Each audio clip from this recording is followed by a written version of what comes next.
quarantined. We'll wear our masks and we'll have to stay distant. We'll wash our hands and we'll be more resistant. Fauci! Yes? Promise us, please. We'll have a cure that can fight off this disease. Restrictions will lift with some ease. Dr. Fauci, don't forget me. It's kind of crazy that this is the archetypical former Hasanabi head who's now like my immortal enemy.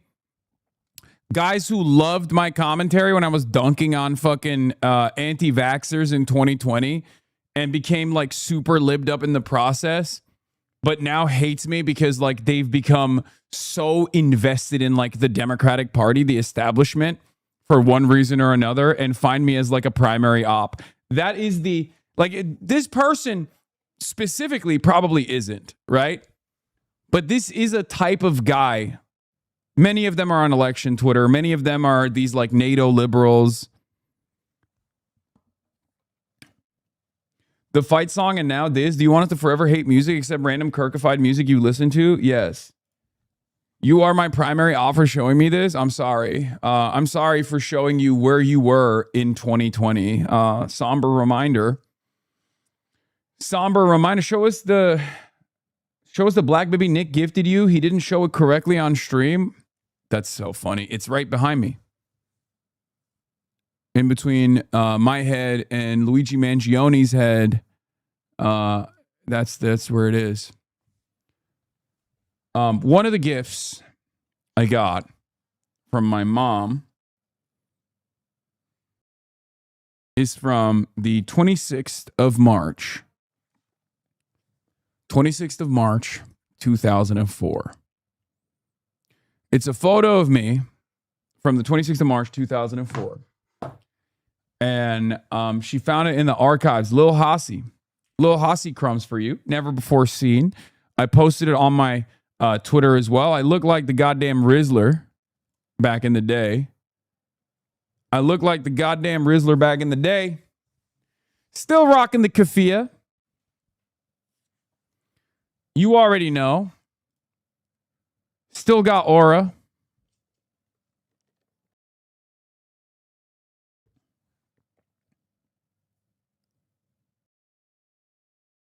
No, you look like Big Justice, little bro. Sure. Still throwing up the one. Is that Lacey? Lacey could not have this level of swag. Anyway, my point is, look at that. Look at me now. You too can grow out of it, okay? That's all I'm saying.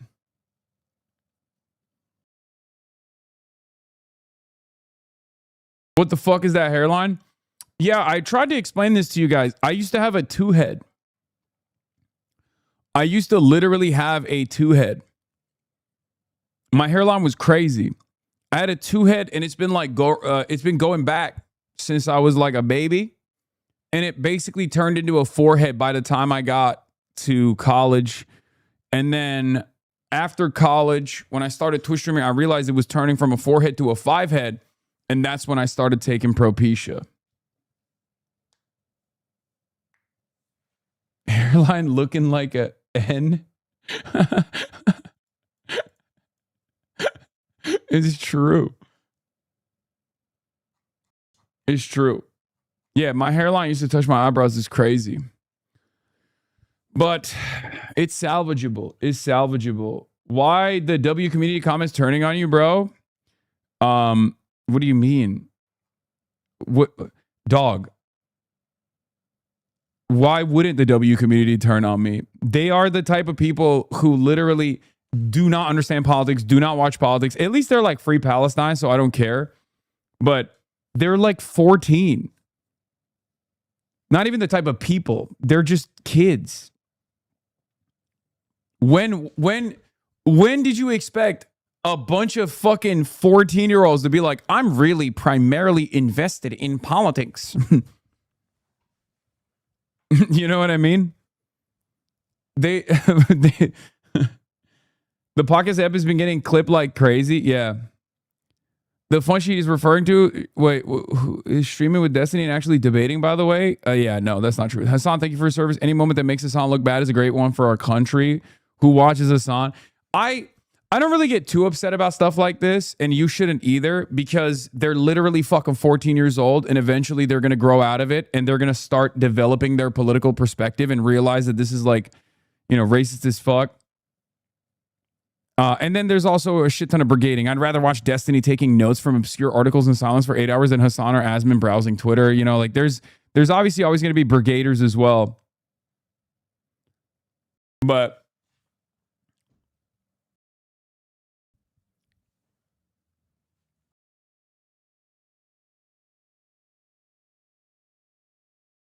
he would watch if you gamed. Isn't he 25? What do you mean? Who is 14 years old? He's 25. He's 25 years old. His audience is like 14, though. A lot of the W and L community is very young. And even the older the older members of the W and L community are still like, they're not very interested. They're not very interested at all in politics, let's just say. Great. Now Hasan will be in a bad mood all week. Yeah, I'm such a bad mood. So is the comment section of 14-year-olds brigading adults who are into 14-year-olds? Yes.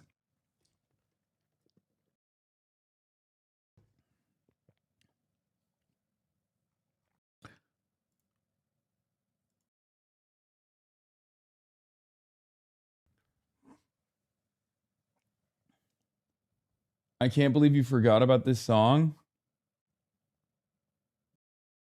What the fuck is the WNL community? You mean young Gen Z? Yeah. Heads up, you haven't blasted off yet? Oh, true. Good call. Let's do it. Please explain who these people are and what do they do. I'm so confused. So that was Arky and Yugi. They're awesome. I love them. They're very funny. They're younger, new generation streamers. They come from like the WNL community. WNL community is like crude. Is a moniker, is a way to describe like streamers, like the next gen streamers after what they call us is the poggers community. Actually, we literally explained it in the fucking podcast. Just watch the podcast and you'll realize what the distinction is. Anyway, Zelensky, Netanyahu in DC, Francesca Hong surges in the polls. Strait still closed. Situation monitor. Iran strikes first. Trita Parsi on later. Norm Finkelstein tomorrow. That's right, ladies and gentlemen. I've been teasing a very, very, very, very, very special guest for the entire week. And it's here. It's happening tomorrow. His name is Norm Finkelstein. And I am going to have the honor of hosting him in my home, in person, in Los Angeles. That's right. We're finally doing it. It's finally happening. I know many of you have long awaited this moment. You found him like they did the former leader of Hamas. You don't think the WNL community watched Finkelstein? Now, look, the WNL community broadly is like pro-Palestine. They don't like Trump that much. Some of them may still harbor some kind of like sympathetic feeling towards Trump because they'll say stuff like, oh, he has aura or whatever. But most of them don't like Trump. Most of them don't fuck with ICE. So I don't really care if they don't fuck with me. I don't, who gives a fuck? Whatever. They will eventually grow out of it. And they will get to a point where they are more invested in politics. It's just not going to happen in the interim. It's not going to happen in the short term, but I'm not too worried. I'm not too worried about where they're at. Because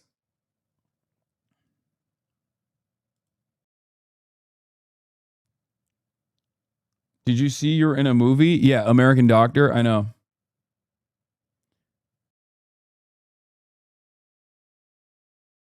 New Abdul poll is dropped post Whitaker endorsement and not an internal. Yeah, I know. We're gonna do all of that. Many of the WNL community fandom can't vote yet because they're too young, and the ones who can vote, I don't think care to. So, but overall, their politics are probably all over the place. Most people's politics are all over the place. They eventually will grow out of that phase of being like, oh, I don't really care about politics. Like, who gives a shit? Some of them will probably become reactionary. Some of them will become right wing, and they'll say, oh, taxes are fucking terrible. Why am I getting taxed? They'll slot themselves into the expected American political tendencies, the median voter, if they become voters at all. Can't believe you can't be talking about this with that image. Charlie Kirk porno? You can't be talking about this with that image? Wait, what's wrong with this image?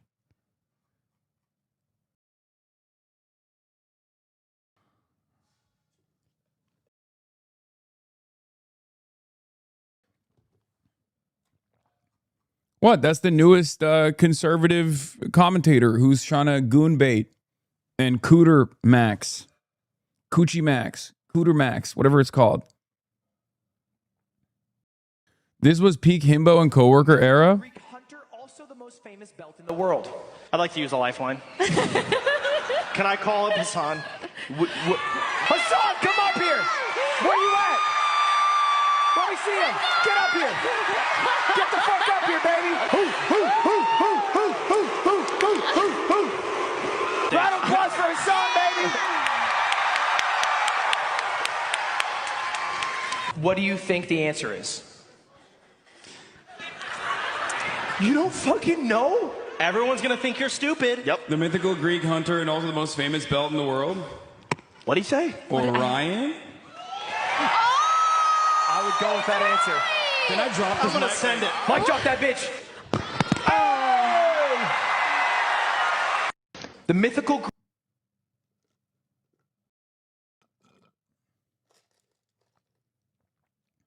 Damn, this shit is sad. Not gonna lie. What the fuck went wrong? Politics, baby. Money, politics, more like politricks. Mass harassment campaigns that sought to isolate me from the rest of the community by consistently harassing people and punishing them for daring to collaborate with me in any capacity. Ludwig still to this day gets inundated with a barrage of attacks from some of the sweatiest fucking losers on the internet who literally claim that he's my dog. Like I dog walk him. Like he has no opinions of his own. Because like there is a endless appetite to brigade by right wing groups that can masquerade as like apolitical on the internet. That mask themselves, mask their politics, and there's a lot of success. We've talked about this before. There's been a tremendous amount of success in the apolitical commentary sphere of the idea that like I am peak woke, I'm wrong, I'm everything that's wrong with woke, and I'm just like a fucking huge villain, and anyone that doesn't immediately criticize me all day, every day in the same exact fucking ways that these like psychopaths obsess over are obviously in the pocket and are being blackmailed by me and shit like that.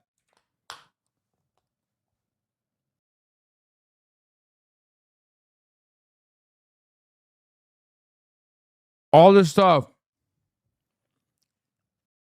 obviously accelerated post October 7. It got far worse after October 7.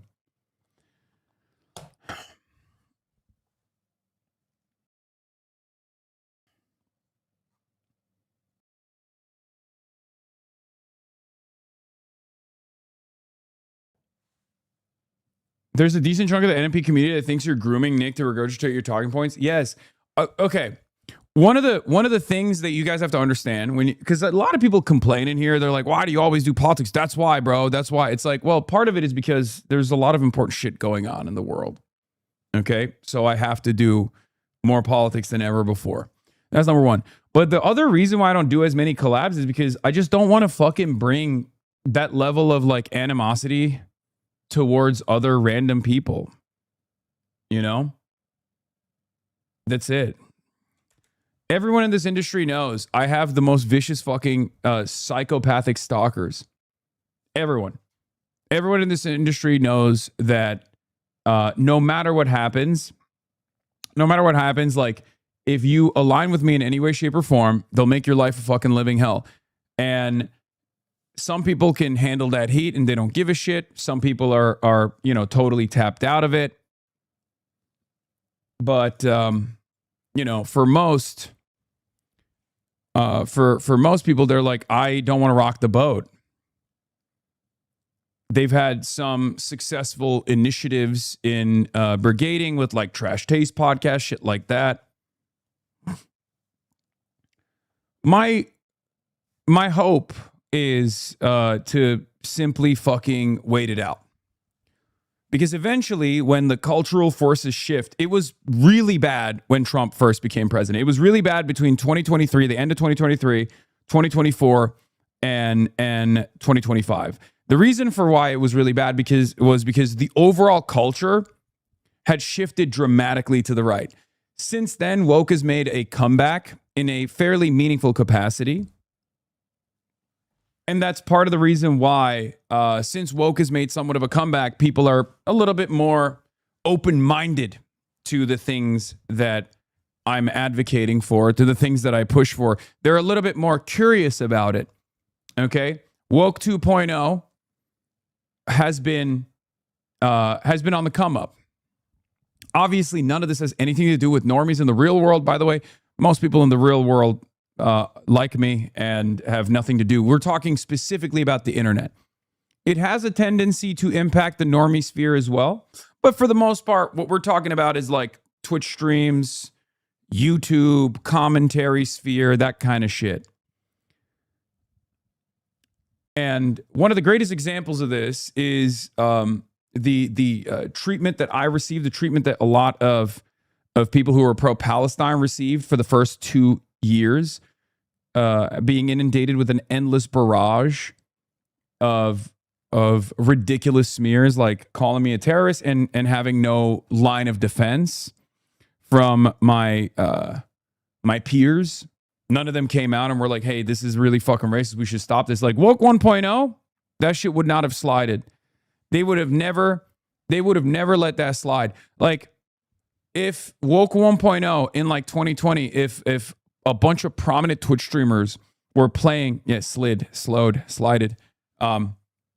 1.0, if a bunch of prominent Twitch streamers were fucking turning around playing a game called like Twitch Streamer or Terrorist, where they had like prominent Muslim, Arab, pro-Palestine Twitch streamers, and they were being compared to like Osama bin Laden, everybody else in the community would have been like, this is fucking unacceptable. What are you doing? Yeah, they'd get lit up on Twitter. Twitter is very different now. Twitter is very right-wing. That obviously has the capacity to change people's perception of like what is permissible, what is acceptable. It sucks, but that's how it works. But yeah, there is definitely an endless amount of extremely online losers who spend every waking moment on the internet, and they spend a good deal of time just trying to make people's life a living hell. And the only thing that they respond to, because they're not like they don't have like a lot of sound political points of view. Like they don't have like a firmly established political point of view at all. And they just simply lean into like vibes in general. And because they do that, when the vibes are right-wing, when they see a lot of like right-wing brigaded comment sections, they think, oh, this is normal. This is what like the majority believes. This is what the cool kids believe. And that's how they establish their political political point of view, their political worldview. But those people are very malleable. Those people have not they have not committed to a political worldview. They're just going along with what they think the vibes are. It's actually that easy, which is part of the reason why, as I'm saying over and over again, like a lot of these people, many of you have found yourself in the alt-right pipeline back in the day for this exact same reason, right? You probably found yourself in the alt-right pipeline for this exact same reason. You probably watched like Joe Rogan, then you watched a Ben Shapiro video, and you were like, oh, these guys are like owning the fucking libtards. It's awesome. And before you knew it, you were, more and more invested in the right-wing sphere. And it took a lot for something to snap you out of it. But that was like the Gamergate era. That never really went away. That agitative propaganda on the right still exists. The algorithm still very much favors reactionary right-wing commentary. It's not a secret, especially on platforms like YouTube, for example, and Twitter plays a big role in this as well. So, yeah, for many of you, I was the guy who snapped you out of it, right? Or eventually, I played a role in your awakening, in your development, in your political development. So, I obviously am going to keep doing what I'm doing. To varying degrees of success, but we are there. We're definitely there. I think the broader cultural forces are shifting in our direction once again. The pendulum is swinging back. And obviously, it's important for all of us to maintain some sort of posture to show people that this kind of attitude is unacceptable. The reactionary point of view is unacceptable. To tell people to not be bigoted. Of course, not in a way where it's like cynical, hollow weaponization of like identity politics as it was in Woke 1.0 from a position of like moral superiority. That was one of the worst aspects of Woke 1.0. I was very critical of that at the time as well, even though, people didn't really listen to me.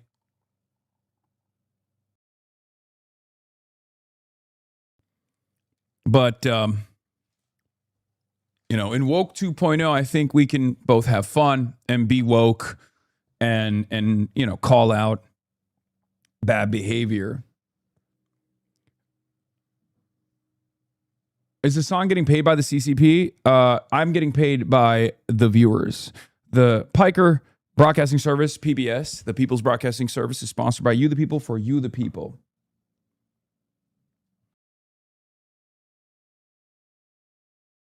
It was unironically Red Shambhala edits on TikTok that got me out of it.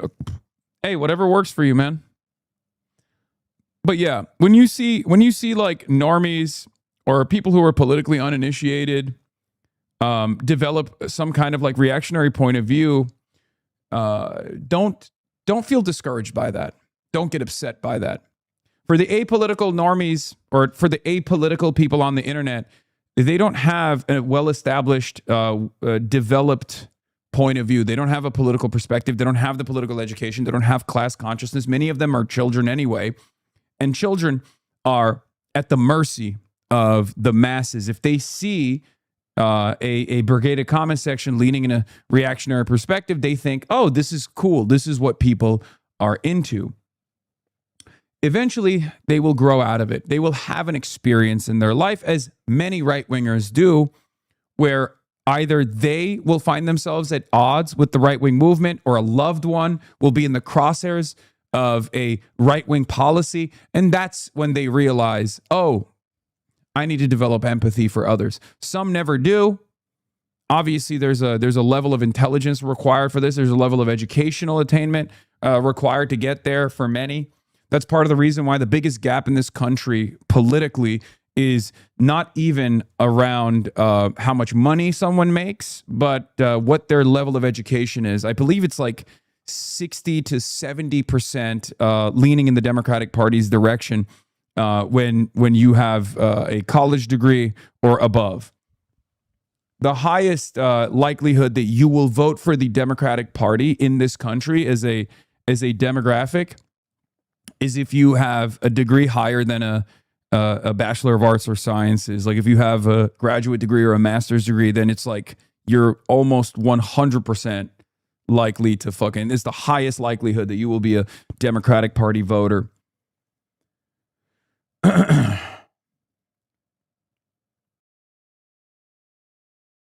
You're forgetting this 75% of the yard boys are on your side on the political spectrum? What, 75? No, it's 100% of the yard boys are on my side on the political spectrum. What are you talking about?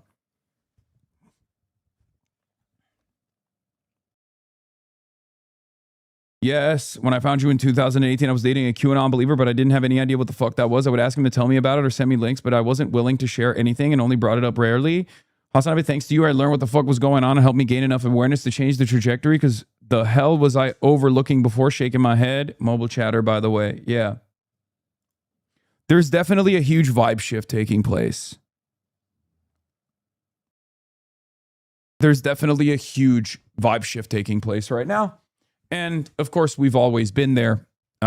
We've been steadfast in our advocacy here in this little corner of the internet. And I will continue doing that. So I will always be open-minded and charitable to those who have gone through their own journey and arrived at this destination. I will welcome them with open arms, and I will always be there to help educate them.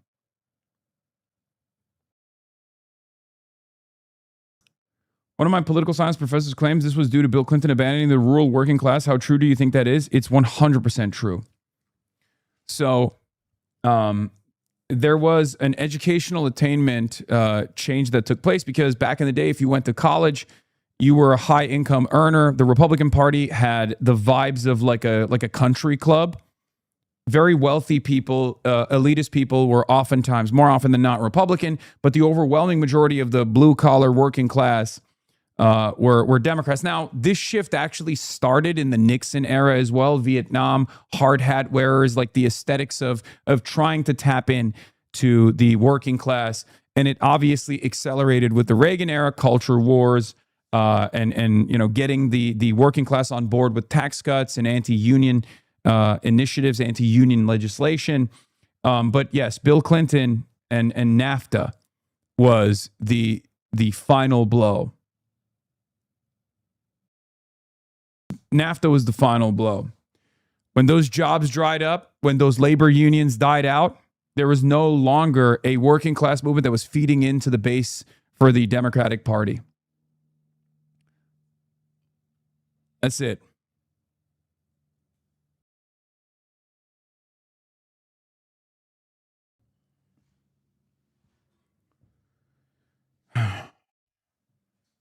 Do you feel like that can or could be attributed to college graduates being more exposed to culture? Urban areas of politics seem to always skew Democratic as well. Yes. So political polarization has taken on a very different shape in the United States of America in 2026 in comparison to where it was in the past. That political polarization has been designed around wedge issues. Shout out to Newt Gingrich for this. This is, again, a post-Reagan, first started in the Nixon era, but certainly became the prominent fixture of American politics in the Reagan era, culture wars and wedge issues, where both parties would identify themselves as being in favor of certain values.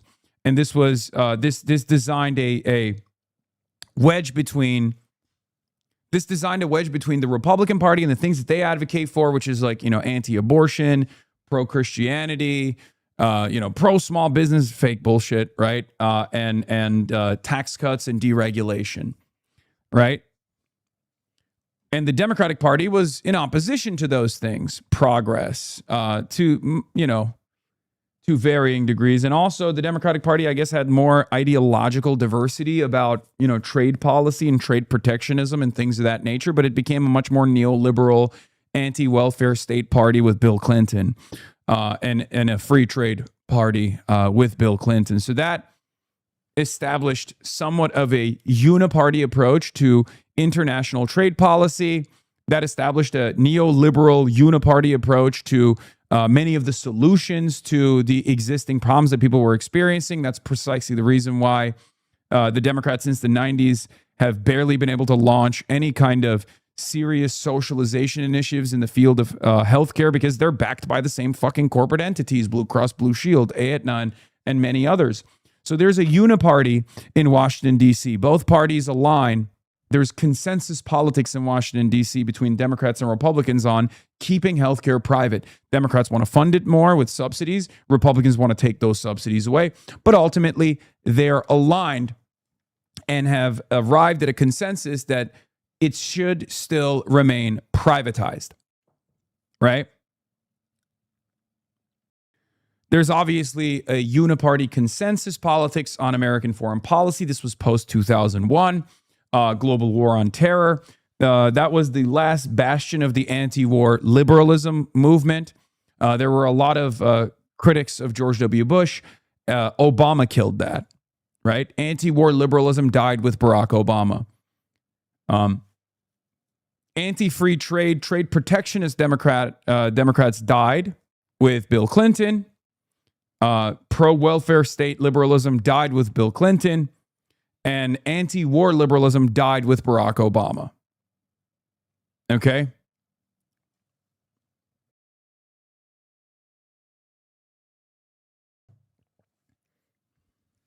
That's it. So what you're saying is the Democratic Party actively destroyed itself. Yes, it did. 100%. But fear not. We are currently moving into a different epoch, a different phase of American politics, where we are restoring, maybe even going further beyond the New Deal era of governance. That is definitely where at least we are trying to move the Democratic Party by force in the direction of less of a focus on culture war narratives and more of a focus on hardline economic improvements, class struggle, centering the working class at the heart of our policies. We will, of course, it is, of course, necessary to go further beyond New Deal democracy, New Deal Democrats, in order to ensure that this is a resilient movement. But that is, hopefully, if we are successful, that is where we will move in the direction of socialism.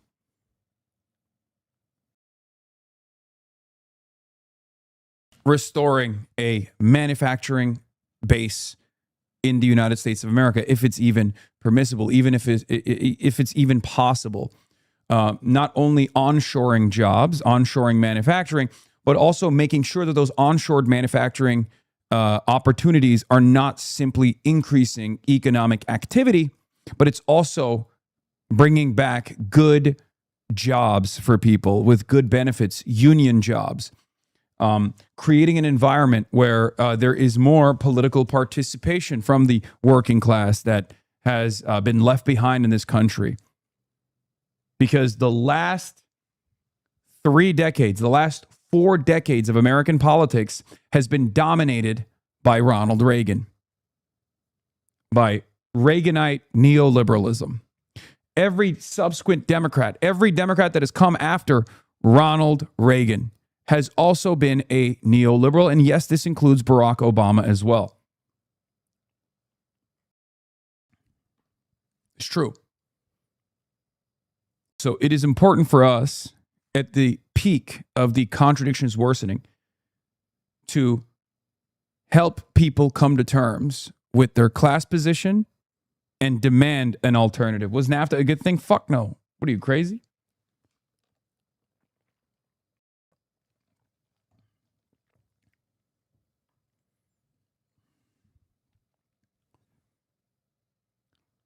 We have to, Central Committee, thank you for the raid. We have to do away with a culture war first policy platform that the Democratic Party has leaned heavily into because of the consensus politics that I just mentioned. Democrats need to completely flip the script and go balls to the wall and very aggressive on hardline economic progress, on policies of socialization, hopefully policies of nationalization down the line, while simultaneously still mounting a significant defense for marginalized identities and marginalized communities, but never allowing the Republicans to frame the conversation around some of these like edge cases that are commonplace and perfectly normal, but will become a big issue if we allow the Republicans to center the conversation around these issues. You know, high school transgender athletes participating in high school competitions. This is not a real issue. This is not an issue that impacts any American in a significant manner, right? It is a clearly, purposefully concocted narrative that was focus tested by the Republicans in an effort to make that the key fixture of American politics. Well, Donald Trump did it. He banned transgender athletes. Did that help you? Do you feel better now? Do you feel like your life is improved in any significant manner? Of course not. Because it was always bullshit. It was always a fucking distraction. A very violent one for the tiny minority of transgender people. It's horrible for them, but it's not good for you. So I always say we have to have a vision in the affirmative, a clear, identifiable agenda that people can sink their teeth into.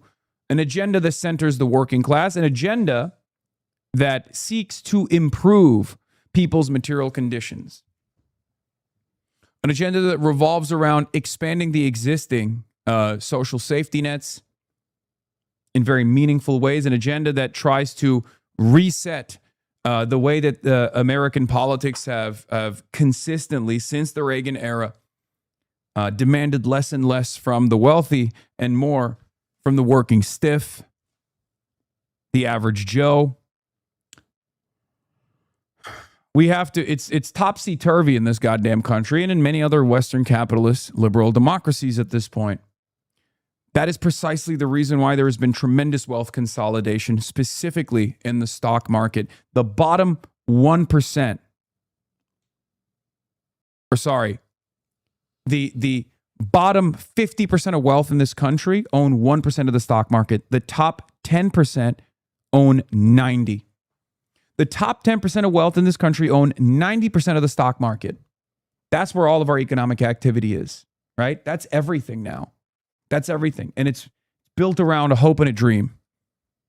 It's not built around market fundamentals any longer, if it ever was. Finance capitalism has destroyed that. We don't have the widget factory any longer. We have no outputs to look at, no KPIs, just vibes. Tech stocks, AI, the same $100 billion exchanging hands between NVIDIA and OpenAI and ChatGPT and all these other fucking companies, right? All of that money is circulating, but it never touches your pockets. It never improves your financial situation.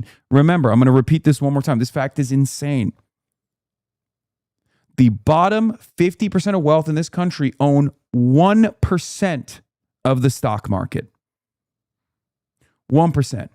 The top 10% of wealth, on the other hand, own 90% of the stock market, with the overwhelming majority of that ownership coming from the top 1%. So even the multimillionaires are getting fucked over in this country with the amount of unfathomable wealth consolidation. Wealth consolidation and power consolidation is in the hands of fewer and fewer people. Okay? This cannot go on. This is a completely busted system. This avarice, this endless appetite for wealth and power consolidation is never going to stop unless we make it stop, unless we turn it around.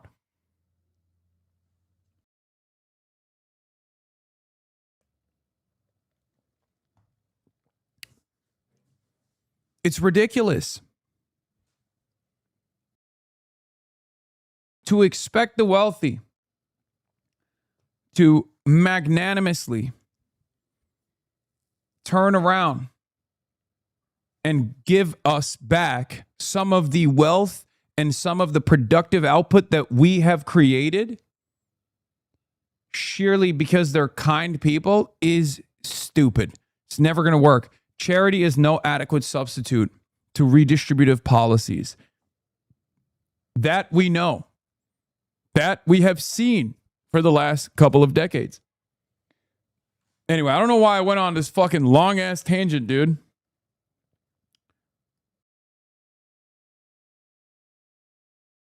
But yeah, this is incredible. The wealthiest 0.00001% of Americans now hold a record 12% of U.S. national income. It's gotten to a point where all of the wealth that we are generating, all the wealth that we are creating, all the value that we're creating is staying in the hands of not even like the top 10%, not even the top 1%. It's the 1% of the 1%. Isn't that fucking insane?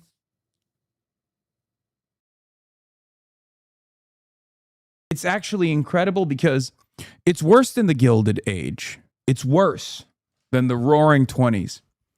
That's how bad wealth disparity has gotten. But of course, technology has allowed us to have very different experiences. So we can do a lot more with a lot less relative wealth. So the average person now in 2026 obviously is far wealthier than the average person in 1926, right?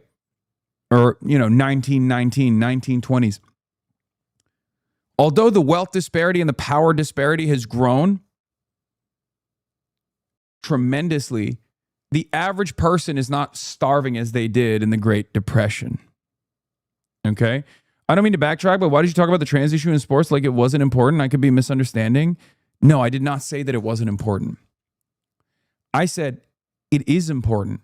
It's important for every trans person because it's a sequence of events that are carefully concocted to basically erase trans people. But trans people at the end of the day are not even 1% of the population. So from the perspective of 99% of Americans, what happens to trans people in either direction doesn't impact them at all, right? So this isn't a way to say, don't talk about trans issues at all. This is simply a way for me to explain to the average person that all of this harm that Republicans are engaging in, they're doing to dupe you. They're hyper-focusing your entire political interest in 1% of the fucking population. It's ridiculous. That's why I always say to the Republicans that, make their way into this community, do you feel better? Donald Trump put trans people and trans existence in the crosshairs and took the initiative and made it illegal for the 49 transgender athletes to participate in NCAA competitions. Did that improve your life? It did not. It's not about dismissing the trans issue. It's more so saying that we must always maintain a defensive posture for all identities, for all members of the working class, which includes trans people, black people, undocumented migrants. However, we can also call out the fact that this is being weaponized as a distraction by the Republicans who are not improving your living conditions. Here, I'll give you another example. I mean, this is something that is incredible. I mean, all those liberals who said vibe session. Look at this. Grocery shopping, putting a strain on family budgets. Now, if you remember, I've talked about this in the past, sometimes jokingly as the bread theory. Murat loves bringing that up. The price of bread, as long as it is relatively stable, as long as it is relatively affordable and accessible, the price of food, the price of groceries, most Americans are not going to revolt as long as they can get their treats, right? My homie Lenin said it best. Well, my brother Murat is basically Lenin himself. Something changed. COVID happened. Our just-in-time manufacturing supply lines were unbelievably fragile. They broke apart. They fractured. It was food and groceries became less accessible, more expensive. We saw a tremendous spike in the prices of groceries, also known as inflation.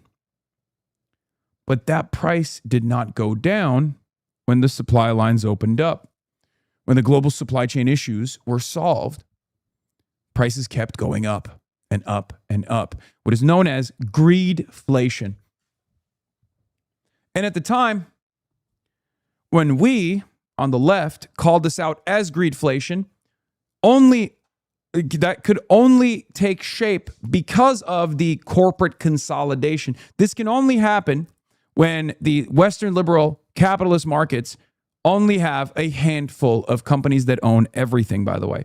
If there was true market competition in the way that capitalism is intended to create a free market, the freer the markets, the freer the people, they say. Well, we, of course, believe that this is the most honest expression of capitalism. Monopolization is the most honest expression of capitalism. That is precisely what companies try to do. That's the greatest market advantage you can have when you're the sole provider of goods, when you can set the price. What we have right now is an oligopolistic structure. Wealth consolidation and corporate consolidation has made it so that price leadership is super easy. Price fixing, remember, is illegal, right? You can't go into a cigar smoke-filled back room and get together and operate a cartel unless you're OPEC, right? You can't do that. You can't set a price and then everybody else agrees with you. That's illegal, technically. But what you can do is a concept that is perfectly legal. It's called price leadership. Price fixing is illegal. Price leadership is perfectly legal. So I'll give you one example. Airlines. In the Reagan era, there were hundreds of different airlines in many different markets. Nowadays, there's like one or two in certain smaller markets and 4 or 5 if you're lucky. Not a lot of competition there. If there were 200 different alternatives in the airliner industry, right, it would be a lot more difficult for one company to decide we're actually going to charge for your luggage.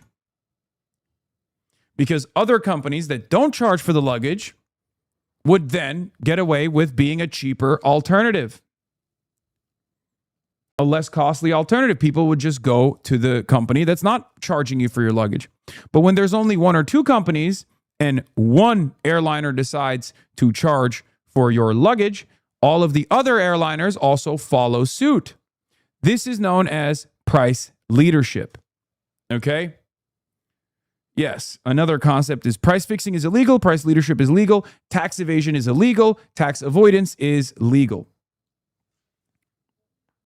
It's the same thing. Okay?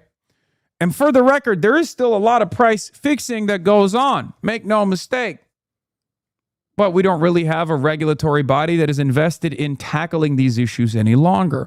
So you get the short end of the stick. You as the consumer, you as the worker, don't get all of the value that you provide, don't get all the value you generate, and you as the consumer then go home and are fucked over by the same corporations.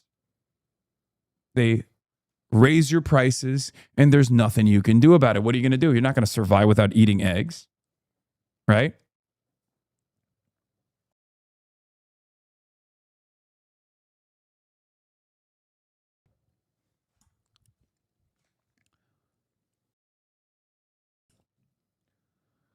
This is price leadership, greedflation. Companies realized that people had the capacity to pay more for the same goods, and they kept prices relatively high. Prices never went down. Prices adjusted a little bit. Inflation was coming under control, but this right here, this 2021 till 2023 spike was negative real wage growth. If your groceries are more expensive, but your wages don't go up. If you only get a 1% increase in your wages, let's say, or 5% increase in your wages, but the grocery prices went up 30%, that means you are now 25% poorer than you were from the year prior. That's a negative real wage loss. It was so much fun to have been totally right about the vibe session being totally wrong. It doesn't matter. We're always right. But it doesn't matter because nobody fucking listens to us when we're right, because we're right too early, Michael. If you're right too early, look, this is what I've learned in my last, 13 years of being a fucking political commentator who's a socialist, who's an anti-imperialist.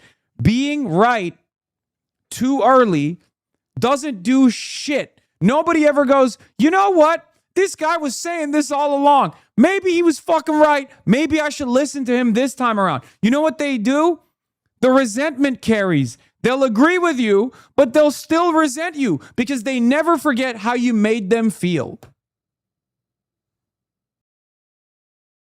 Same with fucking Palestine. Same with Vibe Session being totally wrong. Same with all of the things that we said about Kamala Harris's campaign falling apart and how her loss was likely. That this was a major gamble.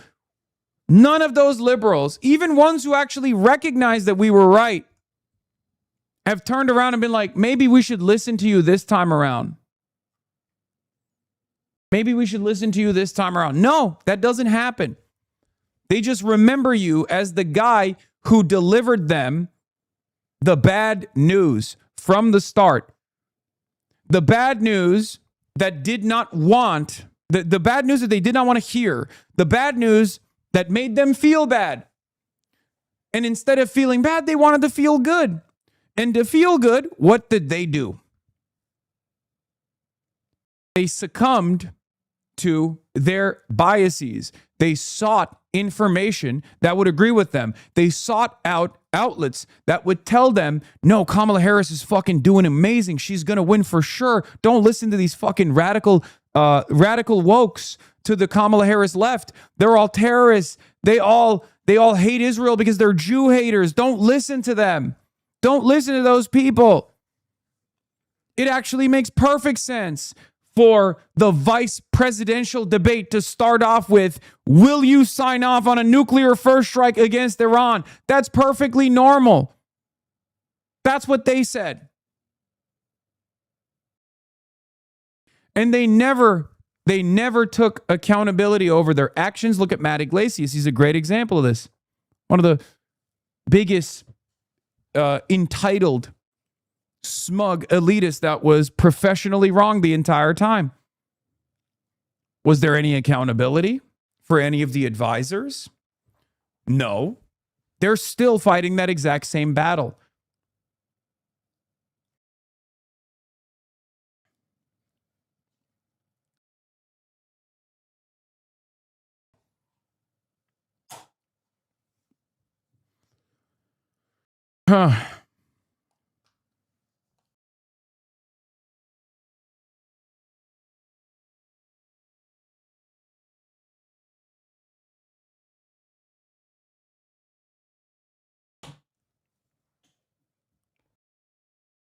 Don't most of the stats say real wages are increasing in average?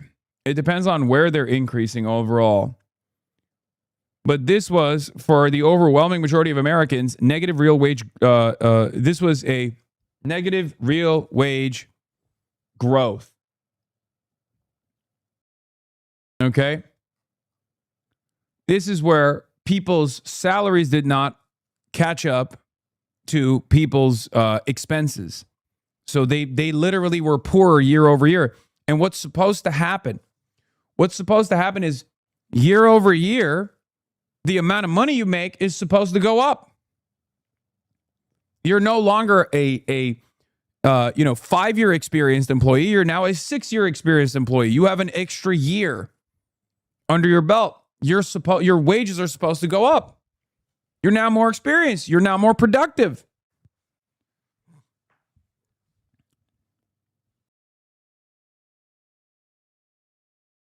But if the cost of goods is going up, and this is just the groceries and shit, we haven't even got, that is just the groceries. This is the one line that's supposed to be relatively stable no matter what. That's the last bastion of defense. When this falls apart, when that spikes, the working class start getting real mad for good reason. We're not even talking about housing right now. We're not even talking about healthcare. Housing, healthcare, and education, the three key necessities for upward social mobility and for survival. Housing and healthcare have inelastic demand. And yet, there is, and I'm going to bring this back to the thing that I was talking about already, uniparty consensus in Washington, D.C.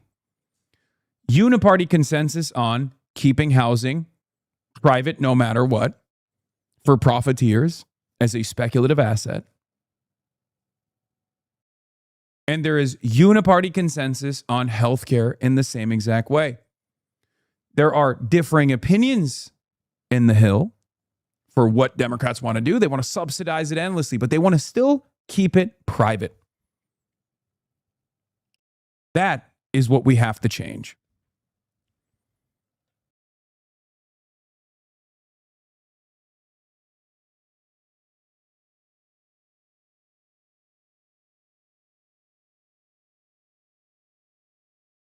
So yeah. But I do think that the socioeconomic conditions have worsened to such a degree that people are now more and more aware of this game.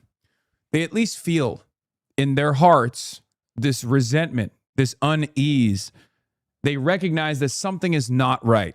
So it's important for us as socialists to explain to them the design of this machine that fucks them over, that stiffs workers at the behest of bosses. That's what we have to do. And it's not easy because a lot of people don't want to experience any change whatsoever, even when shit's really messed up. Americans look at a problem and will be the first to tell you that the solution to the problem is the same problem, more of it. To demand more of the same reasons why the problem persists. Look at gun violence in this country. Gun violence is a great example of this issue. Okay? The average American looks at gun violence and says, we have too much of it. We have to put a stop to it. What are we to do? The solution from the right is more guns. Oh, you want to stop school shootings? Arm the teachers. How is that going to stop the fucking school shootings? It's going to make it more likely to have school shootings. And the same issue persists for capitalism in general. A lot of Americans are deluded into thinking. They've been deluded into thinking. They're blinded by ideology. They're blinded by dogmatic pro-capitalist thought into believing that the solution to capitalism and all of its failures is more capitalism. There are plenty of Americans who believe this. That's why they say, no. It's because free markets have never been tried.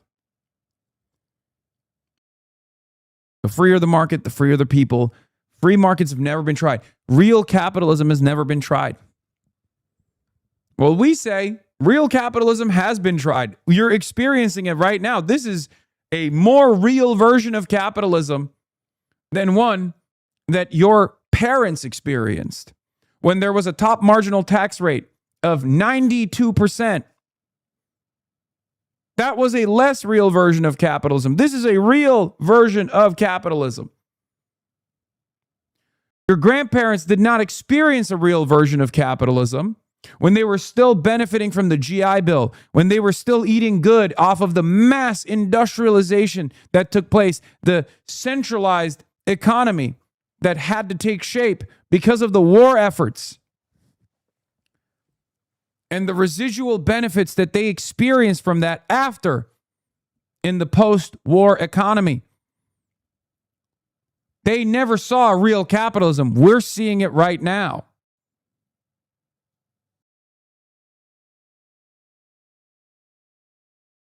And every day that goes by, where wealth consolidation grows in the hands of lesser and lesser people,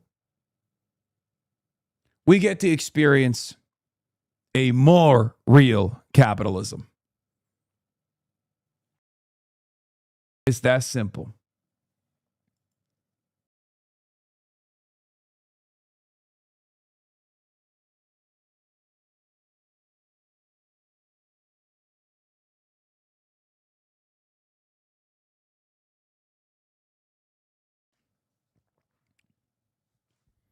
Fewer and fewer people. Sorry. In any case, I digress. I went on that was an hour and 30-minute long rant for some weird reason. I don't know why. I was in a rant mood today.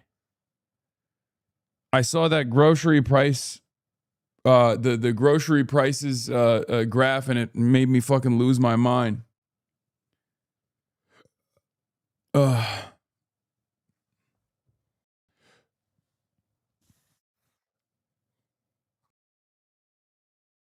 Trump is live, by the way. Here, let's listen to the fucking. Let's look at these assholes. Not bad business again. But no, we have 19.2 trillion. It's the biggest number ever spent in any country by far, and that's over a period of 1 year. As an example, as you know, the Biden administration for 4 years did much less than 1 trillion. We're doing 19.2 trillion in 1 year. So we have things that are happening in our country, the likes of which nobody's ever seen. Plants and factories are moving in. Toyota just announced they're building one of the largest car plants anywhere in the world, and truck plants anywhere in the world. We are building more automobile plants now than at any time in the history of our country. Automobiles in particular, this is just one of several projects that you have underway in the DMV. Why would you say that you're so focused on transforming the Washington region right now? Well, this is an important one. You know, this is travel. So in terms of the importance, I think the Arc is going to be incredible. I think the protected ballroom and military center that we're building at the White House is going to be unbelievable. It's very important. But, you know, this is the airport. This is sort of the lifeblood of a city or a capital, certainly a capital. And this will go from one of the worst, just like Washington. Washington was one of the worst places in this country, and now it's one of the best. You couldn't get into a restaurant because all the restaurants were closing or closed. They were afraid to have it open. Now you can't, if you're a restaurateur, you can't even find space to have a restaurant. The restaurants are booming. So, you know, it's a great thrill. And by the way, if you look, Washington is clean, it's safe, people walk to work. Every day a young man or a young woman comes up and says, "Thank you, sir." I know exactly what he's talking about. They couldn't wait. They were afraid to walk to work. Now they literally walk to the White House. Washington is now a beautiful and clean. We got rid of the graffiti. 78 monuments and different things have been cleaned. They were strewn with graffiti. We had 28 fountains that not one of them worked. For years, for decades, they haven't worked. They're all up in service, and nobody's seen anything like it. We have a clean, we're changing all the grass in all the parks. That's going to be changed very shortly. The parks are, because the grass is very, you know, grass is like human beings. Grass has a life also. And we're changing, we're raking, cleaning, and changing all of the parks. We don't have people, we don't have the tents anymore. We don't have all the barbed wire up, we don't have the wire up. Washington's become a beautiful city. It's become a hot city. But, you know, even more importantly, the United States right now is the hottest country anywhere in the world. Mr. President, just a point of clarity on the airport. No federal funding will be required. What did you mean when you said Congress may need to approve? So it's going to be bonded for $22.5 billion. United is going to partake in part of the payment, but the airlines who participate in the project are going to pay for it. If I can just make one point of clarification. Yeah, please. We have some permitting we have to do, but we think in the spring, this is both Concourse A. We think we can start construction in the spring of next year. So we're trying to move at the speed of President Trump. It's never fast enough, but we're going as quickly as possible so we can give a deliverable to the American people And the other thing Sean's doing, which I think is so important, maybe more important, I don't know if it can be more important than this, but he's working on air traffic control. We have an obsolete system. It's 50 years old. You saw the helicopter crash a year ago into a plane. That was a disaster. They're going to do AI. And, they're going to do less like TSA, bells would have less gone off air in traffic, less 4 or 5 ATC, minutes before it happened. You would have heard less the bells and ATC, whistles more would have gone AI. off. And a thing like that couldn't have happened if you had proper They're going to do AI air traffic control. I swear to God. Oh, by the way, shouts out to Ronald Reagan. He's the one who fucked this. On getting the finest in the country now in the world. We've examined the systems of almost every good country in terms of air traffic control all over the world, and we have the best people working on it in the world. And it'll make, I mean, so often you'll see somebody even bunking into each other at an airport, but where planes come too close, where planes, in the case of the helicopter the helicopter hits the plane, we are working on air traffic control to redo the entire system, including the new towers, because the towers are obsolete. You know, you don't think of it. You see a tower and it looks fine. You go into those towers, they're literally falling down. So we're talking about new towers and all new air traffic control, which will give us the safest anywhere in the world. Mr. President, why do you think Dr. Fauci invoked the Fifth Amendment so many times today when he has the pardon? And why couldn't? What was stopping him from just giving an honest testimony this morning? Well, look, I've never been a big fan of Fauci. Why he did that was very simple. His lawyer told him to. You know, I don't know if he would have been better off not doing it.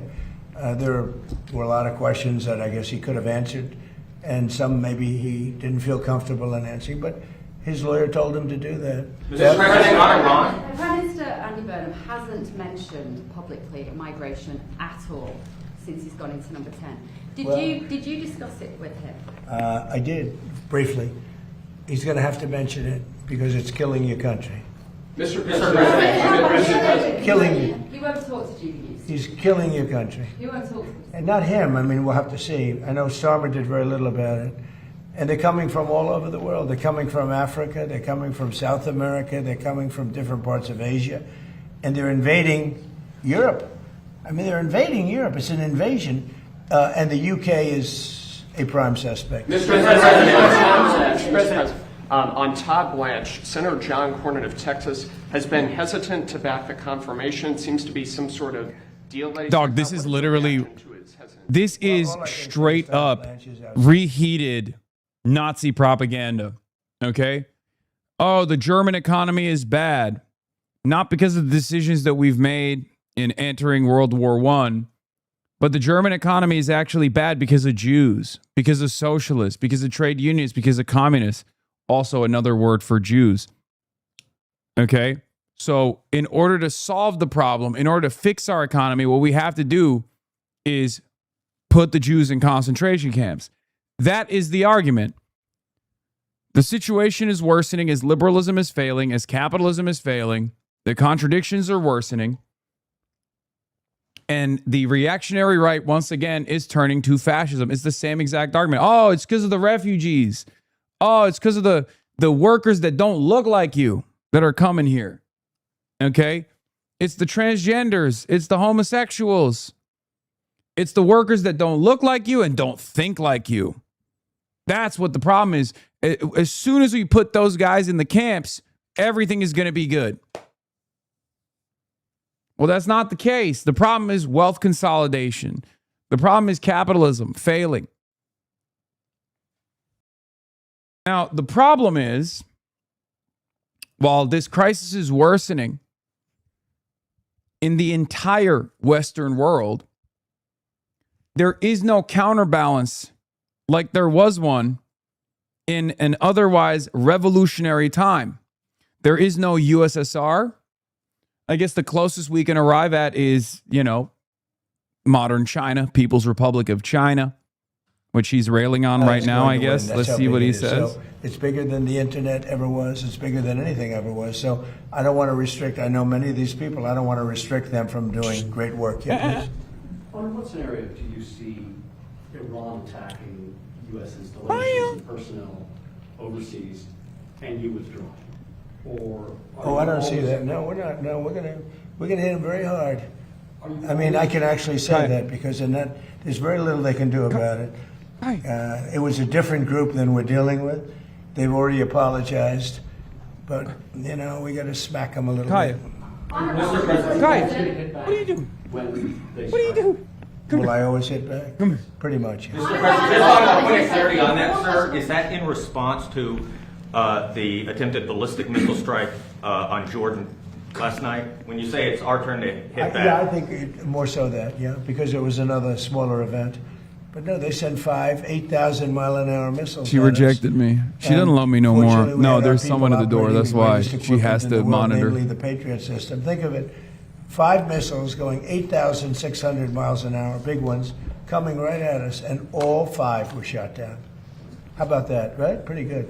Only we, nobody else could do that but us, yeah. How was your meeting with President Volodymyr Zelensky yesterday? It was good. Do you see a time scale for getting No, that? it was good. Look, he's out doing his thing. I'd like him to end the war. So it's very simple. I get along with both. I get along with President Putin. I get along with President Zelensky. And like I told him, I want to end the war, get the war ended. Thousands of people, 25,000 people died last month. That's standard. And it's not acceptable. So I said, just end the war. Mr. President, on the war, do you want the House to come back before August 31st to act on the Russia and Iran sanctions bill after it Well, clears if the it's Senate? necessary. I mean, it shouldn't be necessary, to be honest.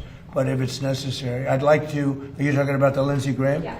So I'd like them to add Iran as tariffs, not just as sanctions.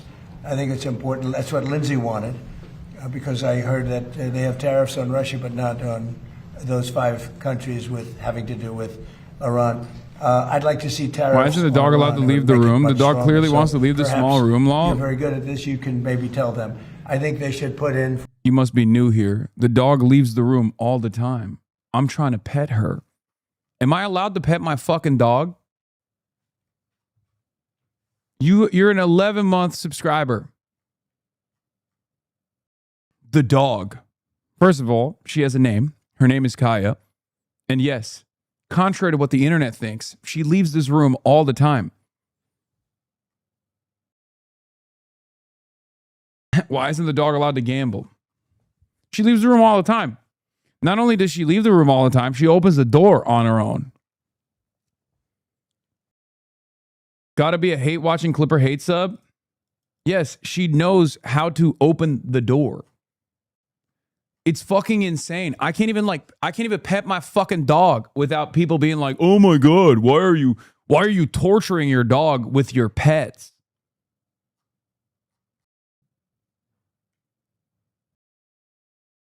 What are we doing here? What is this backseat fucking, dog trainer shit?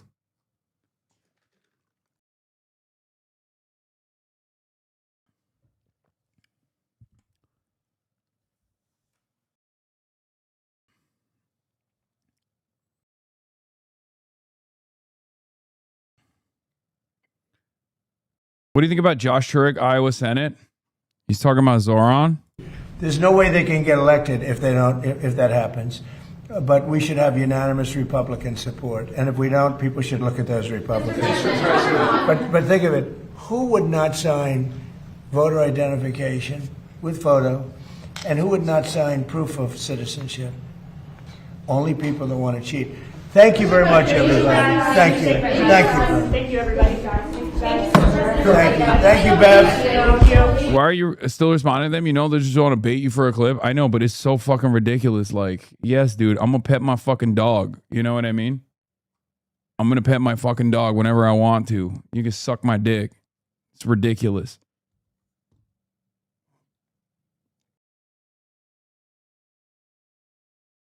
Josh Turek is DNC supported and lib of all libs. I mean, I don't even give a shit. I know Obama came out in support of Josh Turek. I don't care. It's fucking Iowa. Like, better than a Republican. You know what I mean? I'm not going to like go crazy over it, but obviously that's the established Democrat. They won. Now the contest is between a Democrat and a Republican. What, you think I'm going to be in favor of the Republican? No, of course not. I wish that it was an exciting candidate, right? because I still believe that a candidate that's like a little bit more radical, even in a place like Iowa, I think would probably do a better job. But hey, that's not what the cards hold, right? I mean, he won.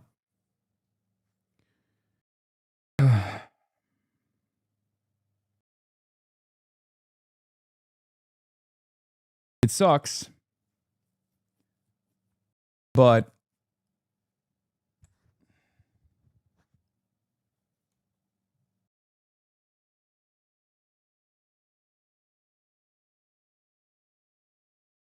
I'm trying to pet my dog. Now replace pet with shock. Not so funny now, is it? True. Why don't the Dems put up a one-item bill to mandate free government IDs and then let Republicans vote it down to show the truth? Because showing the truth doesn't fucking mean anything. When has showing the truth meant anything? I mean, the Democrats tried to do that with immigration, right? Remember when the Democrats were like, we are the party that's serious about immigration. We are going to do Trump's 2020 agenda on immigration. We're going to build the wall, all this stuff, right? And they put forward a border bill that was unbelievably right-wing, that was written by the Oklahoma senator. And that was their last attempt at showing the world the truth, showing the Americans the truth. Who struck that down? Trump did. He struck it down because he wanted to maintain the argument that Democrats are insincere on immigration. They want, third world migrants to come in and pour through our borders. It's never worked. This idea of like conceding to the Republican position and trying to make it seem like the Democrats are the party that's more serious about these like right-wing policies has never worked, and it will never work. And I called that shit out. I called that shit out nonstop way back when.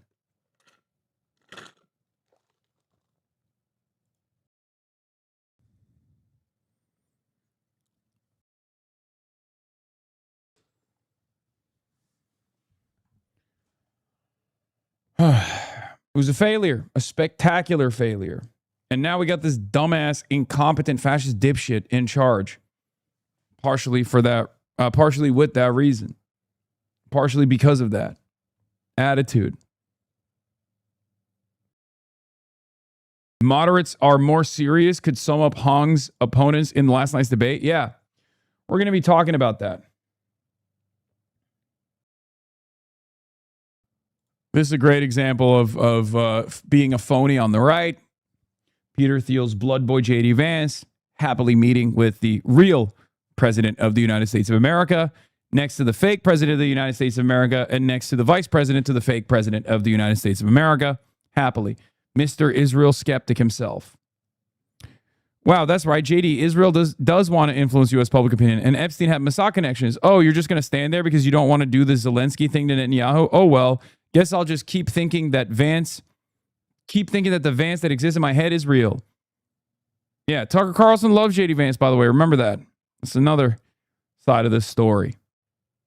We are the only serious Israel critics. We are the only serious people that want to sever this unfathomable loyalty campaign that we've had towards Israel for the last 80 years. Okay? No one else in American politics is serious about this issue. I need you to understand that. And I think you all already understand that, but we got to make sure everyone else understands that. Okay? And if the Democratic Party is resistant to that change, well, then we'll keep fucking winning. All right?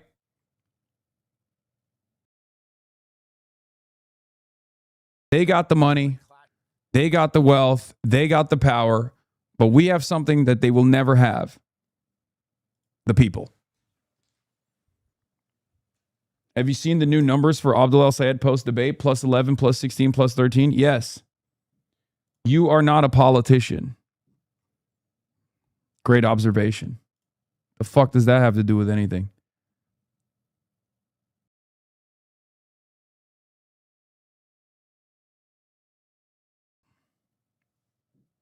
Oh, people, I was going to say integrity. Yes, we have integrity. But integrity doesn't carry you across the finish line. Integrity alone will not help you win. Integrity alone will not allow us to make the necessary changes in American politics.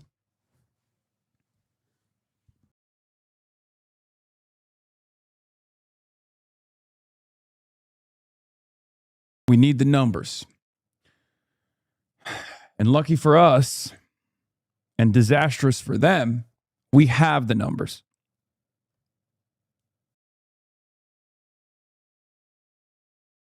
All right. We'll get to racism dial about to be turned up to 8,000.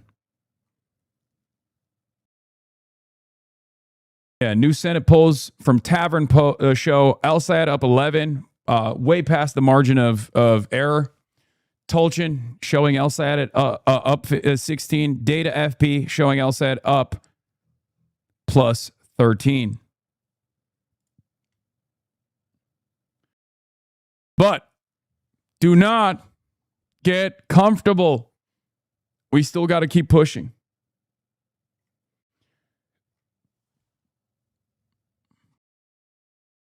Still have to keep pushing.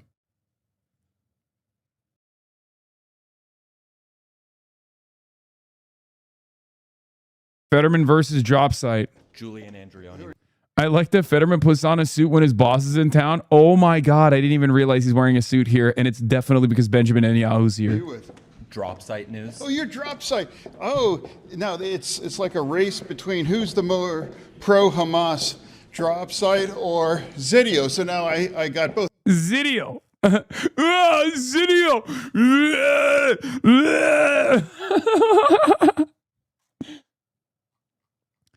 Bro, he's such a fucking ogre, dude. This is pro-Hamas. Zidio. Oh my God, he's such a fucking ogre, dude. It's awesome. Prem also cooked him. All right, let's start here then. Let's start with Zidio. Oh, Zidio. Oh, yes, yeah, the pro-Hamas. Yes. Well, I'm not sure about that. I don't know why your network's so pro-Hamas. I'm asking you about American Jesus Christ. public opinion, Senator. Hey there, Senator. How you doing? Who are you with? Prem Tucker with Zateo. How are you? Huh? Prem Tucker with Zateo. How are you? I'm sorry. Let's try that one more time. Sure, yeah, you're okay. Prem Tucker with Zateo. Tucker? Yes. Tucker Carlson? No, like Tucker Carlson. Prem Tucker with Zateo. Oh, Zidio. Oh, Yes, yeah, the yes. pro-Hamas. Well, I'm not sure about that. You Just guys are great, like Drop Site. You know, the pro-Hamas, pro-Hezbollah. pro-international law, Senator. But anyways, what did you make of that? I want to apologize to the Zidio fans. Keep killing the Hamas leadership and also the Iranian too. On that note, Senator, what did you make? What did you make of what did? Hearts and also. Pro-Hamas. The pro-Hamas. Dude did a racism and lead harder into the racism is incredible. Yeah. Oh, Tucker, like Tucker Carlson.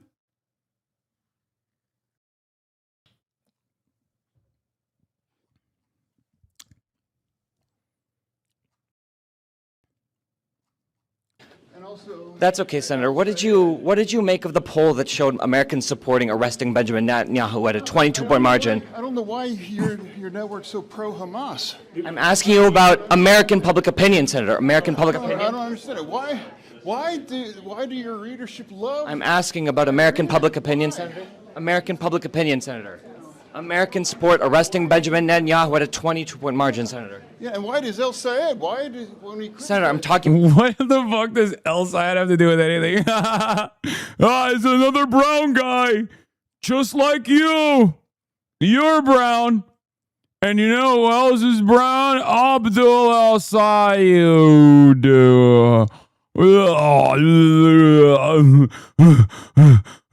I got so excited. Me brain not work too good. Oh, he's not out of breath because he can't walk. He's out of breath because he's using every fucking processor remaining in his brain. It's firing off on all cylinders. That's why he's out of breath. This is literally computing at the highest level for him, okay? Having to manually walk, manually breathe, and manually hear, comprehend, and respond? Are you fucking kidding me? About American public opinion?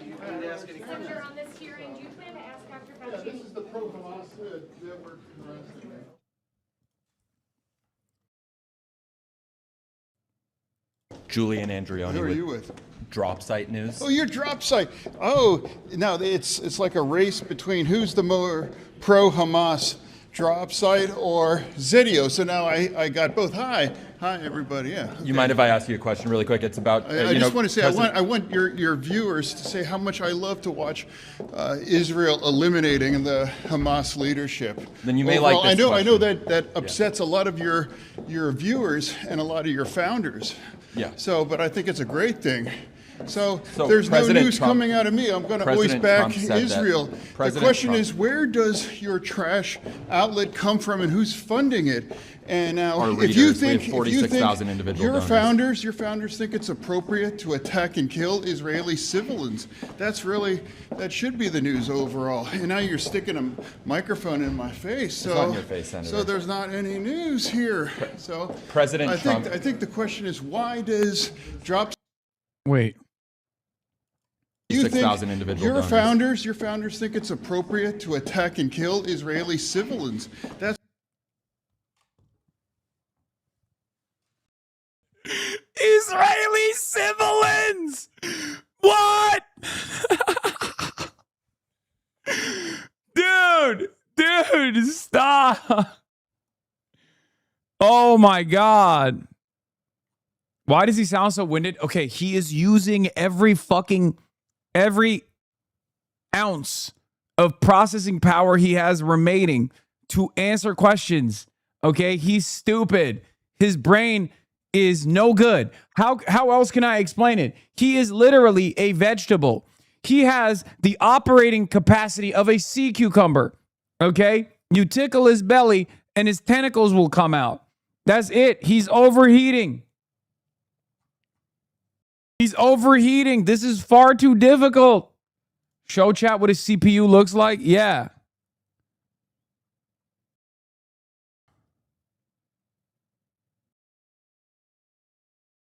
That's it. It's fucking fried. And nowadays, a stick of RAM is $900, so we can't even fucking download more RAM. It's over.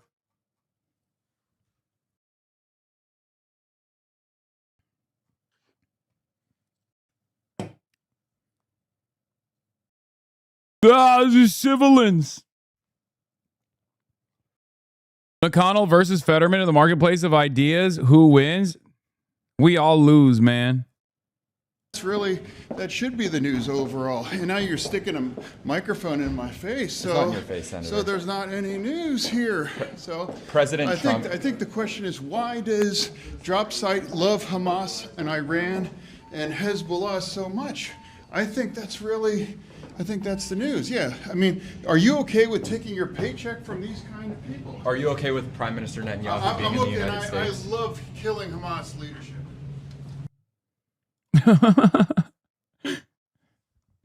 Bro's running on Pentium 3, okay? Like shit that your iPhone would not work on, okay? Your iPhone OS will not work on Pentium 3. That's what he's operating on. Holy boomer. What is a Pentium? See, fuck you guys, okay? Yes, I'm 35. Shut up.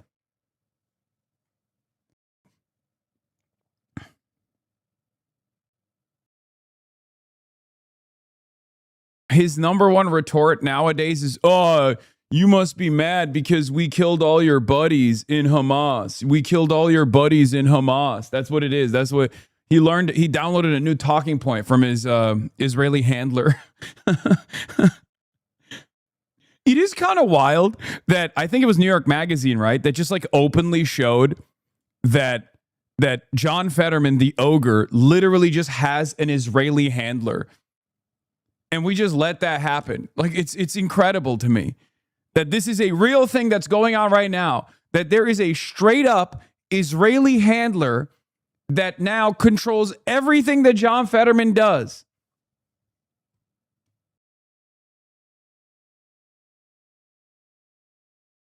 All of it.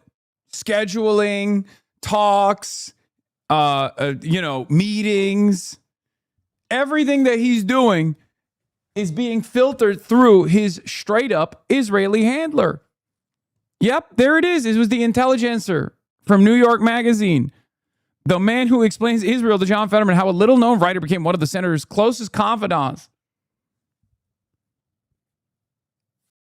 He has an aide. It's not even an aide. It's a random, he is a random dual citizen, a random Jewish American Israeli citizen that just one day, I'm not even kidding. Read the fucking article. We read it. We covered it. We covered it when it first came out.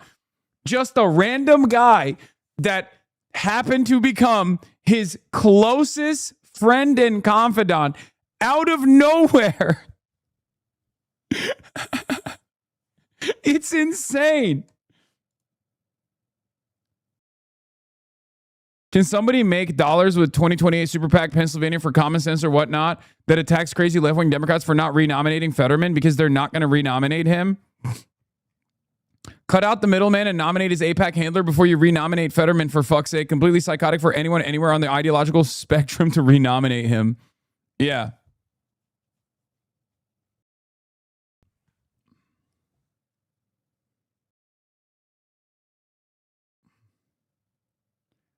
But yeah, this is also, speaking of John Fetterman, new 2028 Senate poll, Pennsylvania, someone else, 58%, Fetterman, 40%.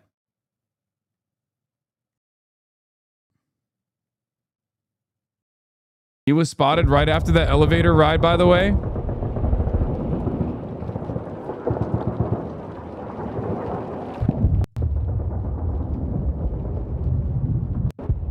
Wait, something I never noticed. Is that like artillery or gunshots in the background? I've watched the video a million times, never with the sound on, I guess.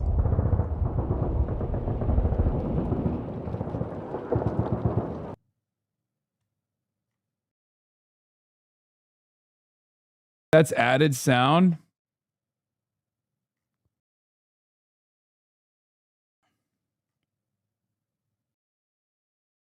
This was in Tel Aviv.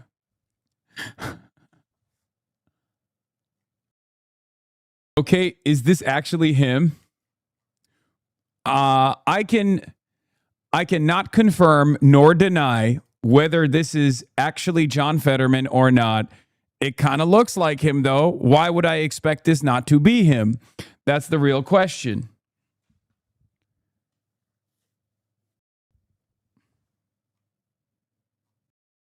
Pause. He's going to drown. Yeah. If there's one guy who would drown in that shallow water, it would be John Fetterman. Like, oh, I've forgotten how to manually breathe. Oh, Hamas.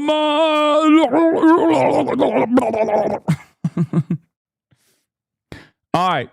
Let's get to situation monitoring. PodSafe thinks we should make fun of Fetterman. Yeah, okay, they're wrong. Okay. They're wrong. It's fine.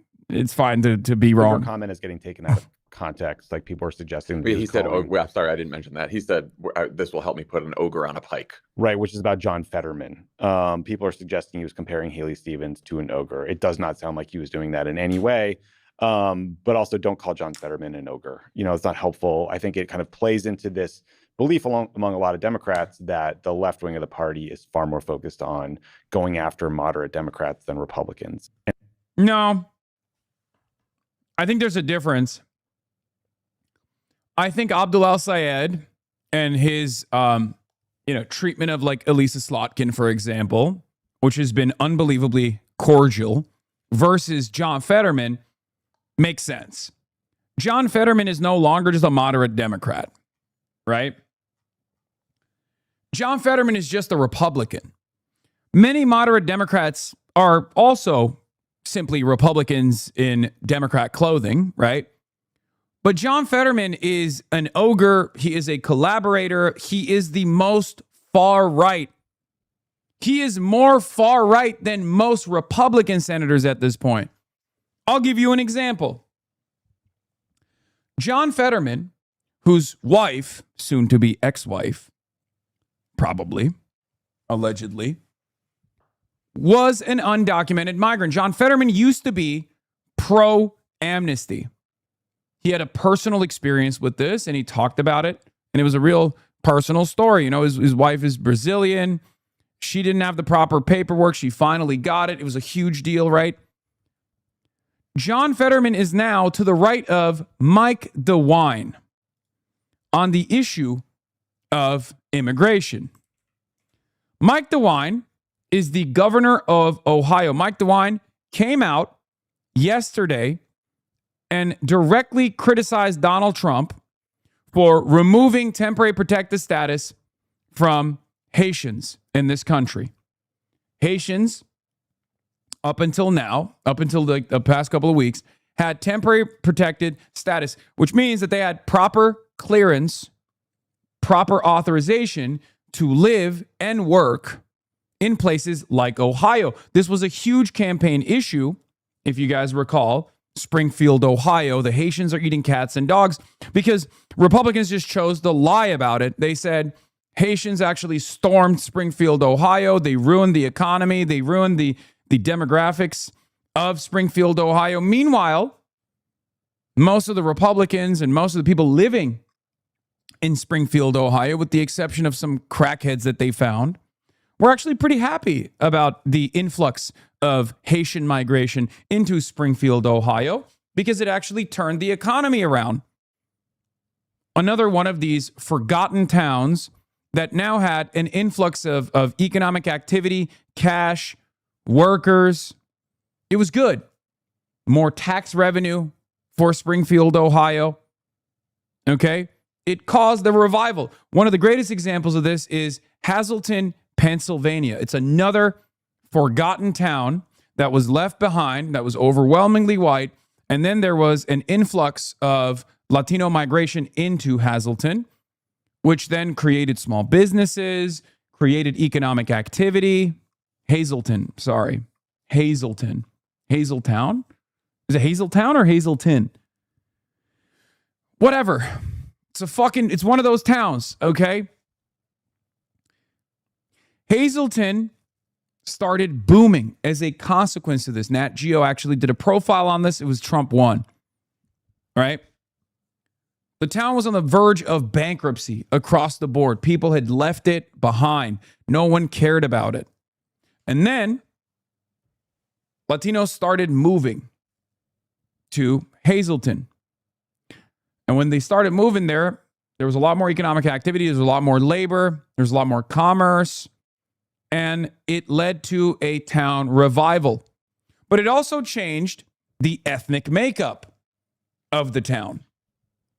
All of a sudden you had, Mexican, Guatemalan food stores and markets and things of that nature.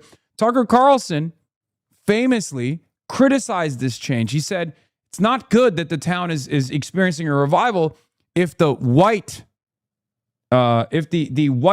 natives to Hazleton are being displaced. That's what he I remember covered extensively at the time. It's ridiculous. And a similar situation is taking place in Springfield, Ohio, where the locals like it, the business owners like it. A lot of people actually appreciate their new neighbors. And yet the racists from outside of Springfield, Ohio, hate it. And they try to use it as an example of what happens when you allow unlimited migration to take root in a town that was forgotten. Hasan deadass thinks the entirety of South America is Guatemala. Have never seen him mention another single other country south of Mexico. Okay, I'll fucking download Dominican Republic into the lexicon. Okay, I'll download other South American countries. I just use Guatemala as like a as a catch-all, okay? Honduras, Nicaragua, I'll never say Argentina, Venezuela, El Salvador.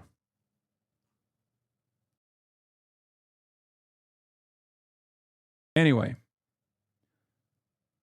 Bad clips, bro. What is bad clips?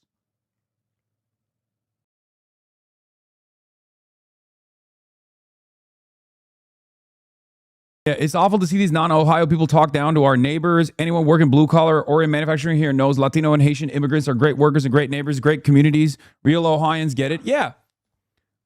So the reason why I brought this up is because we were talking about John Fetterman. So the Republican governor of Ohio, Mike DeWine, came out after the Trump administration made a decision to revoke hundreds of thousands of Haitians that currently have TPS to take away their temporary protected status, putting their immigration status in legal limbo, basically, simply to lean into some of the most reactionary white nativist elements in American society, the last remaining 20% of like white evangelical racists who just want to fucking purge all of the non-white ethnics from the American boundary, right?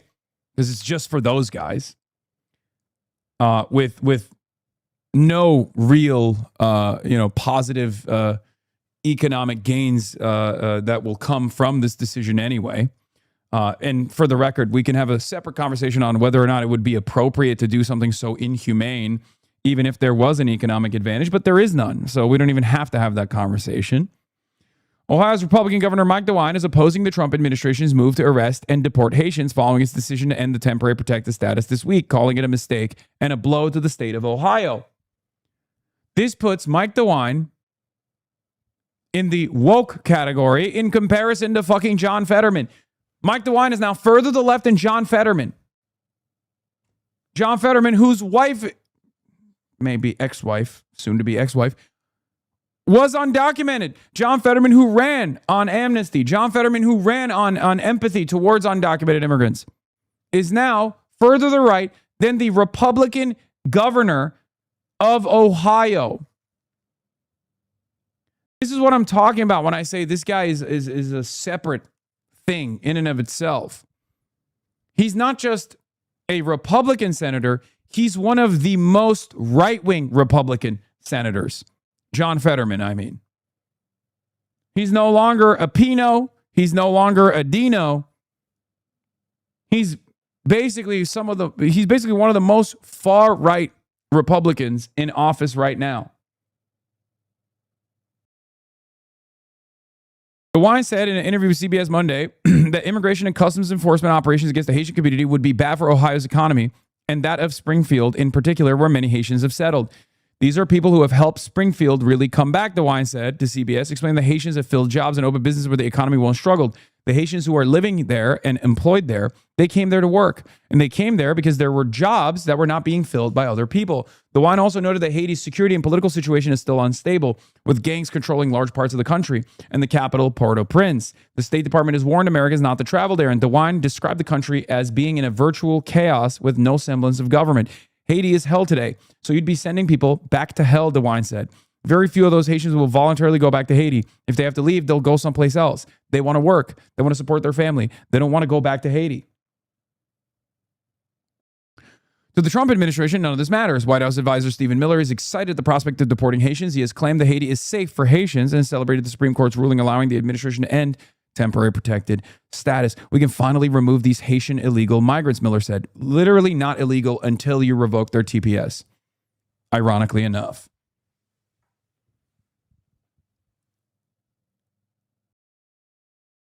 So yeah, I don't have a problem calling John Fetterman a fucking ogre. In the Middle East and concerns that the pause in the fighting between the U.S. and Iran is over. American and Saudi forces say they launched precision strikes against militias backed by Iran, and Tehran fired ballistic missiles toward American forces. U.S. commanders call it an attempted What is this? Why would your mods keep not letting me post about Hazleton? I live near there. I live near Hazleton. The town is white trash anyways. The immigration is much needed. Fuck Shitterman. Why do your mods not keep letting me post by Hazleton? I live near there. Hi, a Hazleton expert here. Chat, let me talk to him, please. I live near Hazleton. Interview me, please. Chat, help. Yeah, brother, I'm probably not going to interview about Hazleton, but you can drop a comment about like what the resurgence of the town looked like in the last decade or so. Okay. I lived here in Kentucky. This law, thank God, was removed, but I'll be honest, a black man, I don't think this was a racist act. This was just a shitty law that was put in place in Kentucky.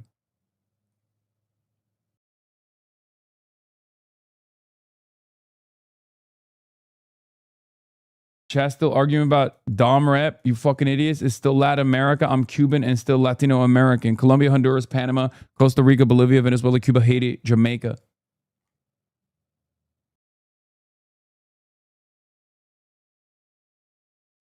All right. We're going to start here. U.S. and Saudi joint strikes on Iraq. This comes after Iran did something unique. Yesterday, Iran launched a salvo of missiles in the direction of U.S. bases in Jordan. They did this unprompted. They did this without getting hit first by American forces. That was new. Iran, I believe, if this is not like a, random hardliner deciding to go beast mode in their mosaic structure, and instead is, a deliberate first strike, Iran is now moving into a different posture in this ongoing war. What do I mean by this?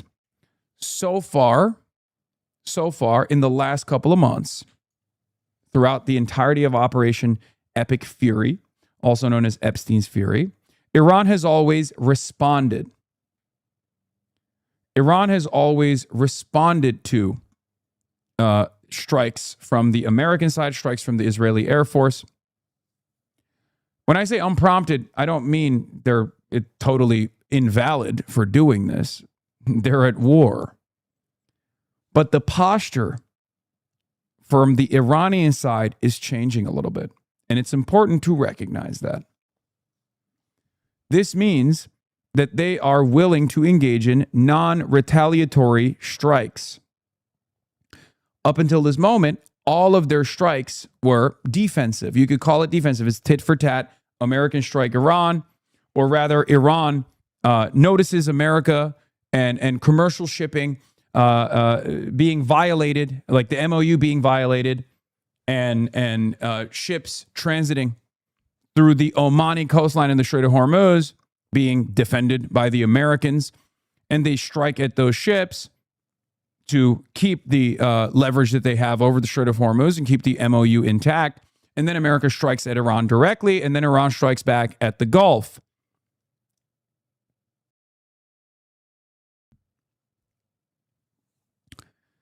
Now, this is a non-retaliatory strike.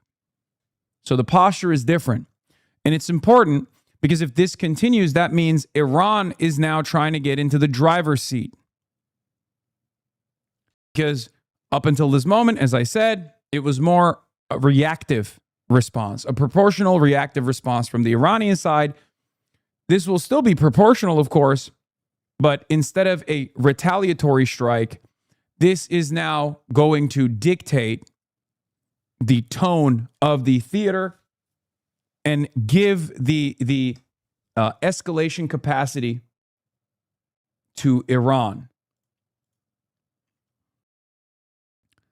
Sina Tusi also noticed this, and he reports, this would mark the first time Iran has initiated direct strikes against U.S. forces in this war. The aim may be to deny Washington to a tactical pause to let oil prices fall, sustain pressure, and preempt what many in Tehran believe could be a broader U.S. offensive. Okay?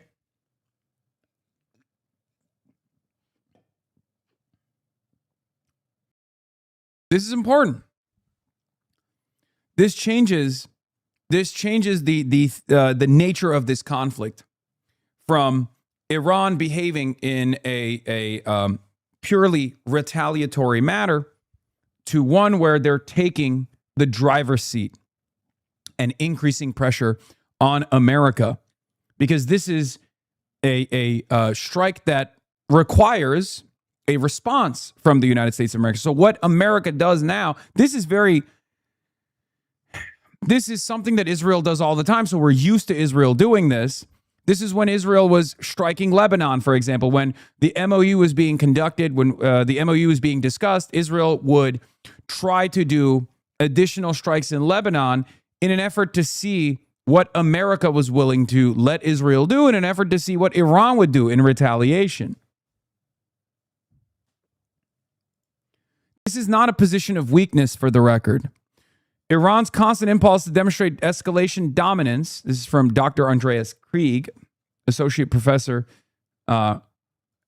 saying, Iran's constant impulse to demonstrate escalation dominance isn't a sign of strength, but a deep-seated inferiority complex and trauma on which the Islamic Republic has been built. At this rate, the greatest obstacle to Iranian security isn't Israel or the U.S., it's Iranian socio-psychology. Wrong. That is wrong. Sina responds to that, says, before the war, Iran's relative restraint was cited as proof that it was weak. Now its assertiveness is attributed to inferiority complex. Perhaps it's time to spend less effort psychoanalyzing Tehran and more effort understanding its strategic logic. I think Iran has shown over and over again that it is not impulsive at all. As a matter of fact, its strategic restraint was perhaps born out of naivete. This idea that the moderates or the reformists would be able to negotiate with the United States of America, with the West, with Israel, or at least not with Israel directly, but with America that is supposed to control Israel. The idea that America would treat them as a sovereign nation and not simply a nuisance that they can bomb willingly. This was wrong.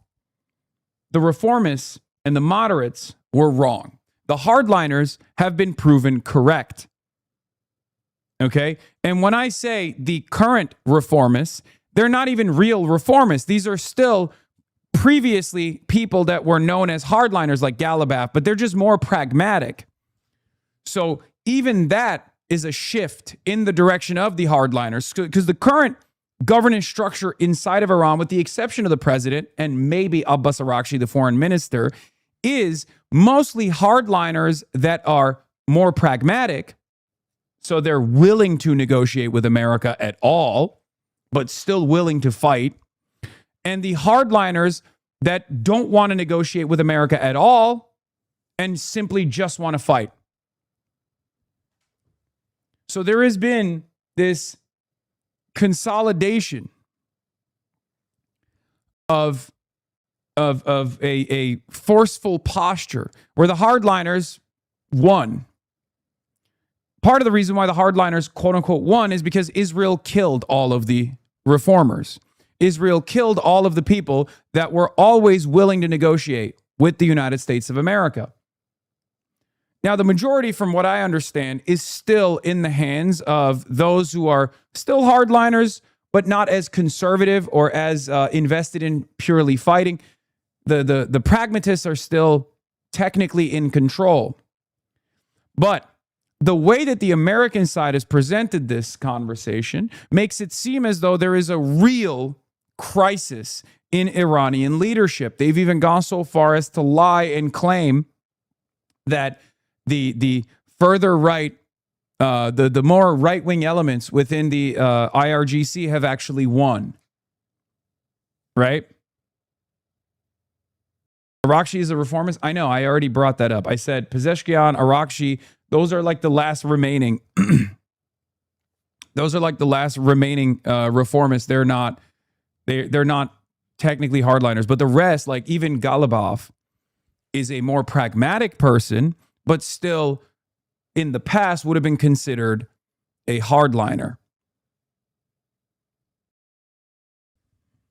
Right wing is an interesting descriptor. Yeah, it doesn't fall in the same left-right dynamic.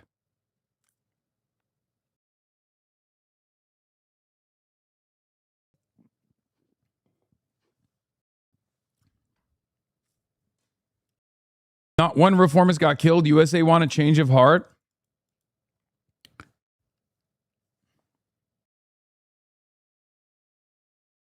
Anyway, here's what's important. Here's what's important.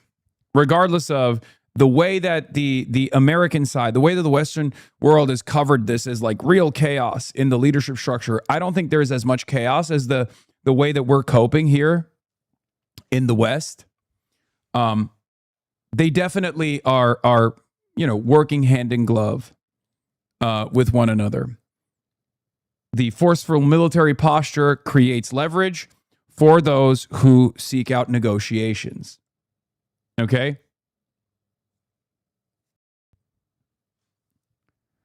But in any case, what's important here is why Iran did this first strike, if you want to call it that.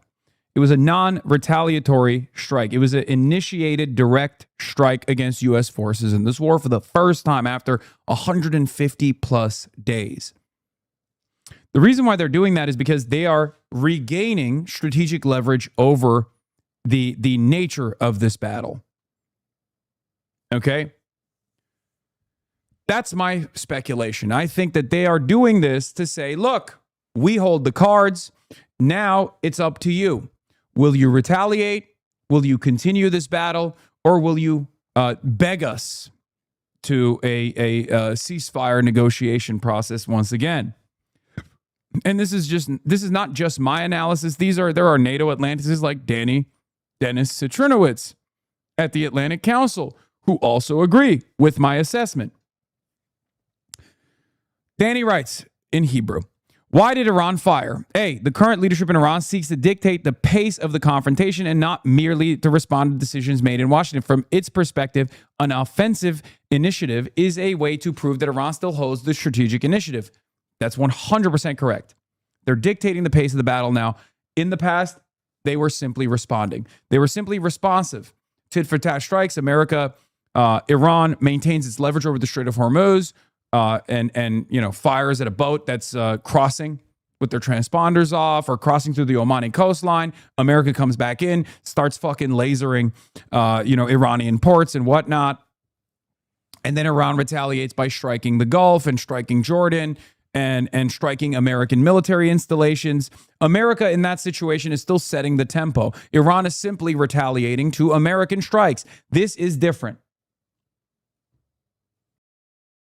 In Tehran, they identify the American hesitation as a weakness and a lack of willingness to be dragged into a broad war. And there is truth for this. There is truth to this. It's not an accident that there were more leaks about the lack of interceptor stockpiles on the American side this past week. It's not an accident, and it's not random happenstance that Donald Trump claimed he was going to pummel Iran, especially after the Ansar Allah movement also joined in on the battle, closed the Bab el-Mandeb Strait, blew up an Aramco facility in Saudi Arabia, and is striking the Yanbu ports, striking at Saudi boats if they dare try to cross the Bab el-Mandeb Strait, effectively shutting off another strait that is that the Saudis were using to transit oil through. This is a huge point of additional leverage, forcing the Saudis to utilize the Suez Canal. And that is if they are even able to get their ships out of the Yanbu ports, which is the only port that they're utilizing. Like one of the most significant port that they need to utilize to get their oil out to sea. When the Ansar Allah is hitting the Yanbu ports, when the Ansar Allah movement is hitting oil refineries inside of Saudi Arabia, Aramco facilities inside of Saudi Arabia, all of a sudden, the theater has grown. There's another front that is opened, and a second strait has closed. America was supposed to respond forcefully to this escalation, and yet they didn't. After 13 days, after ending the memorandum of understanding, for 13 days there were tit-for-tat strikes. But America stopped. This is now the third day of America not delivering a devastating blow that Donald Trump promised. And then the media articles started coming out. Why is Trump not delivering on his promise? Part of that is the pressure from the energy markets.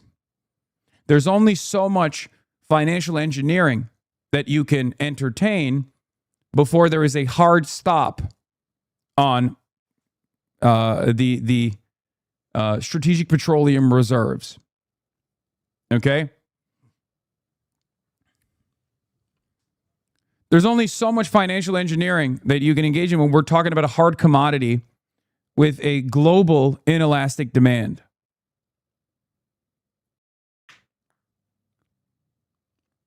So you can hide your failure in the stock market by gaming it to the best of your ability with a million different Barack Ravid exclusives. But ultimately, when the belt gets tightened and tightened, when there's not enough oil in the strategic petroleum reserves, and you come near that hard limit of 150 million barrels of oil, where the salt caverns are slated to collapse due to a lack of pressure, you have to do something else. That's one of the major pressures that even Trump has to recognize. Okay? That's one of the major pressures that even Trump has to deal with. Okay? Even he understands this, regardless of how stupid he is. That's one. Number two, the other pressure is the other hard limit. There's only a finite amount of munitions. There's only a finite amount of munitions for standoff munitions that America has been deploying and depleting to strike Iran because they can't utilize their air force efficiently. They haven't developed sufficient air superiority over the Iranian airspace. So they have to use these standoff munitions, Tomahawk missiles that they lob, ATACMS from Kuwait, right? And they also have a finite supply of interceptor missiles, PAC-3s, the Patriot missile systems that they have. And now they've actually started deploying PAC-2s as well.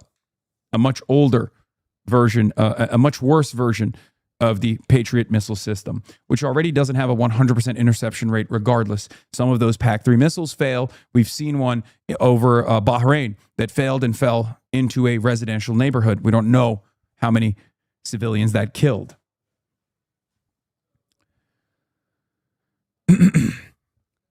Those are the two major reasons as to why Trump has not re-escalated and gone up the escalation ladder against Iran. But they cannot continue to fight. They cannot continue to fight, but they also can't concede. It's a real damned if you do, damned if you don't situation, because if they concede, they tuck their tails, the Americans tuck their tails and run, okay, then it's established unambiguously that Iran now controls the Strait of Hormuz, which, 20% of the entire world's energy supply transits through. That's a huge economic advantage that Iran now has. There's a huge political advantage that Iran now has. Iran wins. America loses. So the smart alternative here is, of course, to negotiate with Iran, to beg them back to the ceasefire process, to beg them back to the negotiation process. Iran has already won. We just simply have not acknowledged it yet. And the bleeding will continue until we acknowledge that defeat. So this initiative from Iran to initiate conflict for the first time in the last 150 days is fairly significant. It means that Iran is accelerating the process of American recognition of defeat. It's forcing Americans to come to terms with the reality that they do not have the necessary interceptor supply. They're obviously not going to go beast mode and start striking Israel in this belligerent manner, because their goal is not to engage in revenge. Their goal is still fairly restrained. Their goal is to basically show America their capabilities. That's why they're striking Jordan, That's why they're not striking Israel right now. They're disabling what remains of the anti-air defense systems that exist in Jordan. America obviously had to move a lot of their assets away from the rest of the Gulf because Iran pummeled these American bases in the Gulf to Jordan. Jordan is the last line of defense for Israel. This is also part of the reason why Israel is now defending Jordan. The only other time Israel has ever utilized their own anti-air defense systems was when they sent some anti-air systems to the United Arab Emirates, to limited degree of success.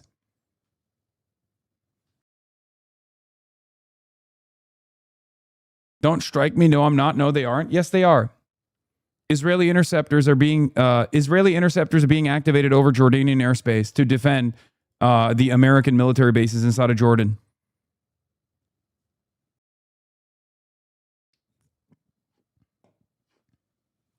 Why would they do that?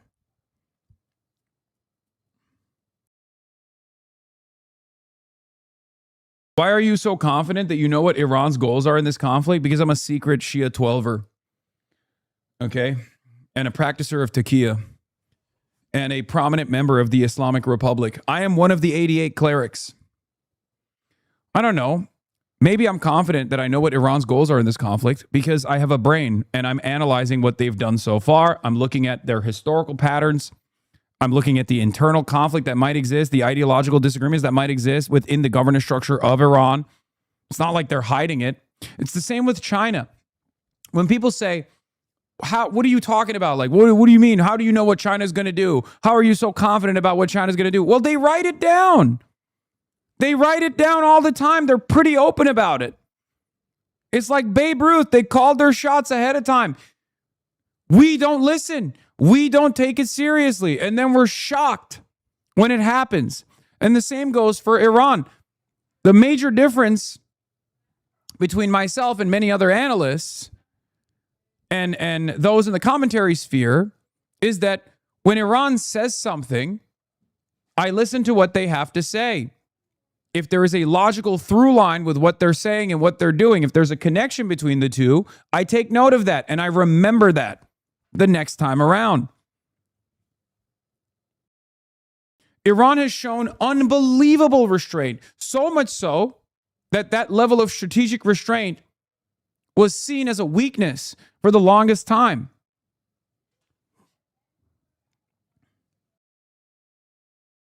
As an Iranian, you are so correct about your analysis of Iran. I can tell you that. Thank you. Early on in Epic Fury, all of the Western commentariat was confused. They were like, why is Iran striking the Gulf? Those are their neighbors. They're all Muslim. Isn't that stupid? Look at this idiot. Look at this stupid country Iran. What did I say? I said they're hitting American bases. They're striking at missiles that are coming from the Gulf. Of course they're going to do that. Their goal was clear, to shut off America's eyes and ears in the region. They struck at the radar systems. They struck at American military personnel. None of that was a waste. There was a deliberate design to the Iranian retaliation. They were defending themselves and establishing sufficient military deterrence. And I was right. All those other guys were like, oh, you're so dumb. Oh, the Gulf is going to hate Iran forever. The Gulf is going to hate Iran forever. Iran is striking the Gulf, they said. I told you that the message for the Gulf nations was very clear. Get these American bases out. And it turns out I was right. Many in the Gulf want to get these American bases now out. That's part of the reason why America's talking about entertaining putting their entire central command, their entire operational structure inside of Israel now.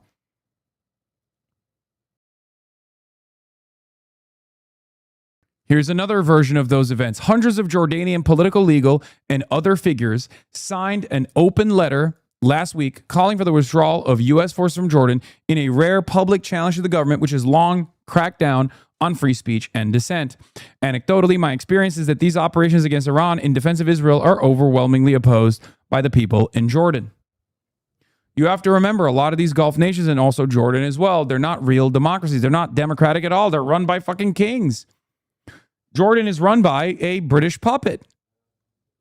So the Jordanian population's attitude towards what's going on, the Jordanian population's attitude towards like being the last line of defense against Israel is not exactly popular by the Jordanians themselves. They don't want that. Same with Bahrain. Same with even the United Arab Emirates, which we, often joke about and say is the most Israeli country. It's the Arab version of Israel.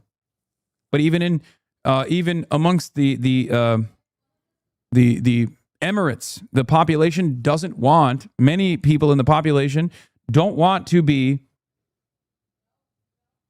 the last line of defense for Israel. They don't want to be a missile sponge at the behest of Israel.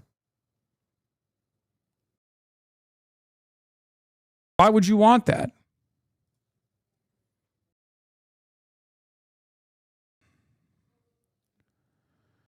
So yeah, as Danny was saying, in Tehran, they identify the American hesitation as weakness and a lack of willingness to be dragged into a broad war. The Iranian assessment is that applying additional pressure will precisely test Washington's resolve and influence decision-making in the White House. They want to remind America that they actually hold the cards. They control the tempo. This is a big deal.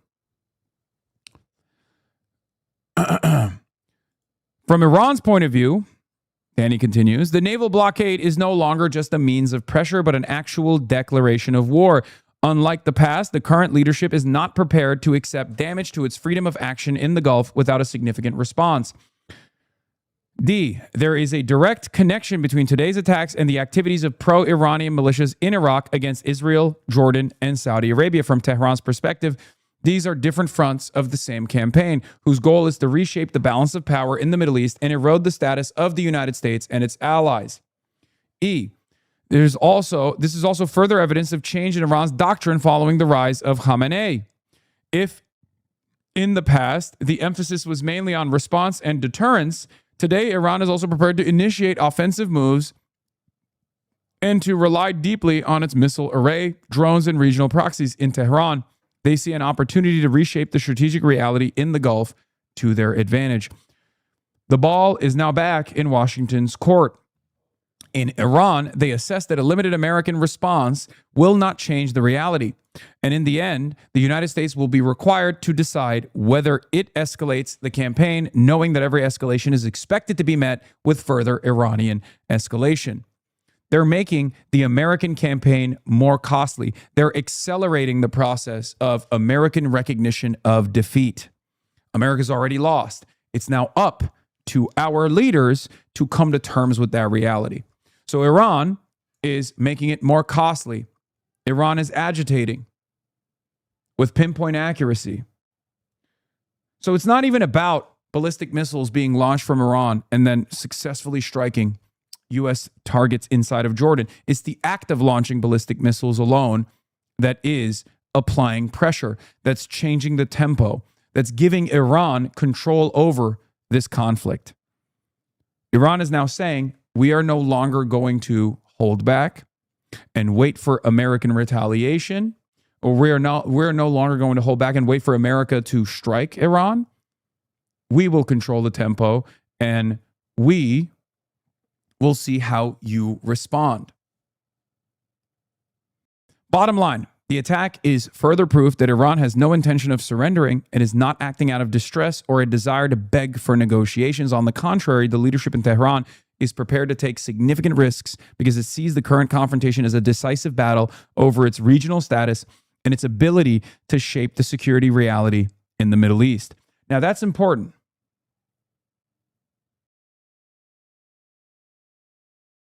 That's important. It's important to understand. There's also one other element that Danny is not factoring here. This is not simply to reshape the security realities in the region. This is still an existential threat. Because as long as the American-Israeli security partnership remains, as long as Israel still gets to dictate the terms of American military action in the region, there will always be an existential threat to Iran. They have to eradicate it. They have to take out the different tentacles of this American imperialist endeavor in the region. They have to take out the bases. They have to make it as costly for the United States of America to continue operating in the region. And they've been doing that. They've been doing that with their successive strikes on American military installations, on American radar installations. They're creating an environment of pressure for the Gulf nations so that the Gulf nations let up and decide to tell America that this security partnership that America and the Gulf nations have created is not actually helpful for them. Okay? That's one element. The other element is just to directly destroy their supply, to directly destroy the American assets in the region, which they've been doing as well.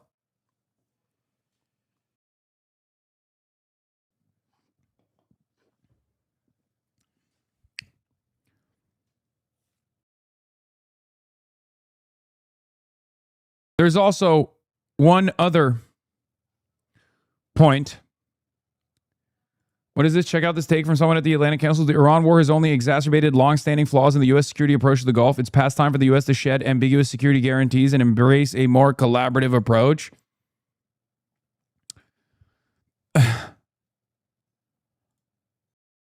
What does that collaboration mean?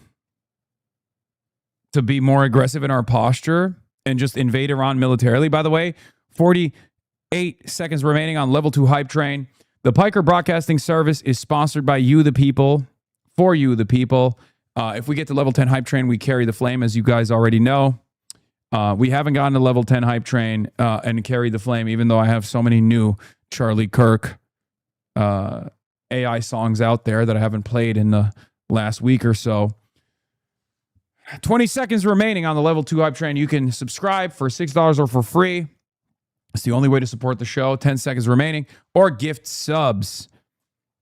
Will we carry the flame, or will the flame perish once again? Boom! Level 3 hype train. NB Radicat with the 20 gifted subs. Fox Clown with the 10 gifted subs. Ladies and gentlemen, boys, girls, and MBs. Will we carry the flame today? Level 4 complete already. You ignored the 10 when he came back. Tamana. Planned attack. Thank you for the 5. At level 20, you will get a tank top stream. Level 10, you carry the flame. Level 20, you get a tank top stream. Balls in your court. What Kami says. Thank you for the 20 gifted subs. Little B Stan, thank you for the 10 gifted subs.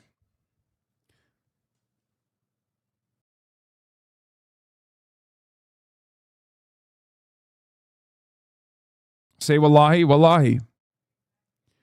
This is in my local St. Louis news. Deported St. Louis County couple shot dead. Oh, yeah, I know. I'm going to get to that as well. Gray Violet. Zelensky is high. According to CSIS, this would be roughly half of the U.S.'s entire remaining inventory of Patriot interceptors. President Zelensky has asked President Trump for an emergency winter package of 300 Patriot interceptor missiles, Axios reports. Zelensky said Ukraine's stocks are nearly exhausted and warned Russia's strikes could leave millions without heat this winter. The math doesn't add up. Air defense doctrine requires at least 2 interceptors for each incoming projectile. 3 to 5 attacks per month at 30 to 40 missiles per attack is 180 to 400 interceptors needed per month. Russian attacks will certainly increase in frequency and size during the lead up to winter. Mr. President. PMY Gurumi. It's socialism or barbarism. Level 7 hype train, ladies and gentlemen. PMY Gurumi. PWNY Gurumi. Thank you for the 25 gifted subs.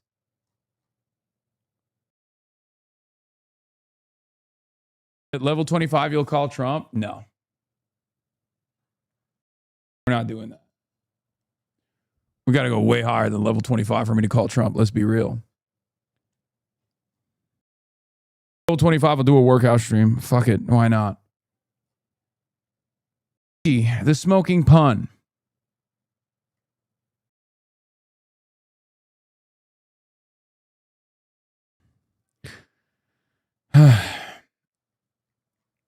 That timeline doesn't work. Zelensky said, we need the Patriots yesterday. He's seeking 300 of them by winter. He said Trump promised he would try to help, but also made it clear it's difficult because of the need for interceptors in the war with Iran. Yeah.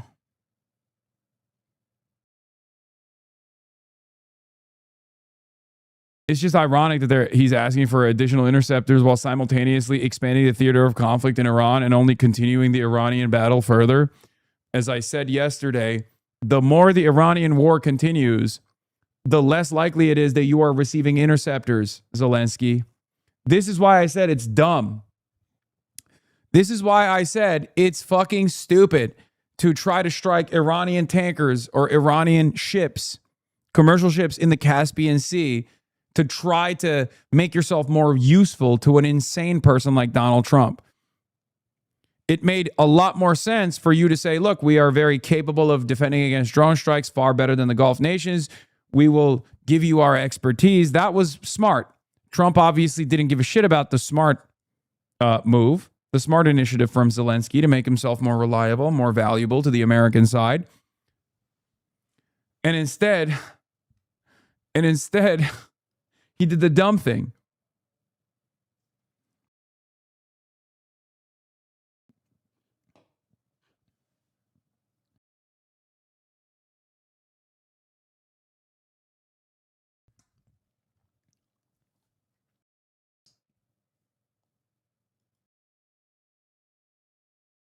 Yeah. U.S.-owned LNG carrier was hit by a drone at the Egyptian port of Damietta in the Mediterranean Sea, possibly Energos Winter, operated by Wilhelmsen Ship Management Limited USA, that have left the port following the reported attack and is now anchored off the coast. Tell me again about how pipeline circumventing the Strait of Hormuz will mean game over for Iran. Yeah. They have the reach. They have the reach, and this is why the other side, like the other axis of resistance militias, are also an important part of the Iranian security package, the Iranian security assurances. This is how they change the security environment in the region to their benefit. Okay, we're almost done with level 8 on the hype train, ladies and gentlemen. Almost done at level 8 on the hype train. Do we carry the flame or not?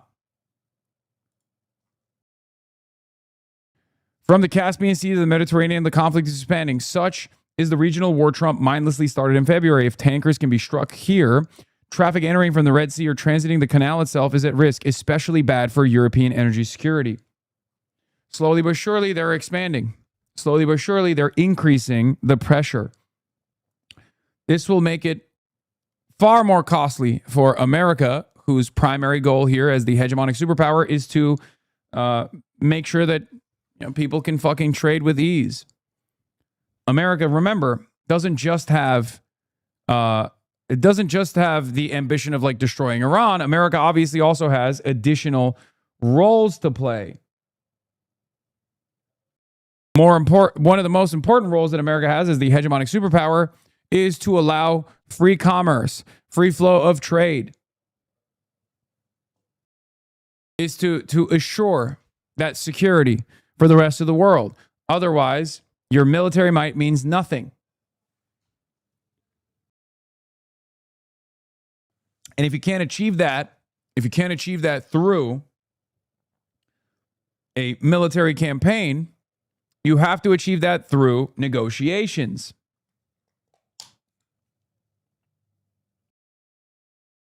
Yeah, I too remember when Macron said,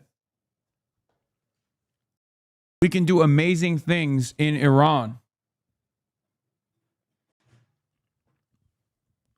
I remember that.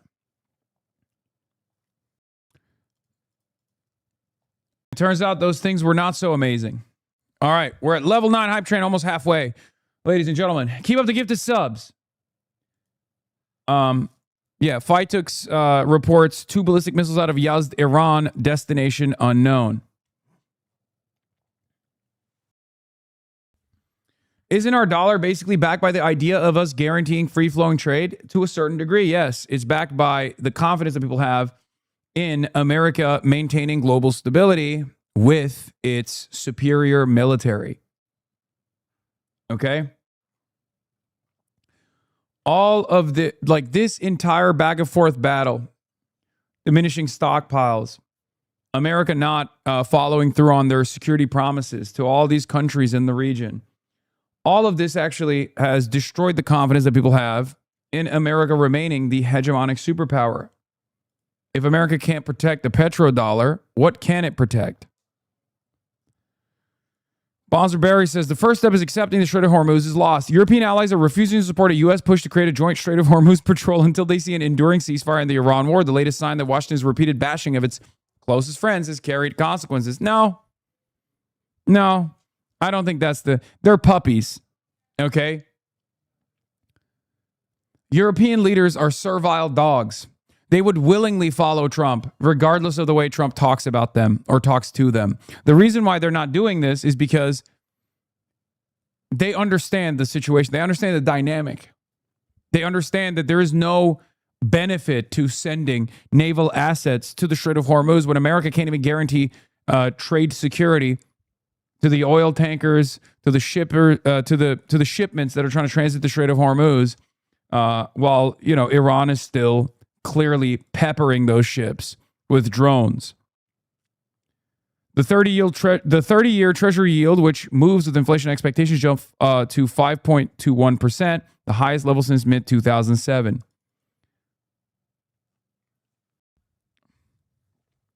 We've officially reached level 10. What did I say I was going to do at level 15? Oh, a tank top stream. If we reach level 15 on the hype train, I will do a tank top stream again. I'll bring it back. Yeah, I'm not above slutting myself out. But promises made, promises kept. He stood unshaken, a voice in the storm, a man of conviction, a heart reborn. He spoke the truth when the cost was high.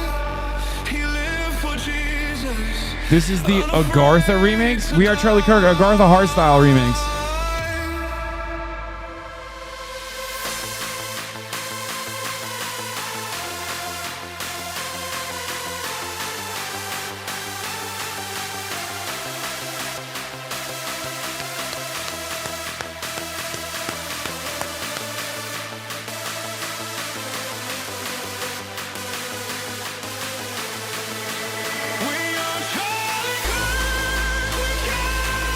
Okay, this is fire. This is actually kind of good.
Hasan Piker Boiler Room set, where I only play We Are Charlie Kirk remixes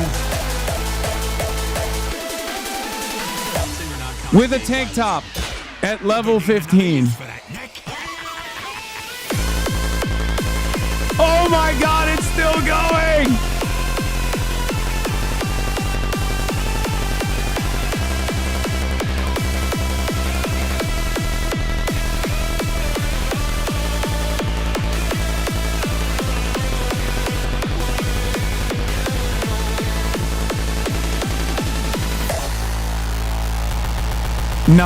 Not Boiler Room. They're super problematic is so funny. We just literally watched an Agartha hardstyle remix of Charlie Kirk. I think problematic is out the door at this point. Okay? I'm just trying to win over the Asmongold audience, the fucking Nederlanders, okay? The people, the Dutch, the people living in Holland, the people living in Norway who are like, oh, maybe this guy isn't so bad. He likes the hard style. I love hard style. Maybe socialism isn't so bad. I also like carrying the flame.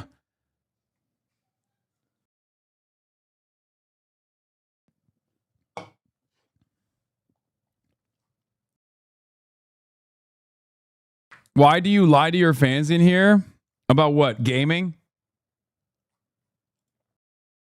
Hot off the presses? No! That's crazy. Coworker Wig to coworker Kirk. Charlie's looking up at this right now.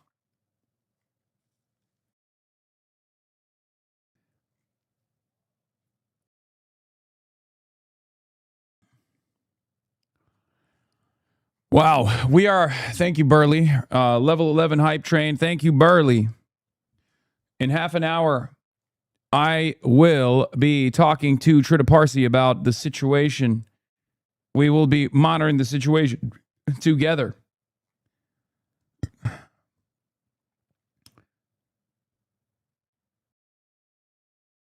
Anyway.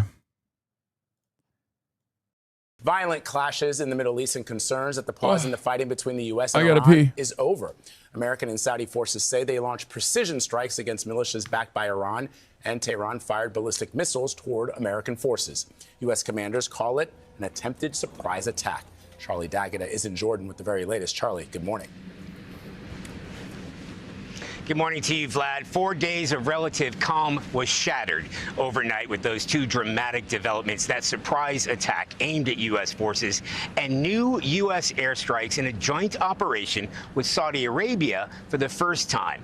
This might seem like, well, here we go again, but this is a serious escalation. So video shows attacks on Iranian-backed militias in Iraq in direct retaliation for drone strikes aimed at Saudi Arabian oil facilities. An Iraqi paramilitary coalition says the strikes killed and wounded multiple people and caused damage to buildings and other property. Then there's this surprise ballistic missile attack here in Jordan. Military sources tell us 5 of those missiles were intercepted. Remember, this is where those 3 U.S. soldiers were killed. So this isn't symbolic. This isn't a gesture, U.S. Central Command told us. This was another attempt to kill American troops. So fighting had been on hold to give diplomacy a chance. Now, in the middle of all of this volatility, President Trump met privately with Israeli Prime Minister Benjamin Netanyahu for the first time since this war began. Netanyahu described it as one of the best conversations, but earlier President Trump slammed the Prime Minister for exaggerating Iran's nuclear threat, saying, quote, I don't Level need 12 Bibi hype to train. tell me that 3 more because levels. he wants me to stay involved. Natalie? Charlie D'Agata in Jordan, thank you so much. President Trump speaking to Fox just moments ago about the U.S.-Iran conflict. Trey Yang says he the mad. information. He big mad. Trey, what did the president tell you? This was really funny. He's like, we're going to bomb the fucking shit out of them. We're so mad. Yeah, guys, good morning. President Trump reacting to that Iranian attack on U.S. forces overnight in Jordan. President Trump tells Fox News about Iran, we are going to beat the effing S out of them. He went on to say, we'll be hitting them hard. They're going to get a beating. So clearly the United States is going to respond to what the president described as a surprise attack. He says U.S. forces had just minutes to shoot down these incoming Iranian ballistic missiles. The president says he has reviewed video of the shoot down, and it was U.S. forces conducting this operation to defend that area. He said it was real time. They were calling out coordinates and ensuring that none of this incoming Iranian fire got through. I also asked the president about those U.S. and Saudi airstrikes against Iran-backed Iraqi Shia militias overnight. He says those strikes were coordinated with the Iraqi government. He called these Iran-backed militias a cancer on the world and says he is considering additional warnings against Iranian proxies and their link to the Iranian regime. The president also talked about his meeting yesterday with Israeli Prime Minister Benjamin Netanyahu in the Oval Office. He says it was a great meeting, adding he understands now. It appears that the relationship... Bro thinks he's lethal shooter. I understand it now. Bro, you are not lethal shooter, okay? You are not lethal shooter. You don't understand shit. Between President Trump and the Israeli Prime Minister is strengthening. And again, the president called that meeting in the Oval great. In terms of possible talks with the Iranian regime, the president says we're going to let them keep talking. Level 12 hype train. Remember, the Iranians came to President Trump after 13 straight days of U.S. bombing against Iran. 1 minute remaining at 30% level. 12 hype train.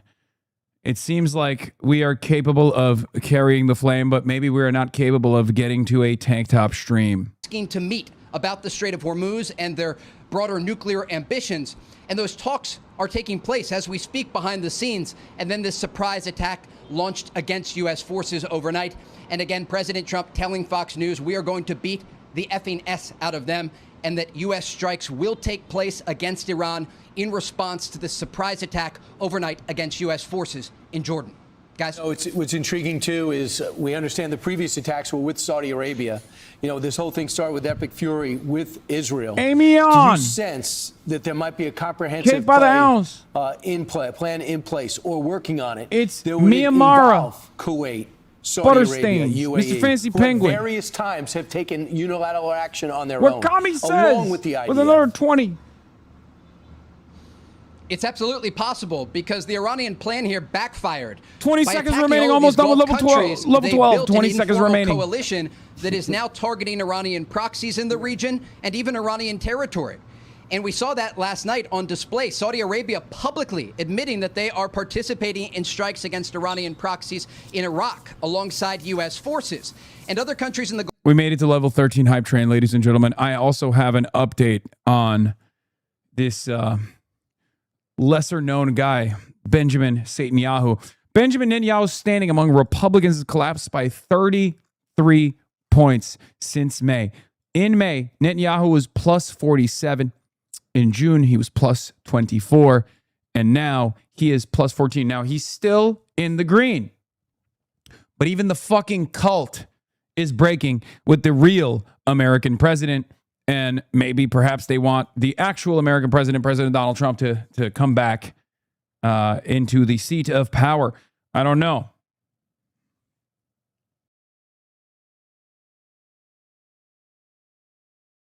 Guzzo24, thank you for the 20 gifted subs. We're at level 13 hype train, only 2 more levels remaining for a tank top stream.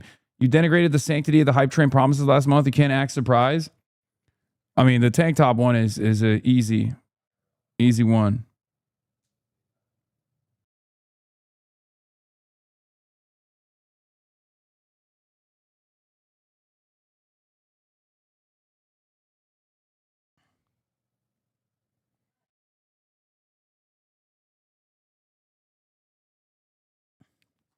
Flew with the Fox. Gulf have participated in limited capacity against the Iranians, targeting some of these coastal areas around the city of Bandar Abbas next to the Persian Gulf, where many of those U.S. strikes took place. And remember, when we spoke with President Trump earlier this year during Operation Epic Fury, he said he was most surprised by the fact that the Iranians were targeting these countries that were uninvolved, that were not striking Iran at the time. And so again, what Iran has done here by targeting these Gulf countries is actually building this informal coalition that is now being used to pressure the Iranian regime. The question remains if these talks will lead to some sort of agreement. 4-2. But again, Thank you for the President five. Trump tells Fox News there will be a U.S. response to this surprise attack overnight against U.S. forces in Jordan. Trey Yingst just getting off the phone with the president. Trey, thank you very much for the exclusive reporting. Thanks, Trey. Be sure to like. It's funny that Trey Yingst So it's is Dave- like the last remaining Trump loyalist at this point, which is a definite fall from grace for Trey. He was far more critical of Israel back in the day before they made him the chief foreign correspondent for Fox News. Tel Aviv Trey is now the biggest Trump dick rider at Fox News. That's part of the reason why Trump loves giving him interviews where he says dumb shit like, oh, I'm going to bully the fuck out of Iran. Updates. CENTCOM commander in an internal note, this is from Phil Stewart, chief national security reporter for Reuters, with a fat scoop. This comes after the footage was filmed by a U.S. soldier during an Iranian missile barrage targeting the Muwafaq Salti air base in Jordan. CENTCOM commander in an internal note says videos like this by troops can help Iran with targeting during missile and drone attacks. Comes as sources tell Reuters some deployed personnel could soon be ordered to surrender their phones. Now, it's funny because this is a successful strike. And clearly, if they are capable of targeting whatever they were targeting there, visual confirmation from phone footage like this, it's not going to change the dynamic for Iran because, one, they're capable of precise targeting now. And two, if they're capable of precise targeting, they're probably capable of seeing the impact zone with the same satellite imagery that allowed them to engage in precise targeting. So it's still funny that they are, engaging in more operational security, though. Too little, too late. Cooper says Iran benefits from being able to see the success or failure of its strikes in near real time by searching news reports or online posts by journalists referencing reactions, photos, and footage from the cell phones of our troops. The direct, unavoidable cost of this open source intelligence could be measured in the lives of American service members and civilian residents in targeted Gulf countries. Cooper also says Iran would normally have a tough time determining the success or failure of its strikes thanks to things like the U.S. military's electronic jamming or other tactics used in war zones. Tamanna! Thank you for the 50. Almost done. 10 seconds remaining on level 13. 10 seconds remaining on level 13. 9 seconds remaining. 88%. Oh my God. With a last-ditch effort from Blonde Bob and Dijo Kajula with the 50 bones. We are now at level 14, only one level away from a tank top stream. Promises made, promises kept.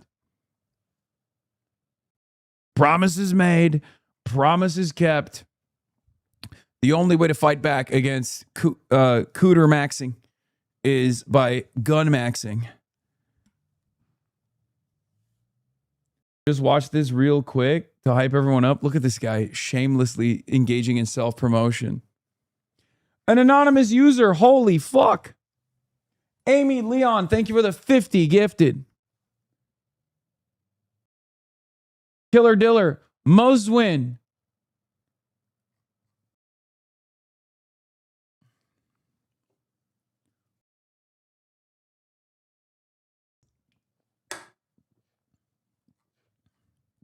We are at 76% at level 14. 76% at level 14, ladies and gentlemen. 79% at level 14. Tank top stream is imminent. Give us your best Sav Cannon pose. Tank top suit, make it happen? No.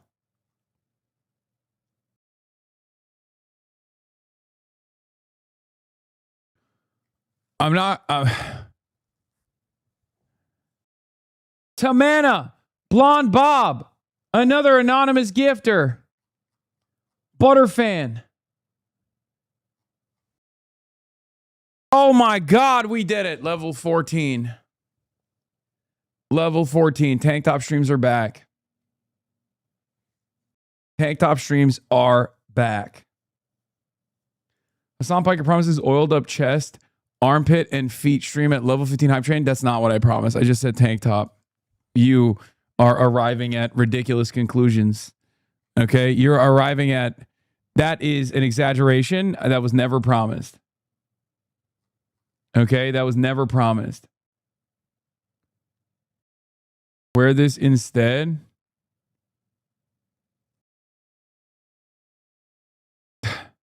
No. Level 15. Level 15 hype train. We arrived at it. We're going to do a tank top. Promise is made. I will keep that promise.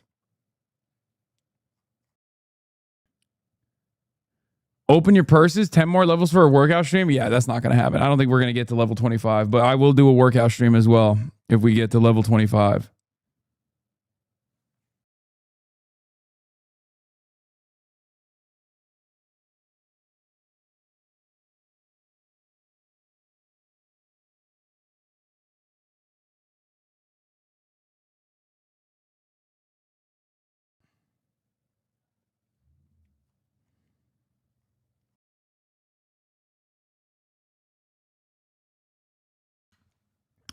Bro, oil stream for the Strait of Hormuz. Yeah, oil up with the oil transiting through the Strait of Hormuz.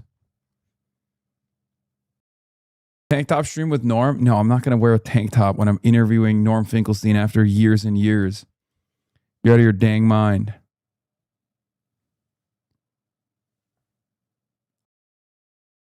Yeah, Ken Klippenstein interviewed Francesca Hong, by the way, who had some beast mode opinions. We're going to get to that in a second. But how much of a surprise was Iran's surprise attack? Iranian war briefing with Sean Bell. 152 of President Trump's 4 to 6 week war in Iran. After a relatively quiet few days, last night was intense military activity again. But what was the surprise about Iran's surprise attack?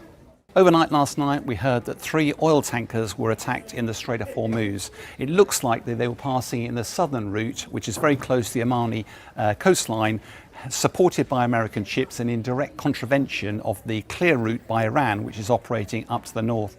Now, every time that's happened in the past, that's acted as the catalyst for a tit-for-tat exchange between America and Iran. That's exactly what happened last night.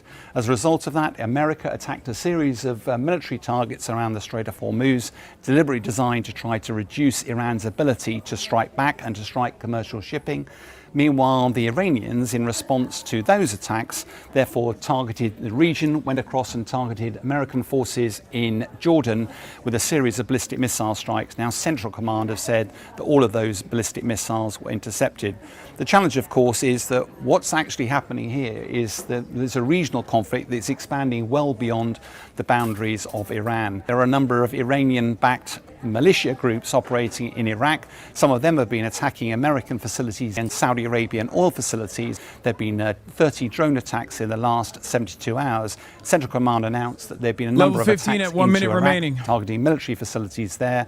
Level 15 at 1 minute remaining. Level 15 at 1 minute remaining. 1 minute warning for level 15. If we get to 25, I will do a workout stream. I'll try to do it with Abdul. I don't know if we'll have time, but an anonymous gifter is gifting 500 tier 500. Holy fuck. We got a horny ass anonymous gifter, level 15 complete. What the fuck? Almost level 16 complete. Jesus Christ. There is a gooner amongst our ranks.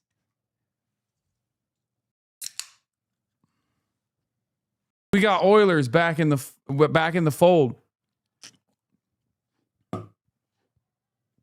Moose Knuckle stream at level 20? No, I'm not going to do a Moose Knuckle stream, dude.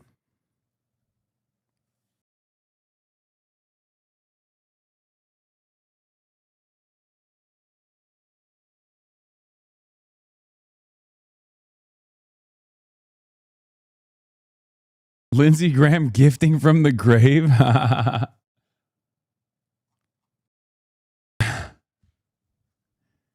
Okay, maybe we will reach level 25. I was wrong. I was wrong about this. Kaisenaka never. The Iraqis claim that 20 people were killed and 32 were injured. On behalf of the Crown Prince, the Saudi foreign minister said they didn't want to see any form of escalation in the region, but they would act in response to any form of aggression in those most recent periods of attack. So why has there been a sudden resumption in these attacks? Well, last night it's quite difficult to see who struck who first and the sequencing of events. But America is saying that Iran had conducted a surprise attack against America, made implied that actually Iran was operating proactively. But the challenge is this is all about the Strait of Hormuz. It's all about control. It's all about the Memorandum of Understanding and Clause 5, which effectively gave Iran responsibility for the safe passage of vessels through those straits. Every time America tries to force commercial vessels through that new southern route, it precipitates an escalation of violence, and that continues. So what actually is the American strategy here? Well, it seems to be able to use American force to try and defeat Iran, trying to drive it to the negotiating table and a position of weakness. The challenge is, as day 152, that doesn't appear to be working. I like that Sky News has to repeat the same video every day now. I mean, that's everyone. I feel like I'm always, I try to make it as interesting as possible, but it's impossible not to be repetitive on this because it's the same song and dance every time. Friday night, Trump says, after market close, Trump says he's going to do something insane. He's going to nuke Iran. And then come Sunday night, right before markets open, Trump says, oh, Iran is begging for a ceasefire. This has happened for the last 160 fucking days. Literally, with a brief pause in between when there was a MOU, which they were forced to follow through on because there was an imminent crisis with the strategic petroleum reserves.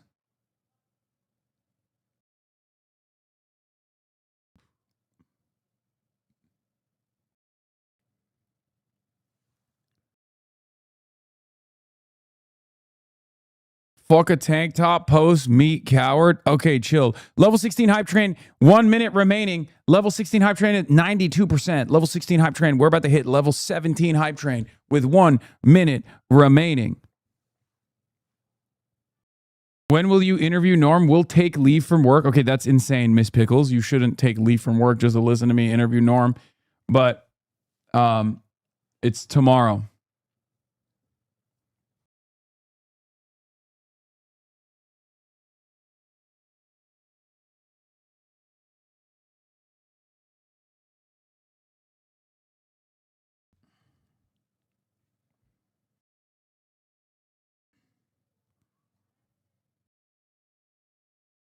Level 16, level 17 hype train.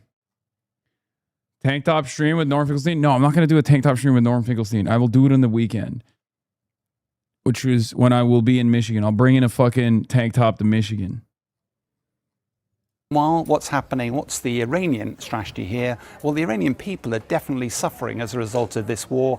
Inflation is high, supplies are low, but the Iranian leadership, particularly the IRGC, see this as a once-in-a-generational opportunity to move from a pariah state to a regional power, potentially even in control of the Strait of Hormuz. All they've got to do to achieve their strategic objectives is to outlast America, and they will deliver strategic success.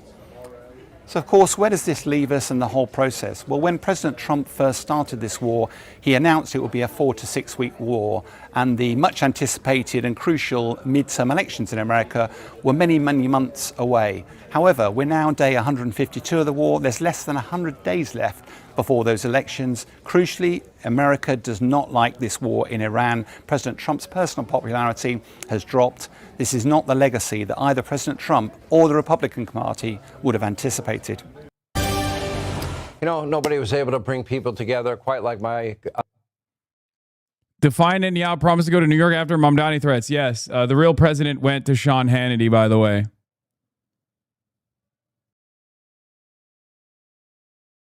Here's, before we get to that, last part of the situation monitoring. Hardest part of 3-day war was the first 5 years.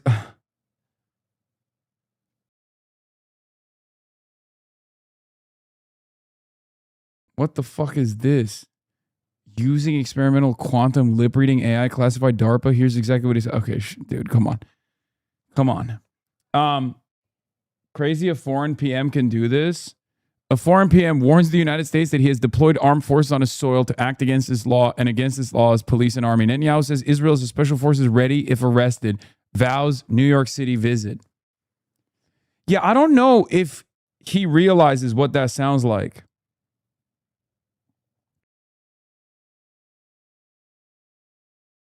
I don't know if he realizes what that means. I mean, that's insane.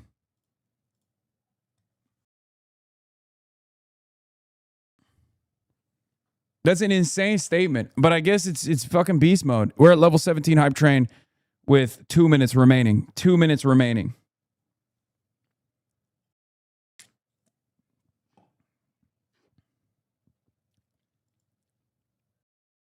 AIPAC Super PAC adds $5 million to Michigan Senate primary, pushing total above $30 million. You know what I have to say to that? What gives? But of course, AIPAC is doing that for a good reason because Israel comes to me in my dreams. Yep. Mamdani is now formally a part of Netanyahu's digital campaign and tough re-election bid. Here's what I wrote last week. Confrontation with New York's outspoken anti-Zionist mayor could allow Netanyahu to cast himself once again as Israel's defender against international efforts to isolate and punish the country. I don't think so.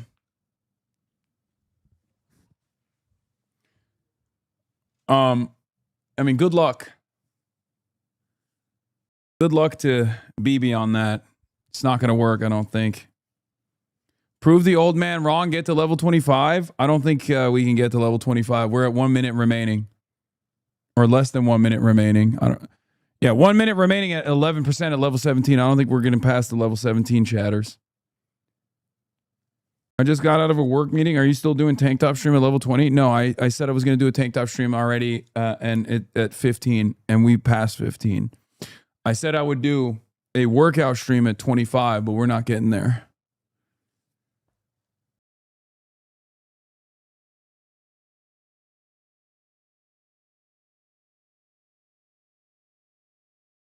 It's not happening. My PBS prediction is that within a year, Hasanabi will build travel Pelican to include some kind of soundboard.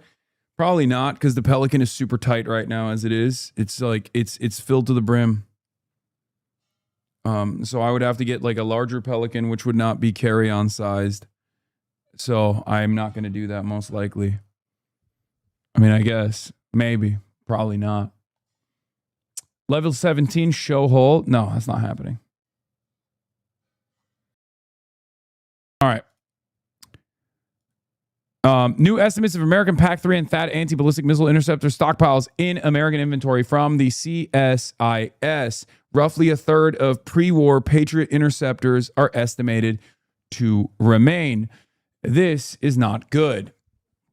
Patriot and THAAD interceptors remaining in U.S. inventory pre-war was 2,330. At the ceasefire point was 1,030. Today, July 27th, it's at 759 to 827. THAAD pre-war was 452. At ceasefire was at 232 to 262. Today is at 234 to 278. Estimated inventories today account for additional interceptor use and new deliveries since the April 8th ceasefire. THAAD deliveries during the ceasefire outpaced estimated use over the same period, resulting in higher inventories today than in April. Patriot calculations include the latest MSE variant and PAC-3s. Several hundred PAC-2s, not represented in the chart, are estimated to remain in U.S. inventory.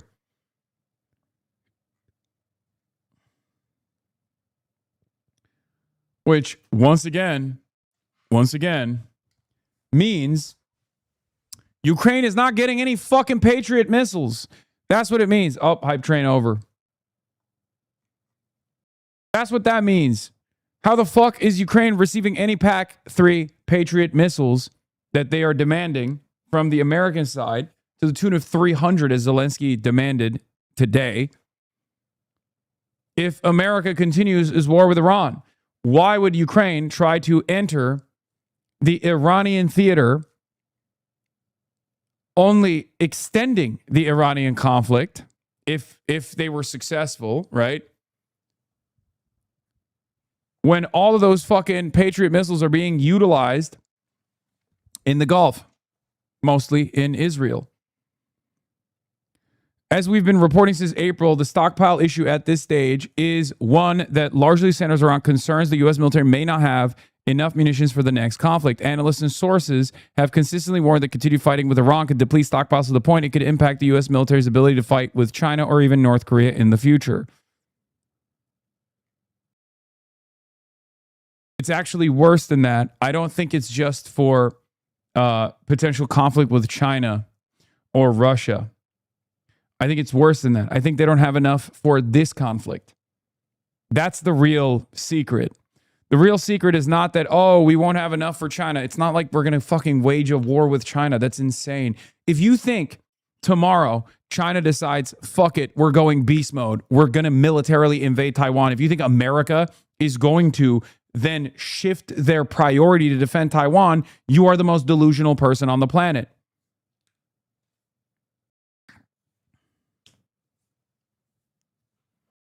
Yeah, Ukraine is trying to make it seem to Trump that supporting Ukraine is part of fighting against Iran. It's a game of jingling keys to keep Trump's attention. I know, but it's a very dumb thing to do because if successful, it only extends the conflict, which makes it less likely that he will receive a single Patriot missile. That's what I'm saying. Any day that goes by where America is more invested in Israel, which is what America will always do, Israel's the primary focus, is a day where Ukraine gets no attention whatsoever and no weapons whatsoever.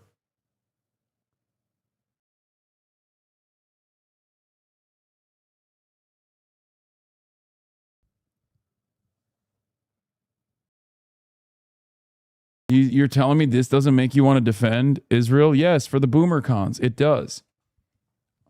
I'm turned up and turned on. The dogs are out. OBGYN stanced up. Cooter for the rest of the world to see.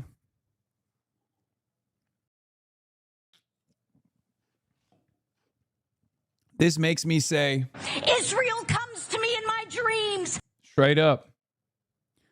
Anyway, on that note, Trita Parsi is going to be on the broadcast in 1 minute.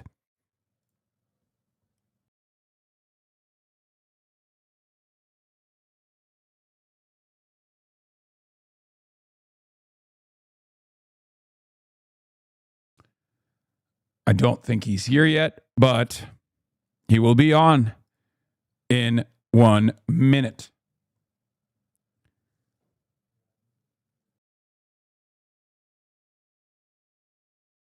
I'm gonna text him real quick, see if he's still doing it. Ask Trita about this. What is it?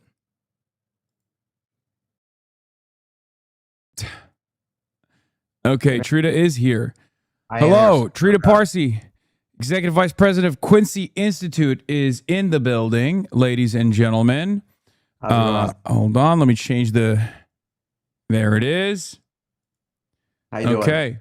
Welcome back. Apologies for yesterday. We had to watch perhaps the most boring Wisconsin gubernatorial debate that's taking place, but we got a candidate in there, Francesca Hong. I don't know if you're familiar with her. She's a wonderful DSA candidate, running and actually killing it right now. She's got like 44%. Wow. It's freaking out the establishment a lot. But in any case, Trita, you're back, and the news are not so good. And I am very excited to have you. Thank you for coming on. We got a real situation evolving. As of yesterday, Iran actually changed the pace of the theater by doing a non-retaliatory strike for the first time in the last 160 plus days. By striking at U.S. assets in the Jordanian air bases, the U.S. air bases in Jordan. And Trump has since refused to retaliate, as a matter of fact. So very interesting predicament. I wanted to hear your assessment on where things are going and if you still feel confident that there is any opportunity for peace. Look, there always is an opportunity still for peace, I think. Although I agree with you fully, it is looking very, very bad. The trajectory has shifted dramatically. Let me start off by sharing just my thought and analysis as to why I think the Iranians did this. I think this really surprised the US. They did not expect this. And it was, from the US perspective, highly provocative to do it while Netanyahu and Zelensky are in Washington, D.C. It adds additional pressure onto Trump. So the fact that the US hasn't responded yet, and I'm not 100% sure if that is the case. There was some sort of attack early on, I heard. But either way, I don't find that very likely to be a lasting situation. So why did the Iranians then do this? There's been a lot of speculation that this is because they lost faith in diplomacy with the United States. They're trying to test to see how strong Trump's resolve is, all of these different things. And I think there are probably elements of truth in that. But the way I see it, I would limit it to essentially three key reasons. First one is oil prices have come down. Despite the fact that the strait is closed, even during this informal ceasefire, oil prices has come down, which then creates a problem for the Iranians because there was never a negotiated ceasefire. It's just that the US stopped fighting. The US has stopped bombing. And if it is so that the US can decide when there's a ceasefire and when there isn't one by simply bombing or not bombing, and the Iranians just have to follow suit, then that creates a scenario in which Trump will always have an option, a rather costless option, in which he can just go from diplomacy to fighting back to ceasefire, and the Iranians would just have to adjust to that. So an informal ceasefire is completely unacceptable to the Iranians, but particularly now when they saw that oil prices were coming down, it meant that the economic pressure on Trump was reducing much faster than the Iranians thought. I don't think this is the main reason. The second reason is, I think the Iranians wanted to showcase that they are willing to take preemptive actions against the United States because they believe the US was preparing an attack. They claim that there was intelligence and maneuvers in the US with new assets coming to the region that suggested that the US was in the direction of an attack. And by taking preemptive measures, they're trying to signal to the United States that if you think that there's like a massive escalatory step that you can take, a larger war, you hear Trump constantly say that, we're just going to go at Iran much harder than we did before. So if there is a belief that a bigger war is in your favor, the Iranians are trying to deter the US, and I know this may sound paradoxical, by showing their willingness to attack first. Now, of course, there's a huge risk with that at the end, and we'll talk about that. And the third thing, I think, is the combination of a couple of factors here, which really puts a fine print on this. I think the Iranians have come to the conclusion that Trump will never commit himself to diplomacy unless he no longer has a military option. And by showing their willingness to go to war with the US, by preemptively attack the US, they're trying to tell him, you don't have that option because you think that that option is going to be easy for you, but we're willing to fight you. And only when Trump has concluded that he doesn't have a military option will he start becoming sincere and genuine about diplomacy. So the pathway to a deal is not, or to peace, is not a deal. The pathway to it is to first eliminate the military option, force a realization that only diplomacy, meaning no combination of diplomacy and military action, will work. And then at that point, you can actually make a deal feasible and you can make a deal durable. 1 second, let me just pick up this. I think this is the second time this has happened while I'm on your show. I was going to ask if you could fix your audio source as well. Okay. Because I don't think it's coming from your headphones right now. It's a little bit low.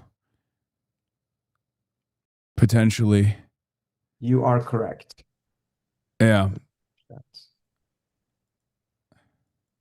Okay, it should be better now. Is it better? Yes, it's much better now. Yeah, much louder. I'm going to get a professional mic one of these days. Yeah, no, it's all good. So yeah, I agree with I agree with your assessment. What do you think this says about the American conversations that have been taking place in Western media, specifically about the quote unquote chaos within the Iranian governance structure? The New York Times Daily actually had this long report that I found to be coping, I guess, with the situation a little bit by claiming that there is a real disagreement between the hardliners and the more moderate, more pragmatic elements the more pragmatic elements that are trying to still maintain a more positive posture towards a ceasefire negotiation, whereas the hardliners are maybe even acting out at times. There was talk about how the IRGC might have actually even decided on their own to strike the U.S. assets in the region or strike at the ships to abide by the MOU. I don't think that's correct, but does this change that calculation? Does it make it impossible to determine that there is any kind of inconsistency, any kind of chaos or conflict inside of the Iranian governance structure right now? Look, I think we have very little insight into what's happening inside the Iranian government. But I do think that there seems to be some sort of a inclination to assume that because we don't understand it. And we're very quick to go to those type of explanations. And again, sometimes they're probably true, but it doesn't mean that there's some sort of inherent problem. I find it peculiar that we're so quick to come to that conclusion when there's such clear signs that there's massive chaos in the American government. I was about to say, Iran didn't fire 12 generals, I don't think. Iran doesn't have leakers going to mainstream news and sidestepping the security meetings that they're having right now to basically advance the warning signs that we're running out of interceptors. Yeah, exactly. And you don't have a situation there in which they have like an intelligence service that leaks that type of information that completely contradicts what the government is saying, etc. Now, some of that is normal, but we are in a truly chaotic situation these days with the manner that this current administration is running things. But I do think like there is a reality one has to recognize, and it shouldn't be surprising. This is why I think some of these reportings are a little bit odd. Why are you surprised that in a situation of war, it is the IRGC that has the upper hand? It is the generals that in a state of war actually tend to have the strongest voices, not the diplomats. Or the idea that, so for instance, there were negotiations about 2-3 weeks ago before you had a full collapse of the MOU. And it was in Muscat. The American side actually didn't really show up. So it was done by the Omanis and the Iranians. And the Iranian foreign minister essentially was negotiating a text, a joint statement by the Omanis. He seemed to have thought that he had the mandate for it, went back to Tehran by phone and got it nixed. And, apparently he couldn't sell it to Tehran. And then the question is, well, how could they overrule the foreign minister? Of course they overruled the foreign minister. The foreign minister doesn't make these decisions at the end of the day. You had a similar situation in which Kushner and Witkoff were in Geneva, negotiated a deal with Iranians through the help of the Omanis back in February. And even told the Iranians that they are very confident that Trump is going to like this deal, went back and Trump said no, and instead started a war 24 hours later. Perfidy. No one has said that, how is it possible that Witkoff could be overruled? Of course he can be overruled. He's not the president. And currently the situation in Iran is not that the foreign minister is running the foreign policy. It is the government as a whole, and within that government, clearly the IRGC and the military are having the upper hand because they're at war. Yeah, the Supreme Leader Trump has the final say on these decisions, and perhaps there's someone even above him that is capable of changing his mind. And that man is Benjamin Netanyahu, and he's currently in Washington, D.C. I wanted to hear what your perspective is like. Obviously, there is this real crisis. CSIS has reported that the standoff munition stockpile has diminished dramatically. The interceptor stockpiles have diminished dramatically, where the current assessment is that we do not have enough interceptors, PAC-3s, and THAAD missiles to potentially wage any war with our peer or near peer adversaries. I think it's worse than that. I suspect that it's actually not about a potential crisis in the future, but the real crisis that's taking place in the Gulf right now. I don't think we have enough to even go through a long and extended conflict with Iran. So now there's 2 points of pressure. The markets, obviously, being the first point of pressure, the energy markets, and the munitions. And it seems to me that is the real reason why Trump has not gone through an additional escalation and instead is demonstrating some semblance of restraint. Do you think Benjamin Netanyahu is capable of convincing him otherwise, especially when reporting shows that he's frustrated with the Pickaxe Mountain targeting that obviously came from the Israeli side as another opportunity, a lifeline to continue striking Iran, to give Trump and the Western media another target that Trump could focus on. Yeah, look, first of all, regarding the interceptors, it's precisely because of that, because these are not mysteries. I mean, these numbers in this, the audit of it was very clear from the outset.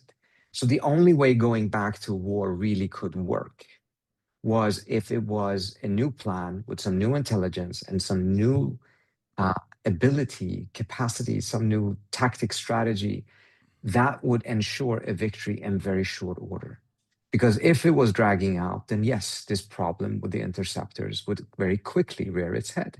And this is part of the reason I'm so surprised as to why Trump really restarted this, because I expected that if he's actually going to restart this war, he must have a plan. He must have a new technology. He must have a new intel. And it appears that he had absolutely none of them. And instead, some haphazard bombings in the south of Iran eventually would have brought about some new situation. Right? So it's still a mystery to me how this decision actually was made, because there's not even a semblance of some sort of a strategy or theory of change, theory of how this could succeed. So the interceptor problem has always been available. It's always been known. We saw it back in 2025, in which the Israelis started asking for a ceasefire after 9 days or 10 days of fighting because they were running low. 10 days. And that was when the US was providing a tremendous amount of support for them as well. So it's not a new problem in any way, shape, or form. Is it the reason why he's showing restraint? In many ways, I think it is. The question is, why wasn't that same factor present to make him decide not to do this in the first place? Maybe it's because the military is less woke this time around, even less woke than before. Because pre-MOU, Pete Hegseth said they're going to start, being less woke. And maybe post-MOU, they're going to be even less woke than the past. Have you factored in the secret weapon? Yeah. I think there is an argument to be made that the president was so frustrated for a variety of reasons that he was just, screw this diplomacy, I want to see a bombing campaign. And you didn't have people in the military or around him that were willing to say, look, understand your anger, but this is not going to work.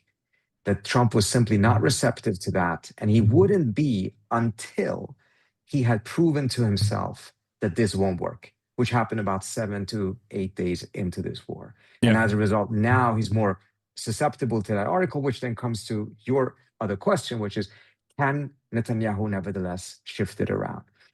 I think there is one thing that the Israelis likely tried yesterday, and I think Netanyahu hinted at it publicly by saying that they came in with some new ideas. Oh, God. And I think what this may suggest is that the U.S. military itself is not coming up with any more ideas at this point, because none of them are good, and they know that this is not going to go anywhere. So they're not going to put bad options in front of Trump. But that means that there is a bit of a vacuum there when it comes to military ideas, and Trump has probably rejected a lot of them. And the Israelis may come up with another one of these spectacular ideas that look good on paper or look good in Trump's eyes, but have no relationship with reality, just as much as their previous idea, which is starting this entire war in the first place, had a very, very bizarre relationship with reality.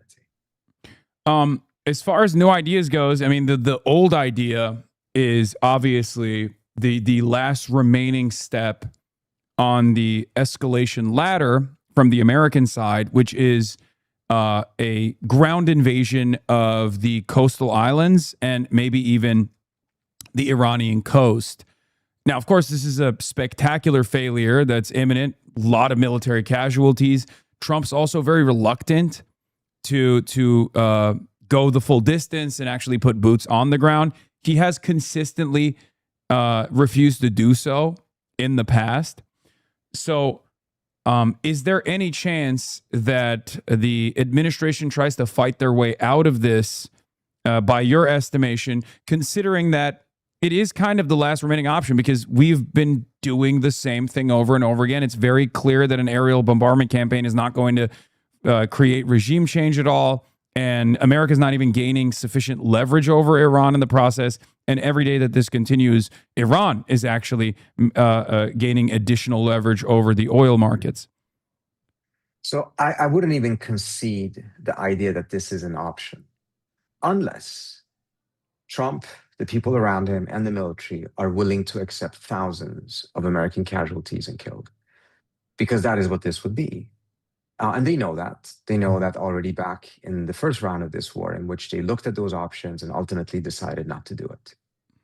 So again, if you were to do it, either it's because you're completely desperate, or because you have some new strategy, some new intel, some new capability that changes the equation, because it has been looked upon numerous times and it doesn't look good in any way, shape, or form. Can you take an island? Yes. Can you keep it? Yes. What is the cost of that? Immense. What is the strategic utility of it? Very limited. Does it change the picture? No. You're just positioning yourself in a stationary way that allows the Iranians to rain missiles on you, and you cannot force protect. You can't provide force protection for the troops under those circumstances in an effective manner. So it would be a lot of people killed for absolutely nothing. That was the reality in the first round. I don't see anything that suggests that that is not the reality today. If the belief is that this bombing of southern Iran has reduced Iran's ability to close the strait, remember, this is exactly what was tried with the Houthis in February of 2025. Yeah. When Waltz and others convinced Trump to do that. And after 9 weeks, he stopped, and I don't think he's even mentioned the word Yemen since then. Yeah, no, he said famously, the Houthis got hands. Like, he literally said they're brave fighters. They're really tough fighters. Exactly. And I spoke to folks at the Pentagon at the time who were saying that, they were stunned by how quickly the Houthis immediately dug up missiles, fixed the different silos or, entry points in which the missiles were. And the Iranians are doing exactly the same thing. And, at the end of the day, it's probably the Iranians that trained the Houthis on this. So if it didn't work against the Houthis that are far less dug in, far less resources, have not had this strategy for that long, whereas the Iranians have been preparing for this since the mid-1990s, I just don't buy for a second that this 13-day campaign has achieved more against the Iranians than what 9 weeks did against the Houthis. What level of knowledge do we have over the Houthi ballistic munitions and drone procurement capabilities? Because from what I understand, they are still significantly reliant on trying to create an air bridge between Iran, and this is part of the puzzle for them. We don't know what. Do we even know what depth of stockpiles they have in terms of carrying out a continuous blockade over an extended period of time? Because I assume that their reluctance to enter the theater of conflict and close the Bab el-Mandeb Strait wasn't necessarily because they're a totally sovereign actor here, but more so because of the limitations that they acknowledge. But perhaps I'm wrong, and I wanted to know if you have additional information on that. I don't have an answer to that. My suspicion would be, however, that first of all, they were made self-sufficient far earlier, meaning that they know how to build this stuff on their own now. In fact, I was told that they had even improved on some of the drones and were now reversing that, essentially the intelligence or technological flow was going from the Houthis to the Iranians. Yeah, we saw that. Sorry to cut you off, but we saw that with the F-35. They were the ones who first used the loitering drones against the F-35 and almost successfully struck an F-35, which was shocking when it was revealed in the New York Times. I thought it was fake. So they definitely have improved. I just don't know how deep their facilities are, both literally deep as far as like bunkered down, but also like how many munitions they have. Yeah. Again, and I don't have the answer to that, but my suspicion would be is that they were never in a position in which that had been depleted by the time the Saudi-Iranian normalization occurred. They have the technology, remember they're importing this stuff in small parts rather than as whole.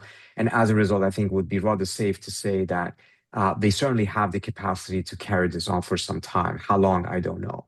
But I think we should also recognize that there seems to be a connection now in which any manner in which a conflict between Saudi and Yemen would become full blown would also then entail a conflict between the Iraqi militias in Iraq and Yemen and Saudi Arabia, which then also changes the equation somewhat. And I think that we're there right now, right? I mean, that's what it seems to be happening currently, because on the other side, while America has not retaliated against Iran directly, there was a joint U.S.-Saudi strike that took place against Iraq, the Iraqi militias.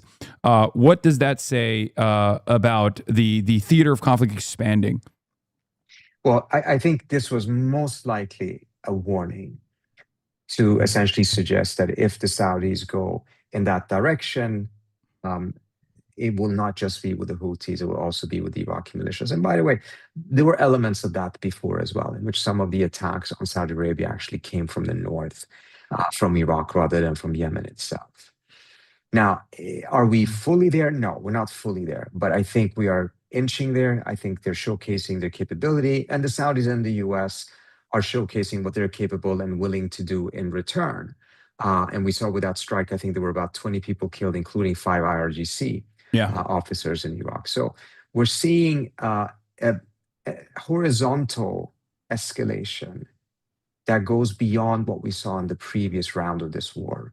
And some of the nightmare scenarios that were avoided, such as the Houthis coming in and closing the straits there, Bab el-Mandeb, is now, at least they've hinted at it very clearly. They've shot at ships, and I think there's a recognition that they have a capability, at least for a period of time, of doing so, which is a very, very dangerous situation. And then you also have a potential, and I wrote about this on Substack and our Responsible Statecraft, that you may also have the Ukrainians trying to open up a northern frontier, because they struck at an Iranian ship in the Caspian Sea, showcasing their ability to use long-range drones, because that was a long-range drone that struck that. And I think it took the Iranians by surprise as well.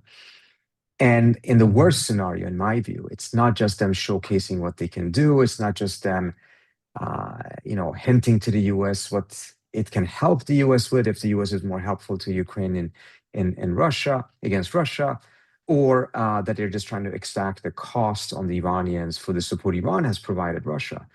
But rather that this may actually be something bigger, which is to merge the two battlefields, to make the two wars one, and by that push the U.S. into something even Biden resisted, which was to get into a direct confrontation with Russia. Yeah.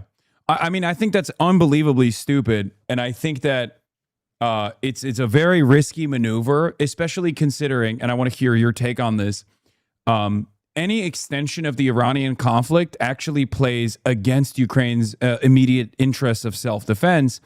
Zelensky has asked for 300 PAC-3 missiles earlier today, when it's very clear that we're, panic shipping. We've deferred a lot of these Patriot systems that were supposed to be shipped to other allies. We've deferred those transfers specifically so we can hurry them to the Gulf region. And even then, we're depleting those munitions. So there's no PAC-3s that are coming to Ukraine in this situation, which makes it a lot easier for Vladimir Putin to, especially as temperatures get colder, to strike with ease at a lot of these energy facilities and leave Ukraine and the civilian population of Ukraine without heat in the cold winter.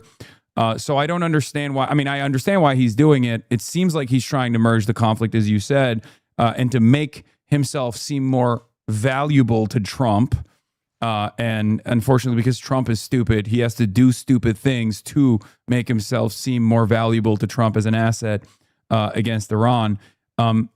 Do you see that theater expanding as well on the Ukrainian front, or do you think that this was, a first strike and that they're going to go back to diplomacy somehow with Iran? So we've seen some diplomatic activity between Iran and the Ukrainians, which appear to have occurred immediately after Zelensky's meeting with Trump at the White House, in which the Ukrainian foreign minister essentially called up the Iranian foreign minister, appeared to have done some sort of an apology or acknowledgement of error, which then was accepted by the Iranians.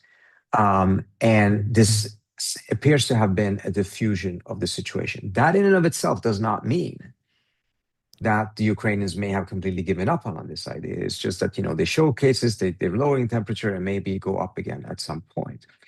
Your argument is a very interesting one because I think it really reflects the risk.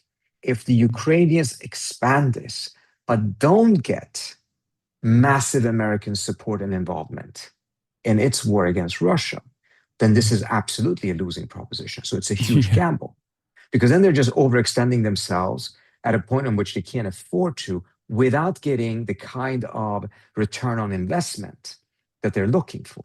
So it is a huge gamble. I can understand why the Ukrainians think that it's a gamble that potentially is worthwhile, because for the first time in a long time, I think Ukraine came to Washington not necessarily as someone asking for charity, but someone who was offering help. And that Trump may have been susceptible to that offer precisely because he's in such a self-inflicted predicament with Iran in which he has no good military options and doesn't seem to have the patience or the good diplomatic options. Again, I'm not saying that this will happen. Some people are telling me it's inevitable. I'm not saying that it's a valid direction to go down. On the contrary, I would think it's very stupid. But I'm trying to see it from the perspective of those who would argue in favor of what is the logic that they're trying to see. And I think there is one. I'll add one other logic from the Israeli standpoint as to why I think they would be quite favorable towards this. One, it would prolong the Iran war, which is the Israeli interest, and they made that very clear. Two, the Europeans are involved in Ukraine, but they're not directly involved in the Iran war in the same way. This would bring them into that arena as well. And third, and perhaps most importantly, if these two wars merge, then you have a scenario in which you can reframe this conflict altogether. And then defeating Iran does not become something you do to defend Israel. It's something you do to defend Ukraine. And in the US in particular, mindful of how Israel has plummeted, its standing has plummeted in Washington. And the degree to which Democrats are opposed to the Iran war, but they're still very supportive of the idea of supporting Ukraine, it can shake things up in a bit that the Israelis may think is a bit unpredictable, but it could not possibly be worse than the situation the Israelis are facing right now. Do you feel like that's connected with the likes of Laura Loomer, a Hasbarist, an ultra-Zionist, going to Ukraine, flying out to Ukraine and having a change of heart as she interviews Zelensky? I read that as a deliberate effort to merge both of these conflicts exactly in the same way that you're mentioning, in an effort to basically also improve the Israeli position by latching on to a much more bipartisan war, which is the continuation of the Ukrainian conflict, the Ukrainian defenses, especially at a time when Zelensky has also gained more leverage over Russia with its successive strikes on critical oil and energy infrastructure, partially with additional NATO involvement. That's how I read it. Do you feel the same way? And also, what do you feel about the mainstream laundering of the reputation of someone as unstable and as insane as Laura Loomer? Let me start off with the first question. It certainly looks plausible because it was quite fascinating. I don't claim to understand how Loomer thinks and how she operates. She apparently thinks that she knows that about me. I can assure you that she doesn't. But it doesn't. It certainly does. We should be careful. She's tried to get us both deported. So exactly. It certainly does appear that it would fit that logic. But again, I don't know the details of it, and I don't know exactly what is motivating her. But it is something that a lot of people have taken note of, that this sudden effort to, treat the two wars as if they're the same, as if, this rhetoric that we're fighting the same enemy, that is a very typical effort to try to expand the war in order to make it more winnable, particularly when you're stuck. I mean, it's no different from other problems. When faced with a problem, sometimes you have to make it bigger to resolve it. In this specific case, I don't think it does. I think it actually brings us closer to essentially a world war. It would end up being a scenario in which this war would take place on 3 continents: Europe, Asia, and Africa, because of the Red Sea. I think that would be an absolute disaster. But that does not mean that others do. They may see it as an opportunity. Yeah. So there was one other question I wanted to ask you about the Iraqi strike capabilities, because obviously the Ansar Allah movement allegedly has also struck the Yanbu port, which is obviously playing a pivotal role since the Strait of Hormuz has been closed. They've demonstrated that they have the willingness and capabilities of also striking Saudi Aramco facilities. This hasn't actually translated to the oil markets at all. Like the crude prices have not, the crude prices continue going down for some weird reason, even though the refinery is very clearly on fire. So I wanted to ask you, like, what's going on with the markets by your estimation? And two, the Iraqi militias potentially striking a ship directly in the Red Sea, nearing the Suez Canal. What does that say about a potential oil and energy crisis in Europe, which is still, getting a lot of its needs met through the Suez Canal? Yeah. So look, we remember 2019, the Saudi Aramco fields were struck. The Saudis, of course, point the finger to Iran. It does seem to be quite likely that actually there were Iranian drones. The Iranians were behind it, but it was shot by Iraqi militias in Iraq. They were coming from the northwest. That capability is clearly there, and I think this is one of those options that if there is this type of a total war or full-scale war that Trump is toying with, his idea that it will be the thing that will work, reality is that the Iranians and their allies have counter-escalatory steps and measures at their disposal that would put the US and the entire global economy under tremendous amount of strain, far beyond what we have seen so far. And I have to say, when he comes to the oil markets, I am stunned. I am shocked. Already back in the first round of this war, the prices were artificially low. And of course, we know that a lot of that was because of the use of the Strategic Petroleum Reserve. It was because of oral interventions into the market that Trump kept on doing, playing with their expectations. But China now also cutting down their imports by half almost. Yeah, certainly. Exactly. So there were a lot of different factors. How sustainable that is a different story. But my impression talking to folks there is that a lot of the folks in the market are just really relying on a degree of rationality, which I understand. I have to do the same thing when I do my analysis, but sometimes we just have to understand that rationality is not necessarily what is driving this.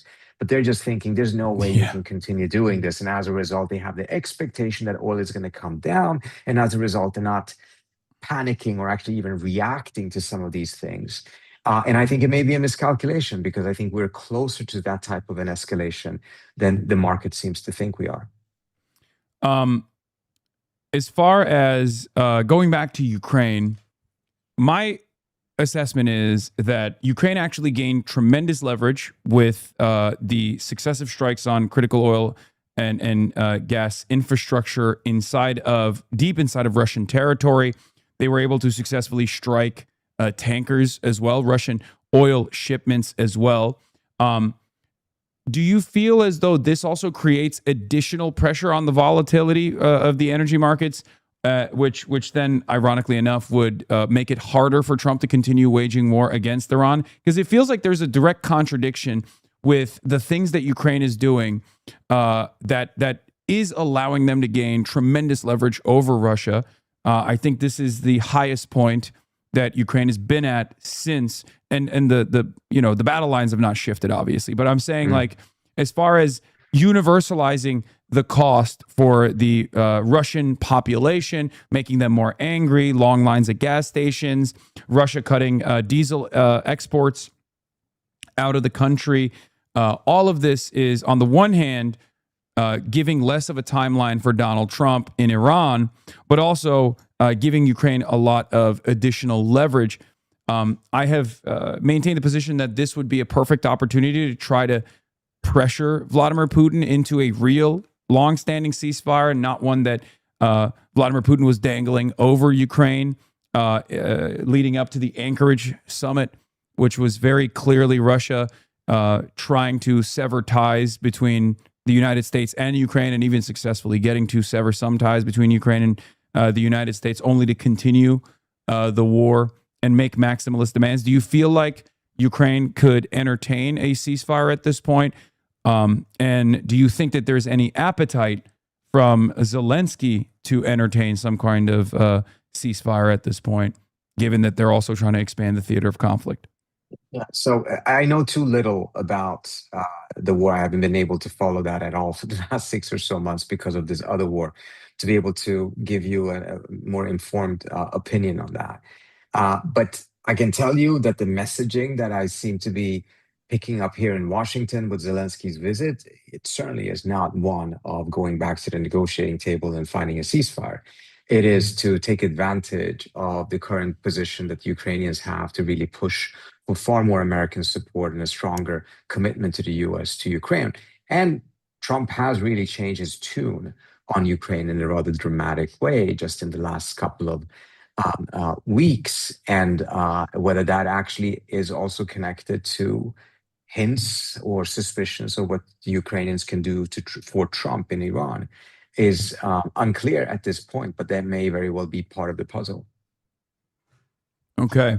Well, Trita Parsi, thank you so much for coming on. You have any parting thoughts, some final words, and also where can people find you?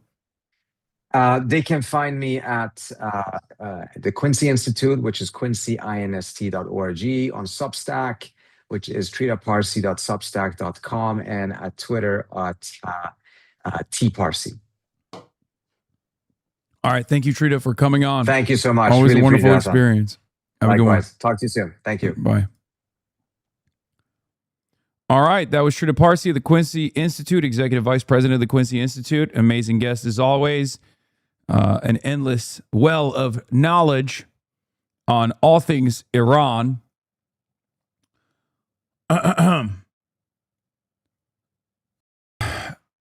We are now going to get back to we're moving on from situation monitoring, at least for the time being.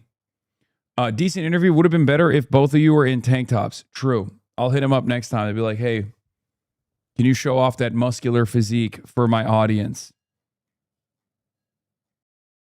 Y'all are insane. Here, this is what you deserve.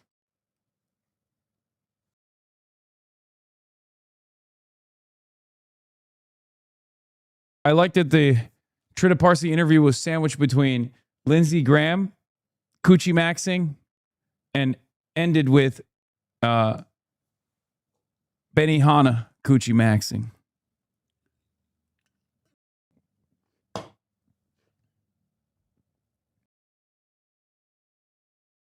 I looked. This one is not as good because it doesn't show the dogs. Cooter mogging, you uncultured buffoon. Why are you like this? I'm just showing you how these people operate. Oh, there it is. Chat, is this real? Yes, it is. Financial Times reports U.S. commercial crude inventories dropped by 7.2 million barrels and the Strategic Petroleum Reserve fell by 3.8 million barrels. Refineries are running at 97% capacity to meet the high export demands in Asia and Europe, draining domestic stockpiles to precarious lows amid ongoing Middle East disruptions. Which can mean only one thing. Price of Brent crude goes down to $75.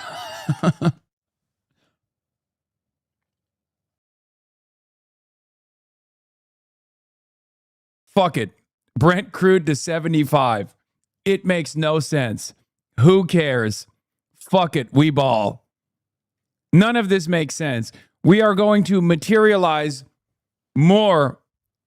We are going to materialize more oil somehow through the process of alchemy, just like we are going to materialize more PAC-3s for Ukraine and all of our allies through the process also of alchemy. That's right. If you look at the markets, that's what they're signaling. As Jeffrey Sachs pointed to me over and over again the last time we had a conversation, you know, the markets are absolute. They are tethered to reality. I don't know what reality. It doesn't feel like the reality that we're living in, but seemingly they're tethered. I believe in the markets, ladies and gentlemen. I am a capitalist after all. I'm an international shipping magnate. And therefore, it is my suspicion, it is my firmly held belief that the markets are tethered to reality, just not the one that we live in. You realize China has decreased its oil imports significantly enough to absorb much of the disruption in the Strait of Hormuz. I do realize that. I do realize that. Of course I realize that. I've covered it months before it became mainstream, the mainstream opinion. I covered it when Financial Times first reported on it. Everyone was dunking on them for saying that. However, there is no guarantee that China will maintain market stability. We don't know how deep their oil reserves are. It's possible that all these support aircraft took off from Prince Sultan because they were alerted to the attack on Riyadh and wanted to avoid potentially getting hit on the ground. If that's the case, then I don't think there will be strikes on Iran tonight. Dozen refuelers flying. American strikes will probably begin in the next hour or two. Confirmed Tom Holland is a Hasanabi head? Oh, I saw this. It has been 10 years since you filmed Spider-Man Homecoming. You've been in Spider-Man films as long as we've been alive. I'm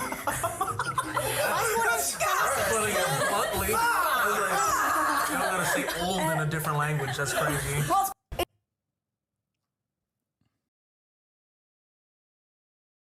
That's crazy. I mean, in Canada, we ball. Canada's leverage. Trump drains America's emergency oil reserve as Canada supplies 63% of crude imports. Mark Scarney, please save us. Mark Scarney, save us. Mark Carney, save us. Mark,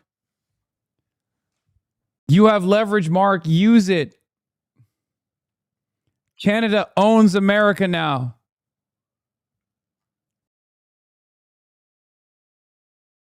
They are not watching your boring ass. Yeah, I know.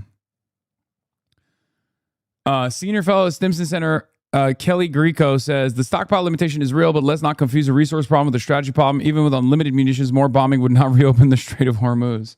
It's true. All right. So let's get back to the real president. Benjamin Netanyahu. He went on the Sean Hannity broadcast last night and was defiant because Benjamin Netanyahu is now beefing with the mayor of New York. Friend, the late Senator Lindsey Graham. Today was no exception.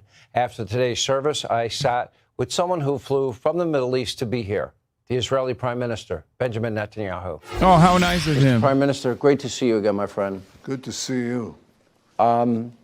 I mentioned today during Lindsey's eulogy, we have known each other for 30 years. I can't believe it's been that long. You were reminding me of a steak dinner we once had many, many years ago.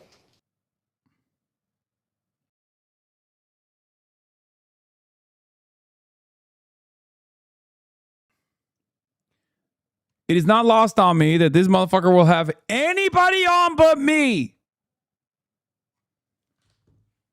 Do you guys think Trump watched this and was jealous? Do you think he watched this and was like, you suck me like that, Sean? Why are you sucking harder? You're using your tongue differently. You don't use your tongue like that with me, Sean. You're even doing ball service. I asked for ball service, Sean. You didn't give it to me last night, but now you're doing it. Now you're doing ball service for Benjamin Netanyahu. Interesting.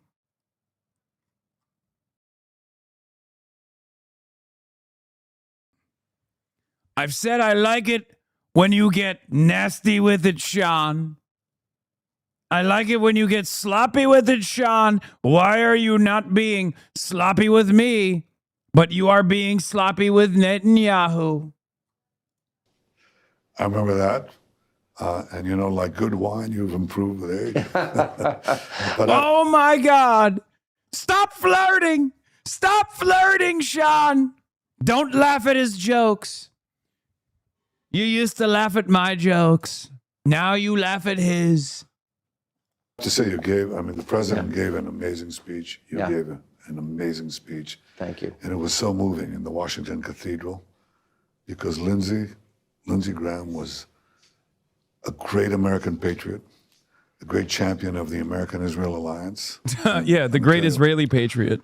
We lost a dear, dear friend. And he was, as you and the president described him, he was just gloriously outrageous. He just said what he wanted to say. He was charmingly outrageous. He could use swear words and he could say it like it is. And you loved him. It's amazing. I think I'm accurate in saying this, that Lindsey was President Trump's closest friend in all of Congress. That means the House and the Senate. What? They played golf together. They talked together. They argued together. They had meals together. And they had a very special relationship. What? And it was open and it was honest. The one thing that I said... Pride Month is over, man. Pack it up. Pack it up. This is too much gay sex. I'm sorry.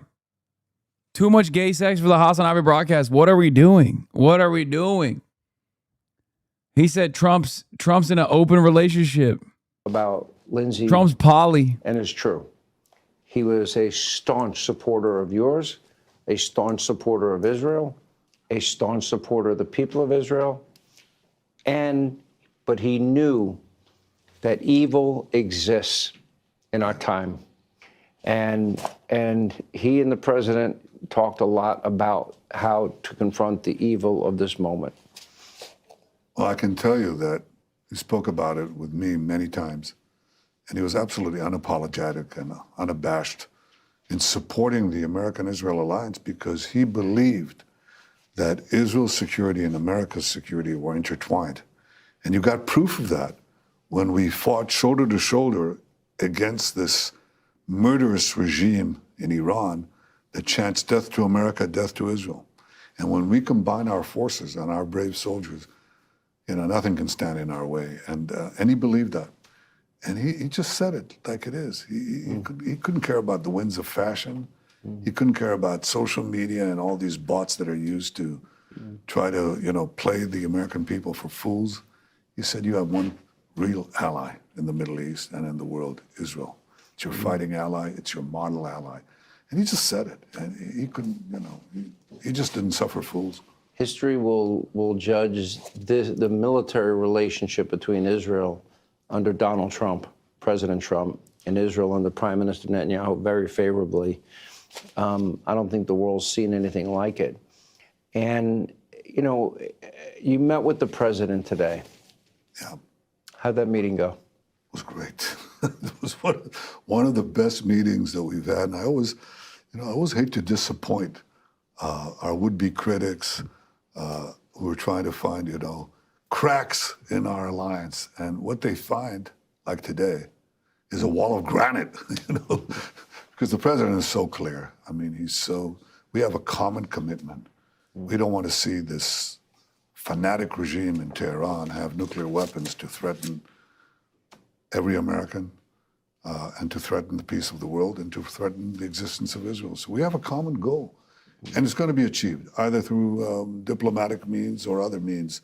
But we're both committed to that. And that's the main headline that I would tell you from this meeting. Do you believe that there are warring factions? Do you have hardliners and former loyalists to Ali Khamenei, the former supreme leader? And probably the least informed guy or the least honest guy. Why not both? To ask this question. You might as well. You could get a better answer, an answer that's closer to the truth on this issue if you ask the random guy at the gas station what he thinks about the Iranian internal conflict. The guy at the gas station is probably going to be like, I don't know what an Ayatollah is. And he would probably tell you something closer to the truth than what Benjamin Netanyahu is going to say on Fox News. Okay? It is hilarious.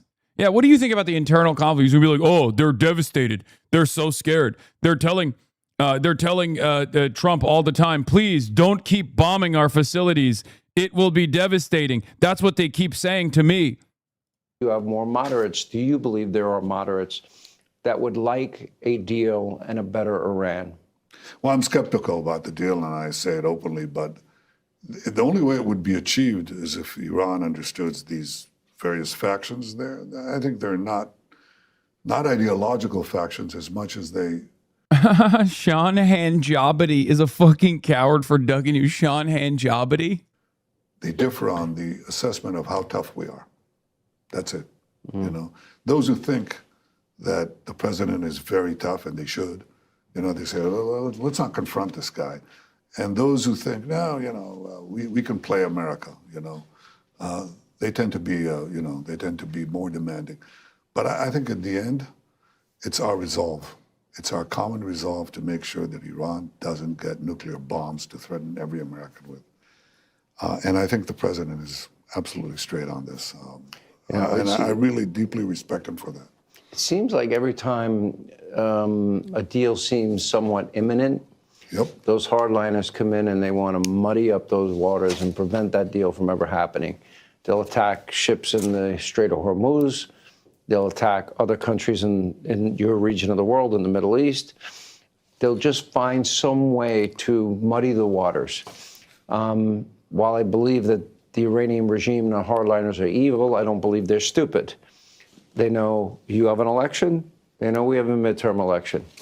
Why do I believe in my heart that they factor that in? Well, if they do or not, they should know that if we are attacked, we'll respond with terrific force. They left you out of the last round of attacks. Yeah. Any reason, any theory why? Because they're scared. They're scared. Said. Because of what I've just said. But I'll tell you one other thing. Look at this regime today. It's attacking everybody in sight. It's attacking Saudi Arabia. It's attacking Kuwait. It's attacking Bahrain. It's attacking the UAE and others. It's attacking everything in sight, and it murdered and maimed tens of thousands of its own citizens. This is what this regime in Iran does today when it doesn't have nuclear weapons. Now imagine what they will do to the world if they had nuclear weapons. And that's what we have to make sure that we prevent. And I think we're so clear-minded about it. And I just respect our alliance and the common cause that we pursue. And I had to disappoint people who are looking for, you know, who are looking for divisions among us, because the president and I see this eye to eye very strongly. Sounds like a good meeting today. It was. I'm going to skip around a little bit because I'm going to tape a little bit more for the podcast. The International Criminal Court, you don't recognize. You're going to have an international war criminal on your fucking podcast, and you won't have me on, you son of a bitch. Sean Hanjabadi. You son of a fucking bitch. You're paywalling your goddamn conversation with a fucking international war criminal. God. How many war crimes do I have to commit? We don't recognize it. Personally, I find a lot of these international organizations to be useless. The UN, I think, has been historically anti-American and anti-Semitic. I don't believe in the WEF. I'm not a fan of the Paris Accords, any of these globalist organizations. And dude, what are you saying? You're not a fan of any of these globalist organizations? You're talking to Benjamin Netanyahu. Like, yeah. What do you think that is? What do you think is going on when you're having a conversation? Because like the way that the term globalism was initially deployed was literally a substitute for Jewish, right? So on that front, it's already a fucking idiotic thing to deploy. But if you're talking about like actual globalism, then yeah, what we're doing with Israel is globalism. That's what it is. Why else would you be interviewing the motherfucking leader of Israel?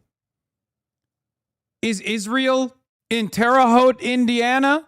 Is that what he's the fucking in charge of the local governance of? No, he's in fucking Tel Aviv.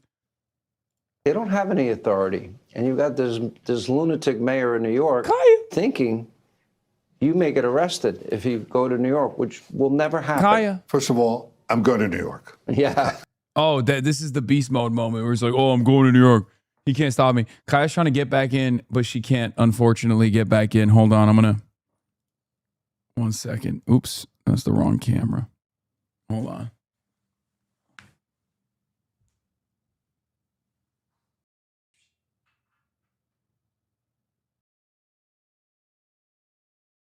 Hello.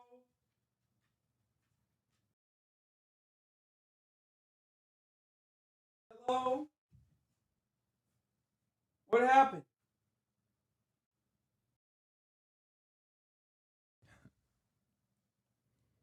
Yeah, I had to make way for the queen.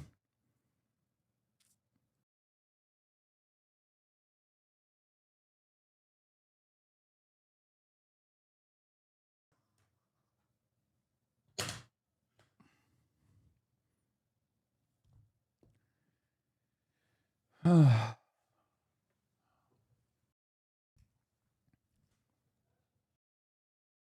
don't you let her do coke? What makes you think I don't let her do coke?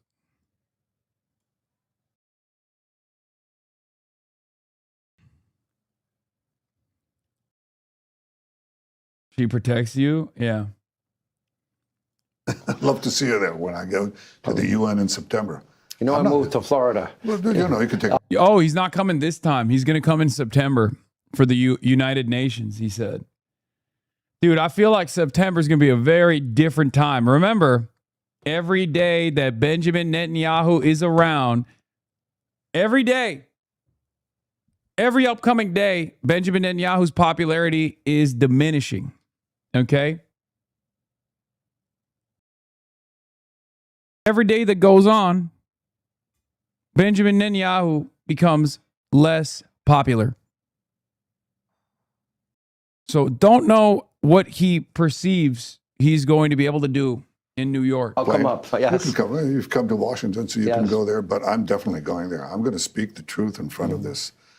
You know, there's just hate spewing elected official who's pitting one group of New Yorkers against the others. He's turning them against New York Jews. I mean, what are we in the 90s? It's really funny because Benjamin Netanyahu is objectively less popular amongst all Jews in America, and I suspect certainly New York Jews as well, than Zohran Mamdani is.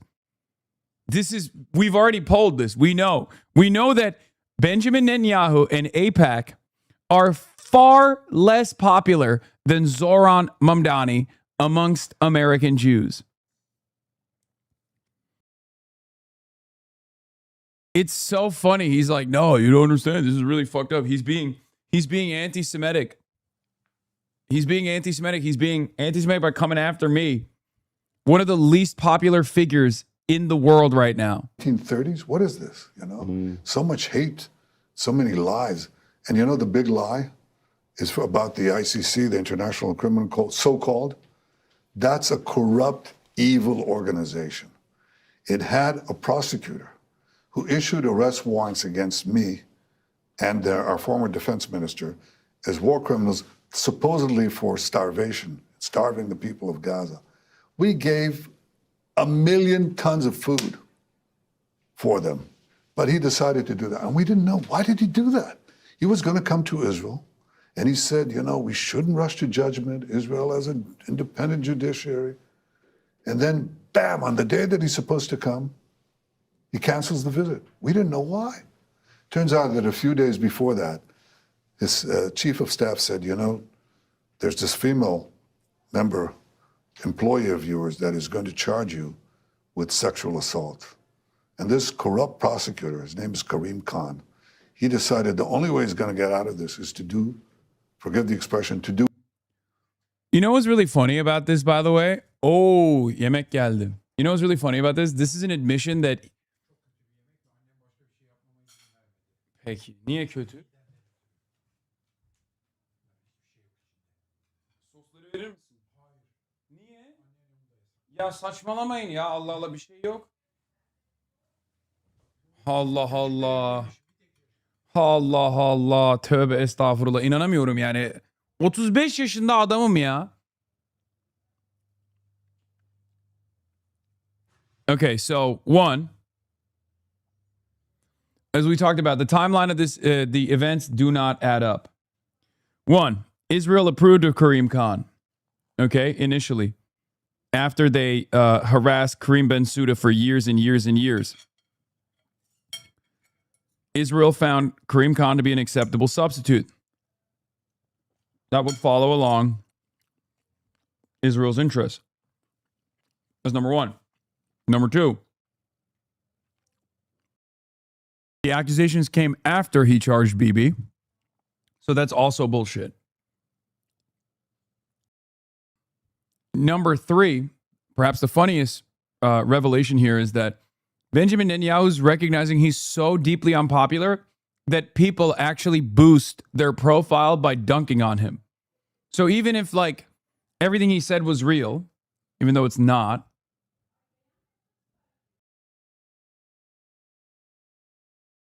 even if what he even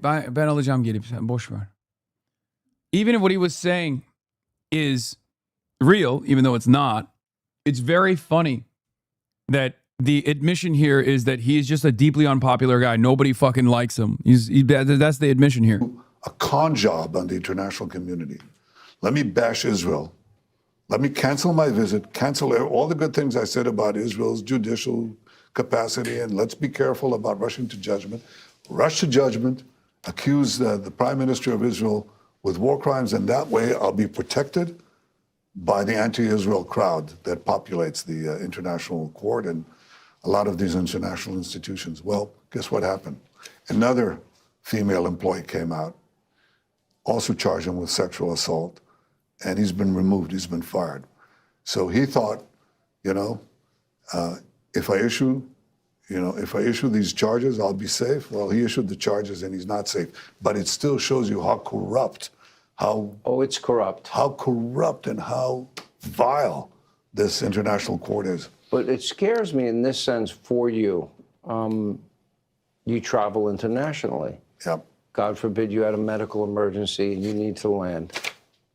And you're about to land in a country that recognizes the ICC. It could complicate things. Do you worry about that? Yeah, I think about it. We have that's why we have special forces around. I served with them for 5 years. No, the IDF is pretty tough. They have a very tough reputation. Let's give them a new task. He literally openly admits that he has forces. Like, he has his own military operating on U.S. soil. Which country gets to say that? Which country gets to say, oh, I got my, try to come after me. I have my own military. I will literally fucking illegally wage war on U.S. soil against the American police officers, if it ever came down to that.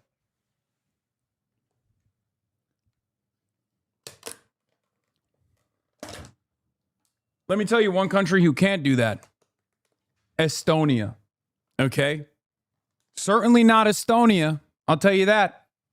Certainly not Lithuania. Doesn't work like that for anybody else.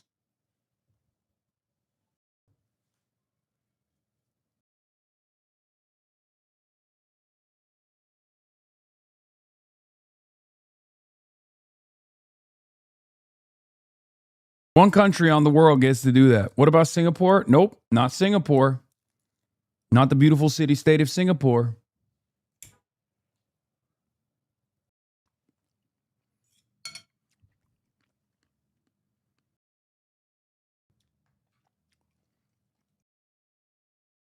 Yeah, of course. It's the corruption of the international system. It's an unelected bureaucracy that sits in The Hague that could arrest American soldiers because you don't recognize this corrupt body any more than we do. And they could say that the president of the United States is a war criminal, that American soldiers valiantly fighting next to us, shoulder to shoulder against the tyranny in Tehran, that they're war criminals. They could pick them up. The 45,000 dead Iranians that were killed by the Iranian leadership, were they ever charged? No, of course not. They don't charge them. They don't charge Hezbollah. They don't charge all these other terror programs. Yeah, supposedly they charge Hamas, but a guy who's already dead. Yeah. So no, you killed him. It's one big fake. All right, thanks for watching. Check out my new podcast, Hanging Out with Me, Sean Hannity. The big interviews, the debates you won't get anywhere else. Like and subscribe for new episodes every Tuesday and Thursday. Breaking news at 11, a new Marquette Law School poll shows Francesca. Hongmentum is real, ladies and gentlemen. Hongmentum is alive. It's well. Oh my God, a second poll has hit Wisconsin. Hahn expanding her lead in the Democratic primary for Wisconsin governor. A new poll for 407 Democratic primary voters was conducted between July 22nd and July 27th. It shows Hong with 38% support. That's more than double former Lieutenant Governor Mandela Barnes, who's at 16%. Milwaukee County Executive David Crowley, who re-entered the race about 2 weeks ago, has 7%. Meanwhile, Joel Brennan and Kelda Royce each have 2%. More than a third of Democratic primary voters, 34%, are still undecided. Welcome to Wisconsin, which is the biggest test yet of the Democratic Socialist brand. Here, that's Francesca Hong leading in the limited polling, but the only Democrat who actually beats the presumed nominee on the Republican side is Mandela Barnes. So this is a classic electability contest, and the question really is, can somebody win in a moderate battleground state like this in the way that Zoran Mondami won in New York?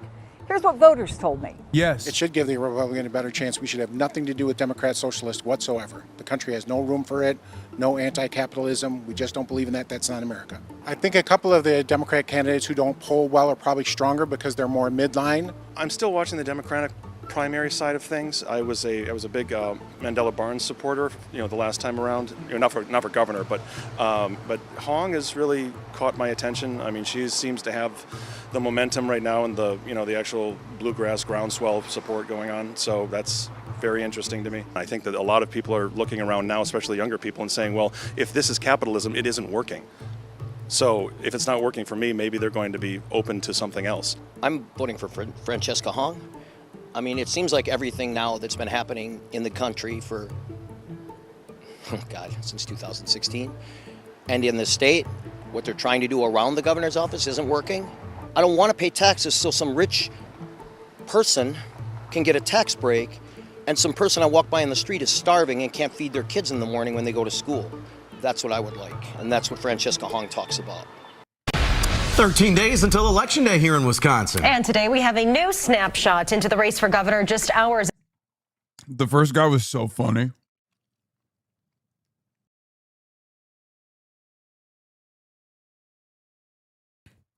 The first guy is so funny because it's not representative. The polls show that it's not representative. That attitude is just, doesn't share that attitude with fucking 40+% of the base.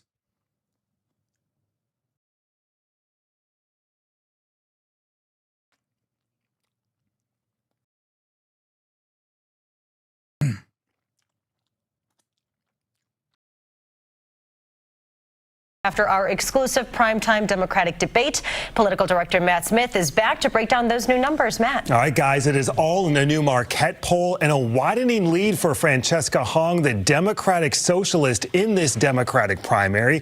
Let's bring in Charles Franklin, the director of the Marquette Law School poll. You are a busy man, 2 weeks, 2 polls. What is the revelation in this brand new poll out today? I think the big headline is that Hong has expanded her lead from where it was a week ago to 38% now from 26% last week.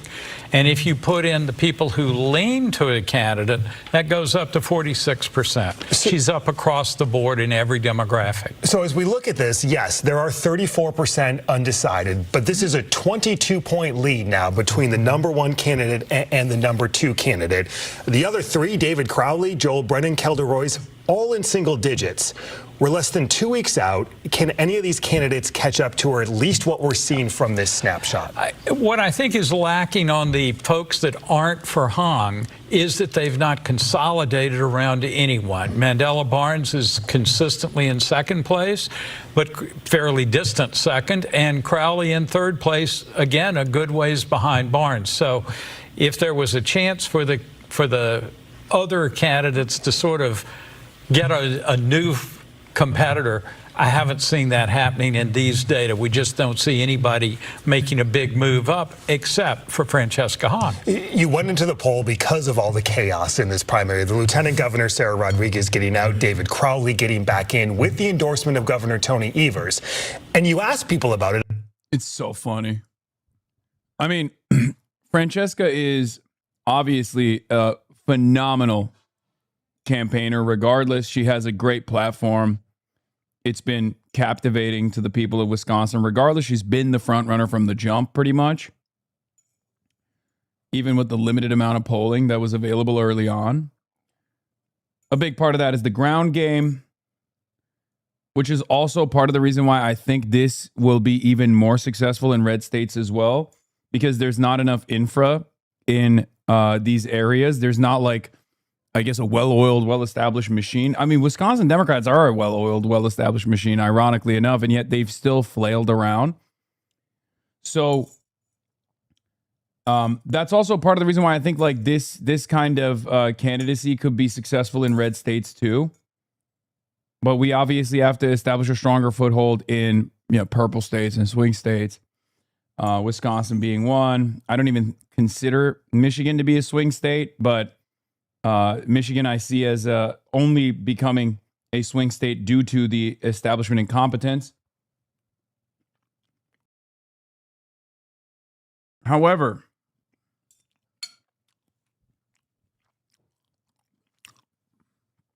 Wisconsin will no longer be a 50-50 state after this election. It will be a blue state with a trifecta. And you will see. Mark my fucking words. That's number one. Number two. Even like what's been really funny is the establishment has also, for some strange reason, been caught flat-footed here. Even if they were more organized from the start, it would still like Francesca Hahn would still pose a significant threat to their interests and would probably still win. But the very fact that they were also just like utterly incompetent, making these sorts of moves day in, day out, that only boosted Francesca Hahn for some strange reason, not consolidating the field early on, consolidating the field for a candidate whose campaign collapsed publicly, then bringing back Crowley, who was already unpopular enough that he had to drop out initially with a Evers endorsement. It's amazing. Like, even if they were better organized, Francesca Hahn would still win, but they've been a disaster as well. I guess people are starting to pay attention because they had heard about this endorsement, right? 62% said they'd heard about it, and 36% said it made them more likely to vote for Crowley. But that didn't mean they all voted for Crowley. Yeah. Crowley is only at 7%, not 36% say more likely. The key here is that Democrats like Tony Evers a whole lot, 89% job approval. But that doesn't mean they're going to leave the candidate they were supporting to go in the direction he's suggesting. And we're going to talk about the debate in a second, but first this undecided number, this 34%. There isn't a guarantee that these people are going to go out and vote and back a candidate, is there, at this point?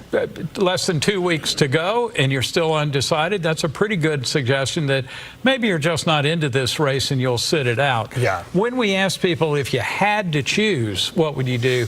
That number goes down to 14% undecided or unwilling to lean. So there's still some room for fluid movement there, but it's pretty small. And when you do discount for who won't show up, it's probably certainly smaller than 34, down in that 14 range or even less. This poll was in the field before last night's debate. I'm curious your takeaways from what you saw the candidates on the stage. This was the only time all. Do I prefer Mélenchon or Zohar Mamdani? Mélenchon. You hear it.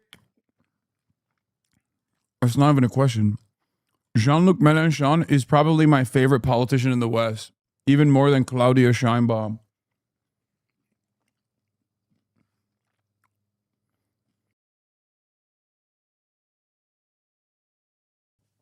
as far as whose outward policies are closer to mine, he has no power, which is why he's radical. There's no world where if he were to get power that he wouldn't follow through on his agenda. Also, okay, Zoran has limited power.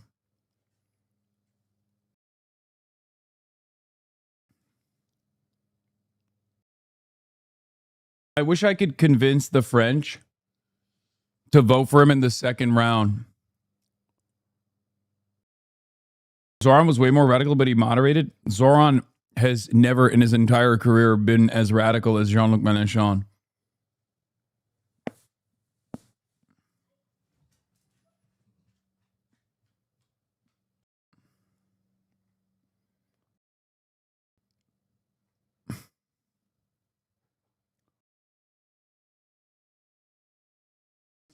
I just really like Mélenchon. Chatter has no idea what the political scene is in France. Yeah, I know for a fact that they see him as too old, too crazy, too angry.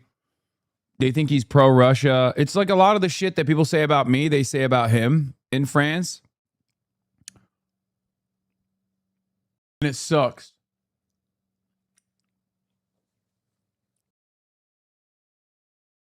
I wish the French were a little bit more organized and a little bit more radical.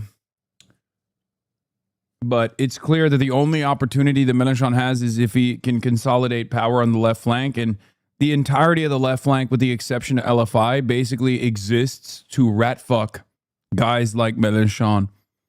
Mbappe will never endorse him. That's never going to happen. He has great policies, but he's not great as a politician. He's an old cranky asshole, kind of like Bernie. But that's not novel to them like it was here. He is far, far more aggressive than Bernie Sanders is too. But yeah, the French don't like that. Yes, the French like a more softer touch, I guess. I don't fucking understand it. But yeah, he's not like Bernie being old and cranky for the most part shows consistency, shows integrity. But Mélenchon being crankier than Bernie, let's be real, and far more radical in his positions than Bernie, have only led to people thinking he's too angry, too old, too cranky to fucking consolidate power around him.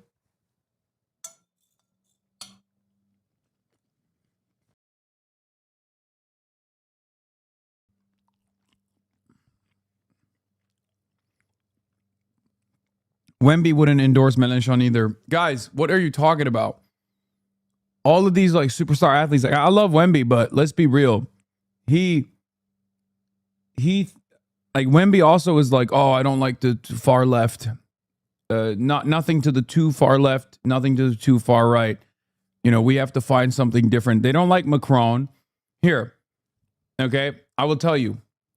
The normie French attitude, demonstrated by Wemby, demonstrated by a lot of young progressives, is Mélenchon is far too angry, far too cranky, far too left. And of course, the nationalists are out of the question. They're insane. They're racist, la raciste. But they also don't like Macron. So they say the left is too far left, the right is too far right, and everything in the center is shit. That's what I've heard from French normies.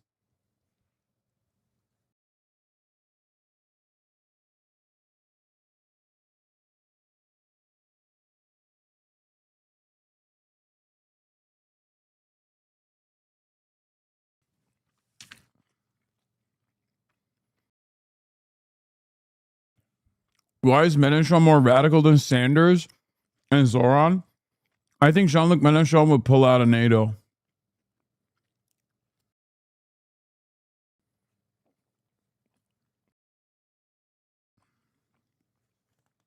Yeah. He is the only French leader that would reinstate French sovereignty. And yes, it wouldn't be the first time for France, obviously.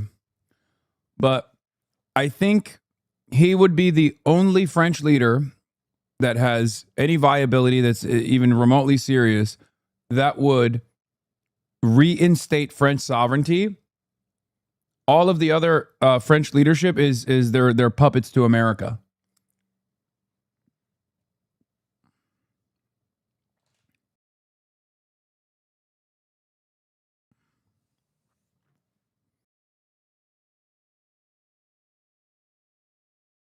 Every election night. The socialists are on the rise. And what does that mean for the leftist takeover of the Democratic Party? And to some extent, that's true. There have been big wins by progressives in Democratic primaries all across the country. But the subject of my new Substack is about how I think you should think about it a little differently. And actually, the story in the primaries since the 2024 election is, to me, that the moderates are collapsing and the establishment wing can't get itself together. I mean, think about the candidates they put up in these elections. Andrew Cuomo in New York City, Janet Mills in Maine, whatever's going on in the Wisconsin governor's primary right now. All of these created a void that progressives have been able to step in, but you can't tell one story without the other. Check out my new Substack on this topic at The Midterms Actually. We hear it every election night. The socialists are on the rise. And what does that mean?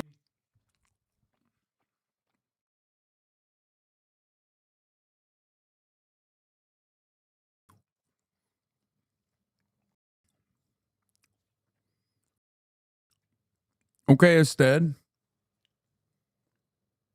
You clocked it? Yeah. The National Party and its establishment have never been more out of step with its voters.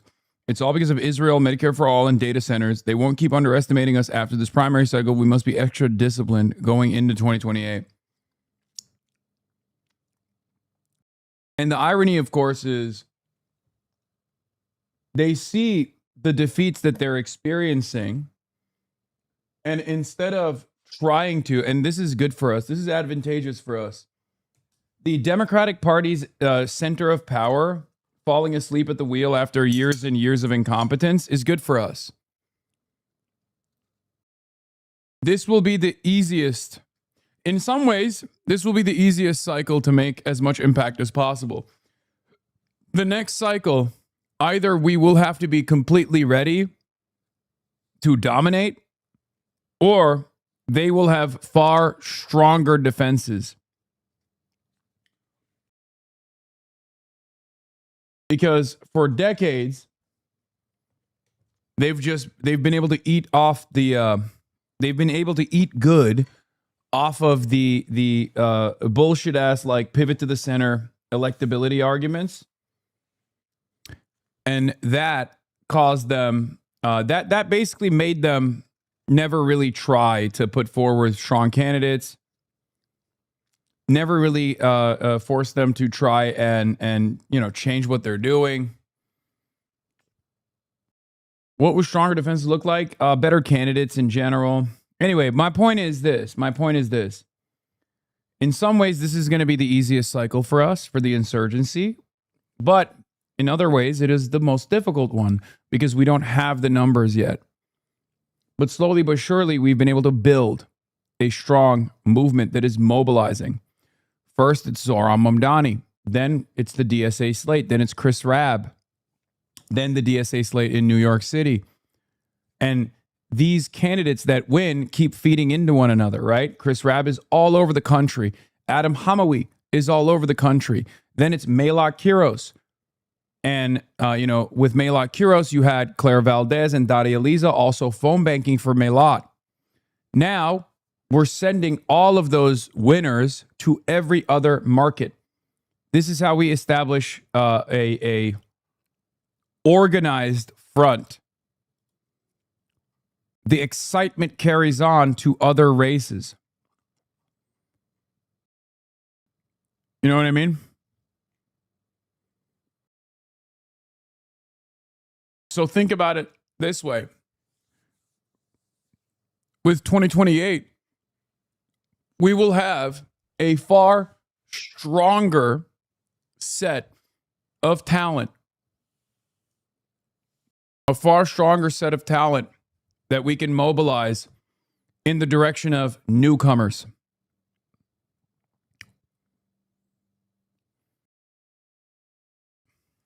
That's what's big. That is what we are. That's what we're looking to build here. Okay.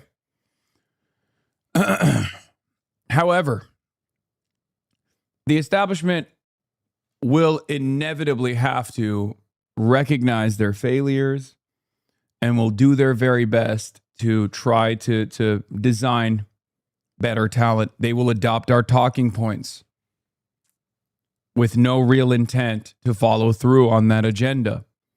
You see a version of this already. We've seen a version of this in 2020 with Bernie Sanders. Kamala Harris was the pro-Medicare for all candidate. I still remember, many of you might have been too young, but I still remember people coming up to me and being like, Hasan, how dare you? Kamala Harris has a more progressive track record in Senate than Bernie Sanders does. They would sincerely tell me this, like as though Kamala Harris was going to be a fucking Medicare for all advocate. And we saw a version of that last night. All of the establishment candidates were basically copy-pasting Francesca Hong's platform. First, they will oppose us and they'll say our ideals are too crazy, too radical. Then they'll recognize that those ideals are actually not radical at all. They're very popular, as a matter of fact. They're a key towards winning races. Then they will cynically adopt those ideals in the phoniest way possible in order to become a more significant threat and maybe even dupe the voters into voting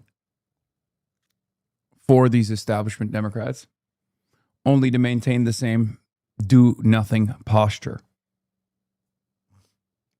There are, of course, certain advantages in this for us, because as it stands currently, while the candidates that I've propped up are in favor of an arms embargo to Israel, this is far from the commonplace position amongst the Israel-critical Democratic flank.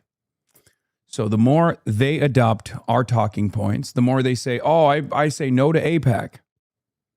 Oh, I oppose AIPAC. Oh, I oppose aid to Israel.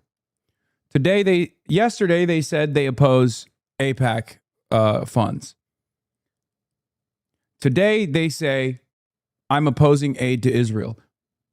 Tomorrow they might even recognize the Israeli occupation and apartheid. Okay? The more they push, the more we push to arrive at a closer position to justice and equity.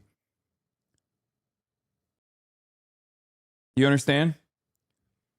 J Street comes out and says, oh, you know, the position to cut aid to Israel is now appropriate. Now we're allowing our candidates to actually push for that. Okay, that's not enough.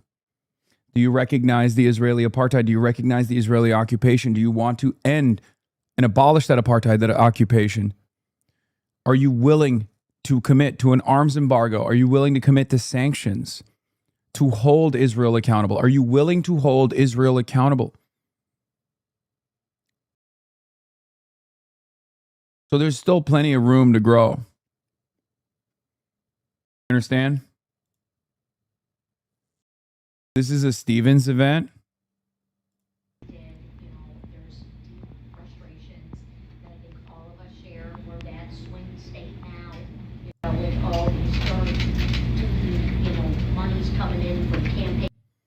This is the Lansing Regional Chamber inside of the Insurance Capital boardroom.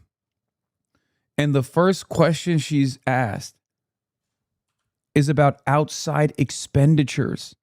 First question for Representative Stevens at this Lansing Chamber event is about super PACs and corporation spending in the U.S. Senate race.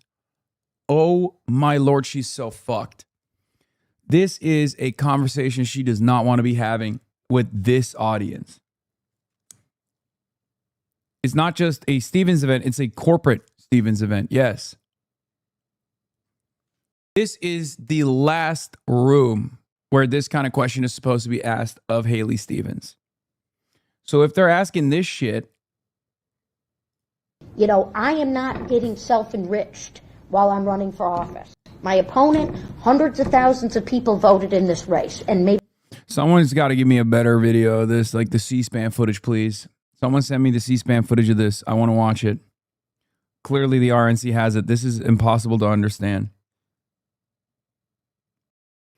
I wonder if you polled Americans, how many would you think the Chamber of Commerce was a part of the government? I mean, we can pull this chat and it would be 90%.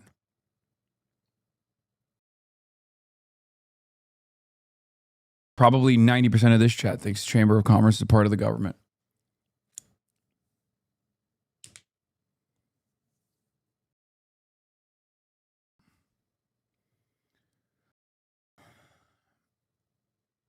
What is this? Did you see this? The tide has definitely shifted. You learn? Yes, sir. Yes, sir. I'm ready. Cappuccino? Yes, sir. Starbucks. Yes, sir. What does that mean? What next? Should I suck off Benjamin Netanyahu? I don't support that. Netanyahu directly. Disgusting. Get inside, y'all. Good. That's good, right? Bro, we're missing a member, bro. You guys order Starbucks still? It is kind of wild that this dude wouldn't publicly sign on to a pro-Palestine charity in 2023, or I believe in the early 2024. The situation has evolved so much since then. It's so over for Israel. It's crazy. Like, that's a fucking AT&T sponsored, Red Bull sponsored streamer who like very clearly tries to be as corporate friendly as possible. If he's making BDS Starbucks jokes about sucking off Benjamin Netanyahu with that level of ease, the normie attitude on this has shifted so much. The Overton window has shifted so much. It's ironic because Starbucks is one of those that like caught astray, and there's plenty of other reasons why you should oppose Starbucks. But it's not even like the most significant element. It's not even a part of the actual BDS list any longer, I don't think. But people still hate it.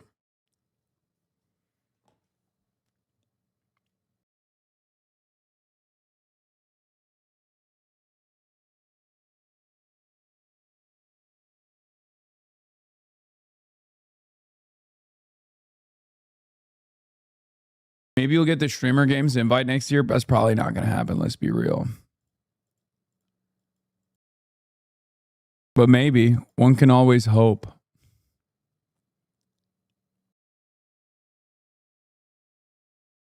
Yeah, I don't think AT&T will ever fuck with me.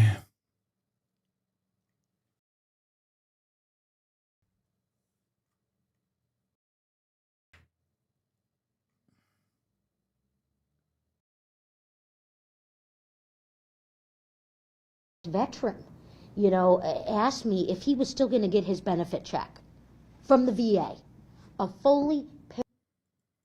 Where is the part where they ask her about outside expenditures? I think it's like right when she sits down, right? A federal taxpayer.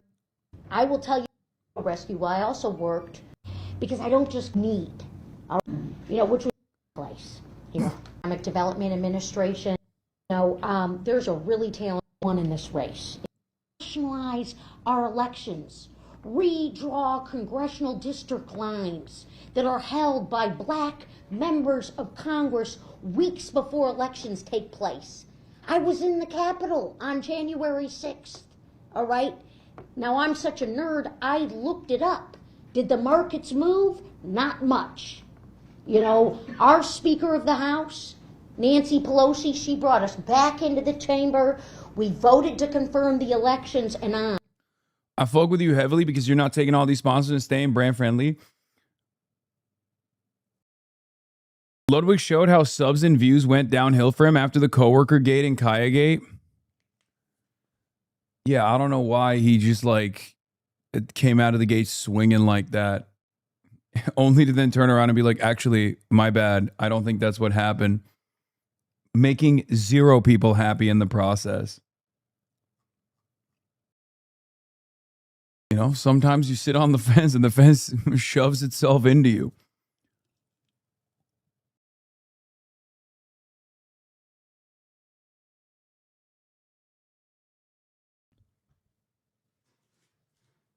Made AT&T happy? Dude, AT&T has nothing to do with...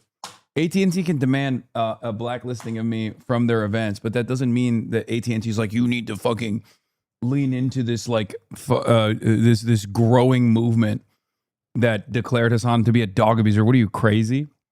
No, I think he was just doing it because everyone constantly harasses him still to this day. And they kept harassing him.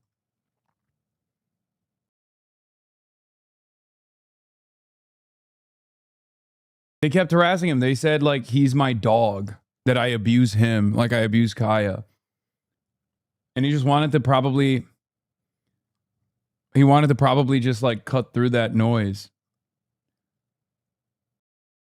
To be like, I don't fuck with this guy. I don't like this guy. It was a shock to me as well, but it certainly didn't stop people from still shitting on him all the time. It is what it is.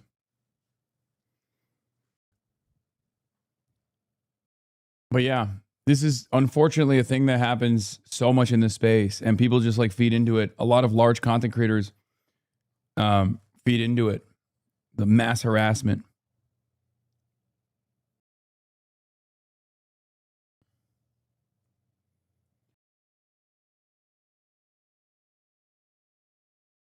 But I think his overall politics have always been pretty decent. Even if some of his instincts are a little bit fearful.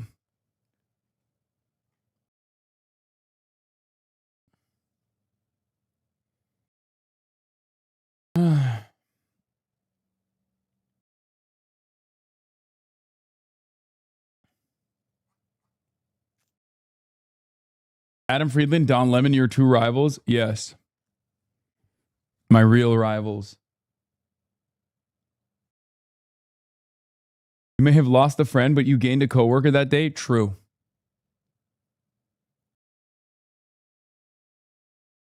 I mean, look, at the end of the day, I far prefer a cordial relationship with someone like Ludwig than one that is born out of unbelievable antagonism that you see every day and mass harassment campaigns that take place with Asmongold, or antagonism born out of the way XQC treats the mere mention of my name with regular frequency.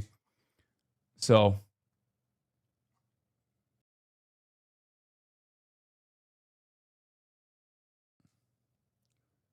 I don't expect people in this sphere to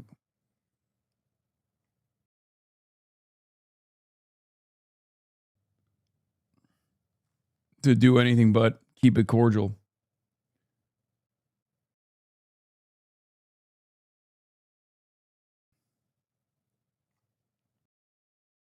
You. I'm going to start with thanks, Steve. our good friend Charlie. Hi, Charlie. Thanks for being here. Oh my gosh, I'm a yeah. junior at MSU. So. Awesome. First question. Again, I'm going to repeat. This is a unique environment, an unexpected environment for this question to be the first fucking question.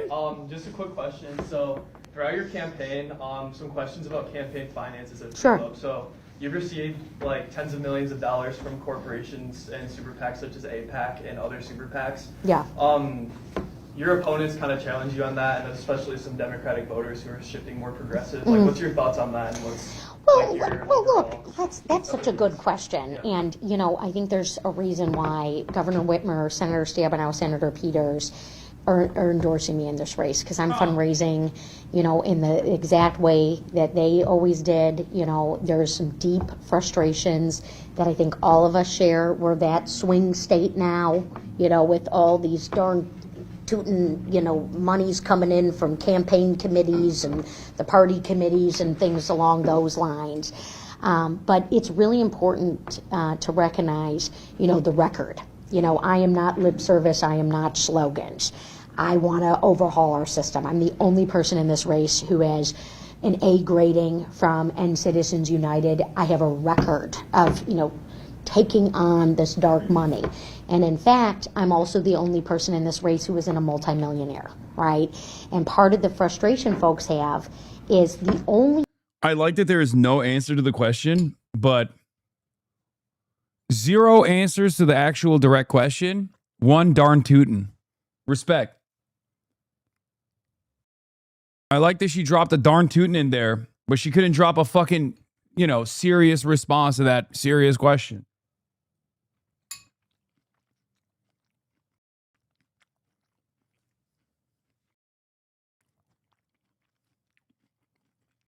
By the end of this, you'll hear a "you betcha." focus of my work, and part of I think why you're maybe asking this good question, is my only focus is people here in Michigan. I'm out knocking doors and I'm hearing from folks in the neighborhood, Hazel Park, and these great parents, they're sending their... Notice the method, by the way. Increase the Yooper accent. Immediately pivot back to endorsements of Michigan politicians. She started off with that. She literally turned around and was like, notice how, I'm fundraising in the same way that Gretchen Whitmer did. I'm fundraising in the same way that Gary Peters did. Well, okay. First of all, that's not true. They didn't get as much money from AIPAC. No one else has ever gotten as much money from AIPAC as you have.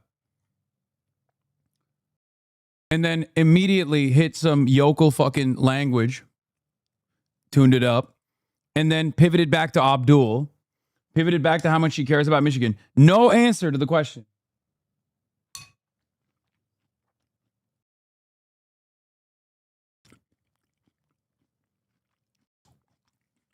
There is no reason for me or anyone else in that room to assume that wasn't a sincere question. That's not an attack question. This is a campaign event with the Chamber of Commerce. These are business owners. And she's not delivering a convincing response to them. This is supposed to be like, a real heart-to-heart. 2 kids to Michigan State, and they tell me about their issue, of how they don't qualify for financial aid, even though dad still has student loan debt himself. And they made too much money as parents, right? Both UAW workers made too much money. And I took that right back to my office and wrote a bill to close that loophole. That's how I do my work. So, in terms of the, ways in which people want to pull at differences, Abdul in this race also has a super PAC, that his father-in-law funds, that has actually, I don't have any complaints, violations. His super PAC, millions of dollars in that same thing, but I don't know, okay, I get, maybe there's something, if we have questions about these deals, but his has an FEC violation, whereas mine does not, but I'm not into this tear people down. I am proud of my record. I'm proud of what I'm standing for, and I'm proud of why I am running for this seat. I didn't think it was something that was just going to be handed, right? You got to come out and earn it. You got to meet the people. Well, let me tell you, last year, a fully paralyzed veteran, asked me if he was still going to get his benefit check from the VA. A fully paralyzed veteran, and this is because of Elon Musk with a chainsaw. And Charlie, I could have stayed comfortable. Yeah, I have this house seat. I love it. I love doing the work. I worked hard for it. I've been winning my general elections by 20 points. This state, your future, what you are inheriting, as a young man here in this quarter 21st century mark, we do need to do campaign finance reform. We do need the Democrat who's going to beat Mike Rogers. Every poll shows that I'm in the best and strongest place to do it. That guy, he's not going to lift a finger on this front. He's going to continue along with the Elon way of doing things. So, I totally appreciate, you. That's crazy. Yeah. And then wrapping it up with saying Abdul's insufficient as a fighter, and also banging on the fucking table to show that she is a real fighter. Classic Haley. Look, I'm sick and tired of this shtick. I'll be honest with you. I think it's deployed strategically. I think it's a way for her to basically avoid. It's a way for her to posture as like a oh, I'm just goofy, don't you know? And she uses a deflection technique. It's growing old on me, and it's annoying. She filibusters like a senator, let me tell you that.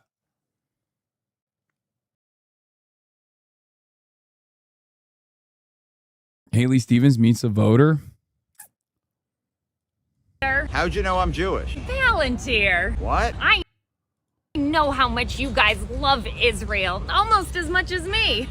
And on behalf of you, the Jewish people, I will fight for Israel. That's a little Hebrew. I asked about healthcare. I don't really care about Israel. Israel doesn't come to you in your dreams, but it's your indigenous homeland. I'm from Grand Rapids. That's anti-Semitic. What are you doing to make healthcare more affordable for Michiganders? Your opponent's proposing universal healthcare. Israel has universal health care. So can we have that? No, we can't afford that. We gotta be pragmatic and send money to Israel for their health care. It's the Michigan way. The Michigan way? Is that even a saying? I love Israel more than any place on earth. More than Michigan? Let me check with AIPAC. You betcha. Anyway, you were talking about Israel? No. Well, you should be. You're not safe here in Michigan. Israel is the only safe place for Jews. Watch this. This is one of her clips. You better believe in the U.S. Senate, I will continue to fight for the people of Israel with a little bit of joy, a little bit of enthusiasm, and a little bit of stick it to them. And by them, I mean the Palestinian children. Yeah, it's kind of crazy because this is one of those moments where, like, you can't do it justice. You can't be satirical. You can't outmatch her quirk. She is way goofier IRL.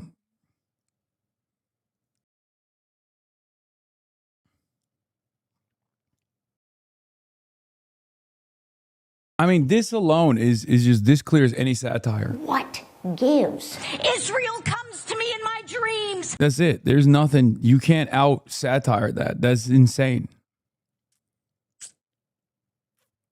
New, more perfect union with Abdul. Abolish ICE. I have a hard time with that. I know that Medicare for all would be very difficult. Why is now the time? Does he support the continued existence of Jews in Israel-Palestine? All eyes are on Michigan, where Abdul al-Sayed is on the verge of a massive upset in the Senate Democratic primary, campaigning on issues that were previously deemed too radical. I'm running on three things: money out of politics, money in your pocket, Medicare for all. The argument against him is, as usual, about electability. The electability issue, that is really the central question here. The establishment pick is Haley Stevens, who's backed by over $30 million from AIPAC. No one wants Abdul to win more than the Republicans. They think that they can beat him in November. But in an era where an increasing number of Americans feel politically homeless, what does electability actually mean? I have a lot of concerns with the Democratic Party. I feel scared to call myself a Democrat. I no longer consider myself either a Republican or a Democrat. And can a progressive agenda really win in a purple state like Michigan? What's my coalition? It's people who are sick and tired of being sick and tired.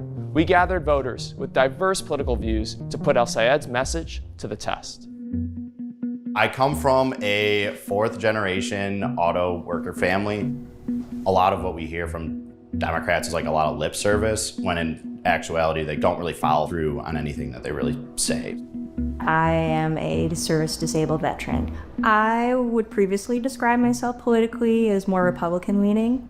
I have voted Republican in the past. I feel like the mainstream media is very biased.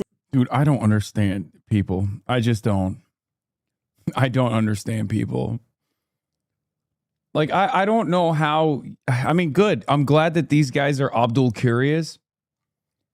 But I just literally cannot comprehend. Like, if I see people like this in broad daylight, I would never expect them to be like, yeah, I voted for Republicans in the past. Like, to me, that is like your worldview must be so incoherent. Every damn day, I've been doing this job for 13 years. And every damn day I meet another median voter and it makes me want to kill myself. I don't understand how you have survived so far. I just don't get it. I mean, great. I'm glad that they're seeing the light. I'm glad that they are seeing the light. I'm glad that they're Abdul curious. This is awesome. I just don't fucking understand it. I will never understand it. I do respect a lot of the independent journalists including Tucker Carlson. My political views have evolved over time. Donald Trump did visit Dearborn, and he said that we will try his best to end wars in the Middle East. He accepted his, pledge. Have you ever voted for a Republican? Yes, many times, more often than Democrat. Hey everybody, how are you? So good to see you guys. Alexis, nice to meet you. Ibrahim, how are you? Very nice to meet you. Nice meeting you. Thank you so much for taking the time to be out. No, the craziest part about this is these guys aren't incoherent. We are more incoherent than they are.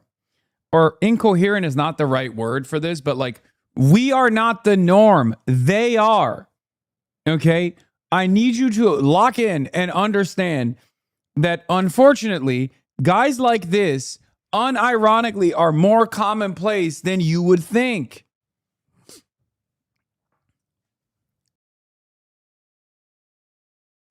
Part of that is obviously the fault of the Democratic Party, which I have routinely railed against for this reason, because the Democrats are seen as unserious, out of touch, corporate-backed elitists who are very smug, and all they care about is a fake woke posture that they try to deploy against their left flank with regular frequency and try to deploy against their right flank from time to time to limited success.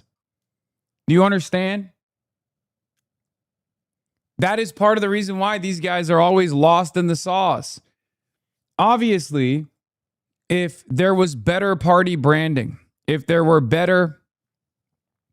a better understanding of what the Democratic Party stood for, if people actually saw what the Democratic Party sincerely stood for, and that was a policy prescription that centered the working class, that focused on improving the existing social safety nets, that didn't shy away from issues because it might not come across as super popular at first, right? Like if they had conviction, if the Democratic Party had moral conviction and they demonstrated it all the time, then these people would be less confused about where they belong politically.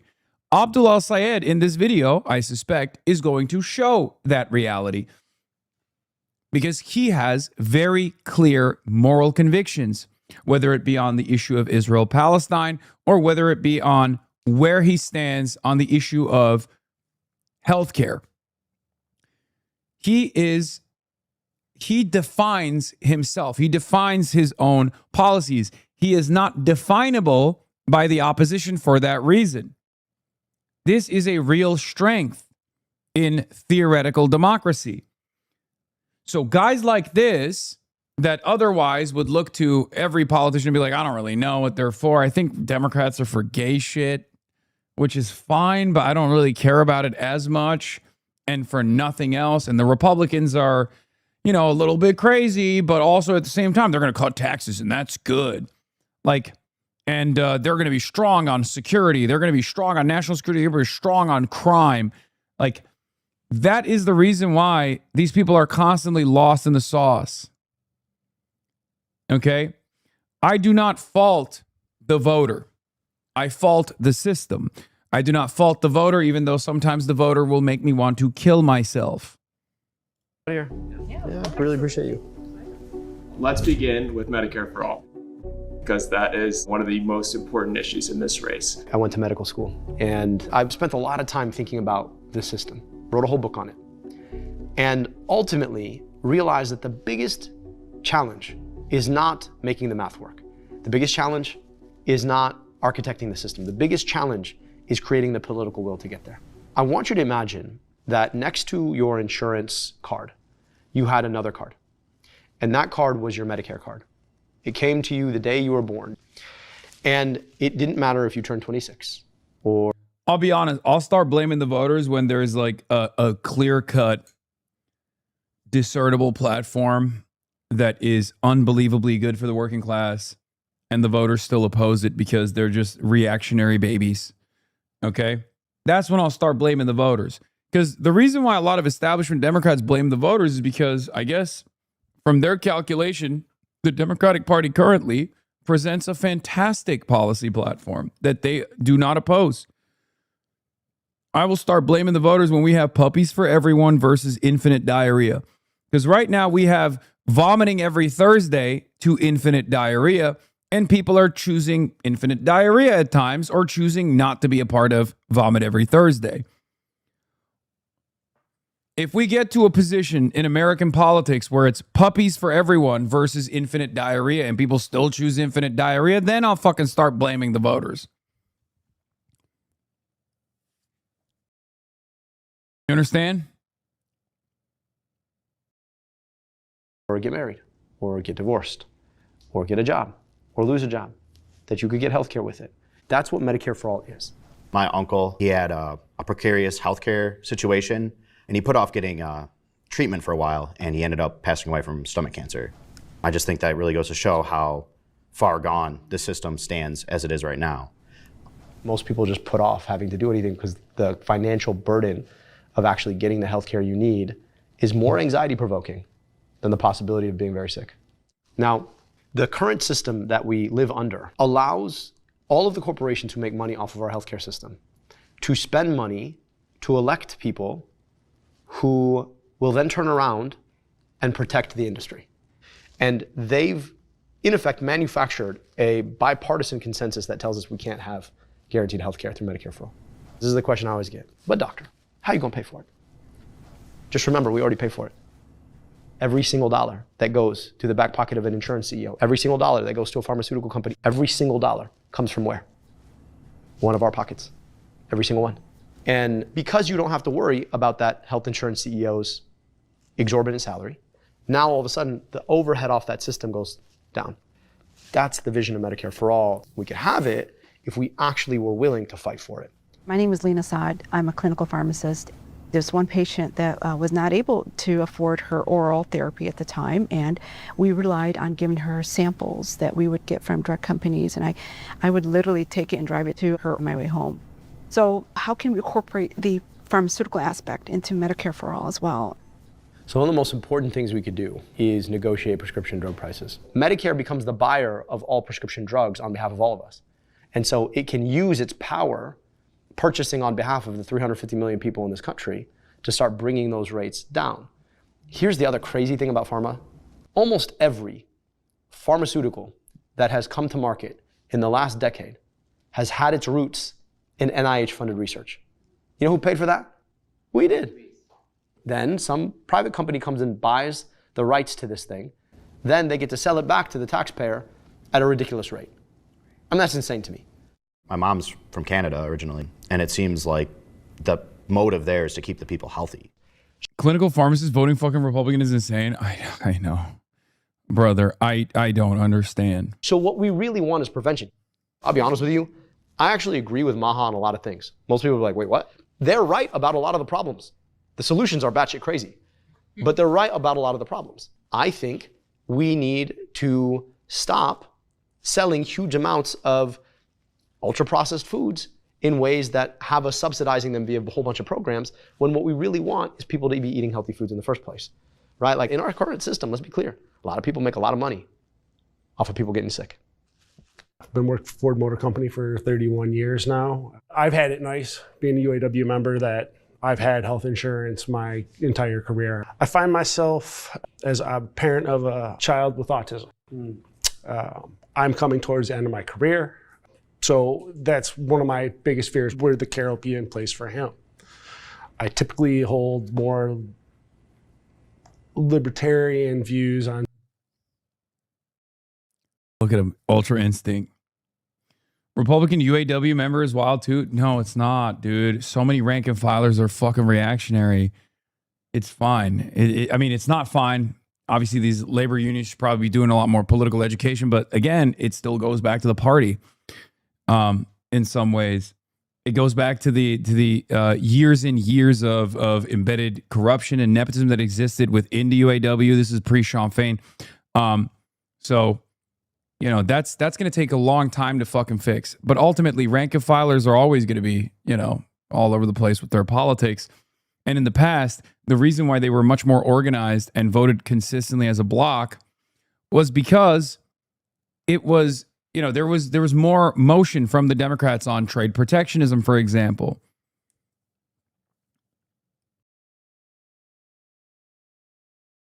There's nothing funnier to me, but also nothing that shows, that proves that economic populism, left economic populism, is the way forward than a fucking libertarian labor union member. Okay? Do you understand? That's my point. It's proving my point, which is, are you going to put money in my fucking pocket? You're going to put more money in my pocket? Fuck yeah, I'm a part of a labor union. Doesn't matter that I'm a libertarian. That's the trade-off. No one has ideological consistency when it comes to money in your motherfucking pocket. Okay? They will always go for, what will you do for me? Will I benefit from this? Because everyone is inherently self-interested. Okay? Those devoid of empathy need a different line of argumentation, one that revolves around how you or your candidates are going to be able to help improve their material circumstances. Honest question, why do you think libertarianism is incompatible with labor union participation? Yeah, I don't think he's a fucking anarcho-syndicalist, chatter. This is an American we're talking about who has voted for the Republican Party consistently, more than he's voted for the Democrats. You think he's a Chomskyan anarcho-syndicalist, you think?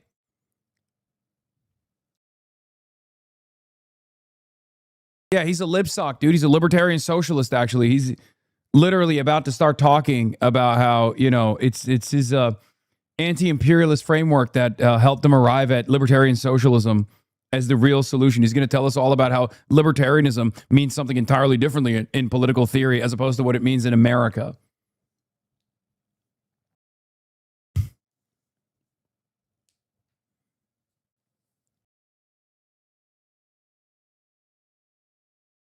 Yeah, he's like, I'm not just a part of the UAW. I'm an IWW member.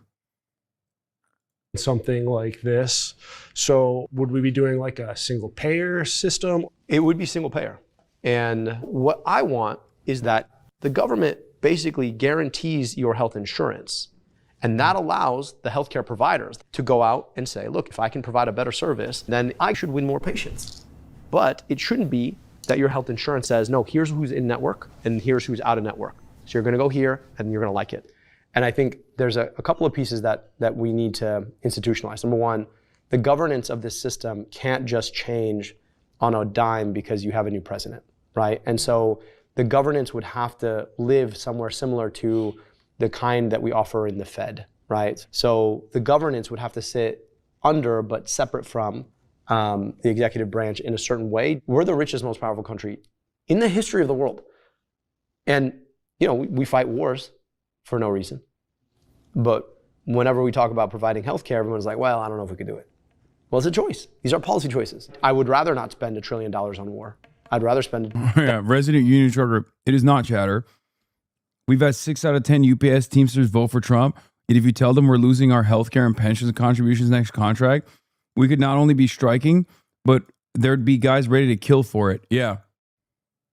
At the end of the day, unions are not about left politics, right politics. It's just about what is fair. Okay? Bare minimum floor for what is fair. It's just about a way of establishing power in your workplace. Okay? That's number one. Number two, unions were about left politics for the longest time. It's just not that any longer. And there is a lack of political education within most labor unions, unfortunately. That's part of the reason. But if there's more political representation, if we got more people like Claire Valdez, for example, again, shout out to UAW, you will have more political education within the union infrastructure as well. That money on healthcare and schools and infrastructure. The U.S. relationship with Israel has become a flashpoint in this race. The question about Israel isn't about the theoretical right to exist of a country that exists. The question about Israel is, do they have a right? I'm in Florida, IBEW, and a lot of Republicans. I mean, IBEW has a lot of Republicans in general, not just in Florida. To our tax dollars. AIPAC is spending $30 million to defeat El Sayed, its largest single race investment ever. Too radical for Michigan, too radical for the U.S. Senate. And his opponent, Haley Stevens, has made her commitment to Israel very clear. Hello from Israel! I will continue Israel's existence. Israel comes to me in my dreams. But most voters believe the US is too supportive of Israel, according to a recent AP poll. So will al-Sayed's message actually get him more votes in Michigan? As a U.S. Senator, how would you seek to reorient U.S. foreign policy? I don't believe in unconditional foreign military aid to anyone. I don't pay my taxes every year to be like, man, I can't wait for Israel to get a new tank. And then when it comes to Israel's own behavior, I think we need to engage them consistent with what they have done. They have perpetrated genocide. And before that, they were perpetrating apartheid, right? They lobbied to move us into a war. Now they're trying to annex southern Lebanon. I just think that any other country that behaved that way would be treated as a rogue nation because they're violating international law. A fear that a lot of American Jews have when they hear messaging against the state of Israel is that that is a slippery slope towards Jews don't belong in Israel-Palestine at all. I recognize that that land is a land that a lot of people have lived on, right? The most recent inhabitants before 1948 were the Palestinian people, but also historically the Jewish people. The problem, though, is that the implicit public policy of our government has been to aid, arm, and abet Israel's current government to the exclusion of the right to peace, dignity, and self-determination for Palestinian people, right? What would you say to people who are worried that withdrawing defense funding to Israel would make American Jews less safe here at home? This idea that the things that we're doing with our tax dollars to backstop a foreign government somehow makes Jewish folk more safe here, that doesn't make sense to me. I start from a position of principle, which is to say that Jewish Americans are not the same as AIPAC and Israel, that Jewish Americans deserve to live their lives unfettered and unencumbered by discrimination or hate, and that we have to fight together to build an America where that anti-Semitism is stamped out. There is the largest Arab American community here in Michigan, and mostly are from the southern Lebanon. My dad is building this dream home for all of us as brothers or sisters, and it vanished in a couple seconds, and the soldiers were laughing about demolishing the whole village. As an American citizen, I'm paying taxes for this government to bomb and kill us for what? I appreciate you lifting your voice, and I'm sorry about your family's experience. What is happening in southern Lebanon right now is frankly an abomination. I intend to be a voice in the U.S. Senate to consistently advocate for our principles. It is pretty wild when you think about it. We pay our taxes. If you're Lebanese, if you're of Lebanese descent, living in the United States of America, you're literally paying taxes so that Israel can take that money, take the munitions, and murder your immediate family members, destroy your ancestral village, destroy your homeland, destroy the ecology. It's such a strange phenomena. Meanwhile, there are Jewish Americans who will then turn around and act as though their lives are in harm's way if they can't continue the fucking death campaign. It's that's crazy. No, those guys' families are actually being slaughtered. You're out of your dang mind. It's crazy.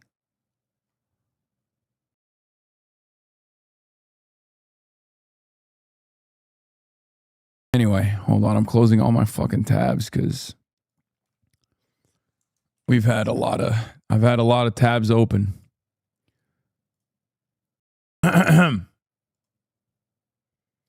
Yes. According to Axios' Barak Ravid, the U.S. military is conducting airstrikes in Iran. I know. We're going to get back to situation monitoring. And that we apply them everywhere, and that we apply them consistently. Do you think that it's harder to thank you for the 100 community gifted subs, by the way. I didn't see it. It's easier just to let things keep going, like Israel, AIPAC. Is it just the easy way out? I'm threatening a system of power that says you just go along to get along. The real issue in our politics is not right versus left. It's not like progressive versus conservative. It's not Democrat, Republican. It's people who are locked out of our healthcare, our housing, our economy, versus the people doing the locking out. I just want to always be on the side of the people who are locked out. In theory, my opponent in this race is Haley Stevens. My real opponent in this race is Chuck Schumer, every corporate PAC, AIPAC. They will run your name in the mud. They will lie about you. They will lie about their opponent. It doesn't matter as long as they maintain a control on power. One of the biggest attacks on El Sayed right now is that he will lose to Republican Mike Rogers. It's not even a question. This one is so dumb. Look. There's at least some polling to suggest that Francesca Hong would be a toss-up, right? But with Abdul, the polling shows that he's the stronger candidate. So there isn't even polling on this. They're just saying it. And I don't believe that Francesca Hong will be a toss-up either, by the way, just so you guys understand. At least there's something you could fucking point to with Francesca Hong as far as empirical evidence or what comes close to it, even though I think that all of those polls are severely underestimating the youth turnout and also underestimating outside support that normally would not be polled for the likes of Francesca Hong, because I think she's going to have broad appeal from rural areas that previously would never go for a Democrat. That's my assessment. We shall see how correct I am when, the midterms end. But it's very interesting that with fucking Abdul El-Sayed, there isn't even a single damn poll that says he would lose to Mike Rogers. All the polls show that he's a stronger opponent to Mike Rogers than Haley Stevens. Think about that. And they're still lying about this shit. The Democratic establishment thinks that Stevens' ties to the Obama administration and her history as a U.S. representative since 2018 make her a safer bet. But recent polls slightly favor El-Sayed's chances against Rogers. I haven't decided who I'm going to vote for sure. I do think Steve. Thank you, Schmausters, for the 180 gifted subs. How are you undecided between Haley Stevens and Abdul El-Sayed right now? Please, man. Brother, please, you're in the fucking pocket. You're in the demo. What are you saying to me? Stevens polls a lot better with like the older demographic who are much more likely to vote. I think Haley would have a better chance. I'm gonna die. I can't do this. Dog, you're not a consultant. You don't work for the DNC. Just vote for who you like, please, for the love of Christ and all things holy, for the love of Allah, for the love of Yahweh, for the love of Zoroastrianism, for the love of Buddha.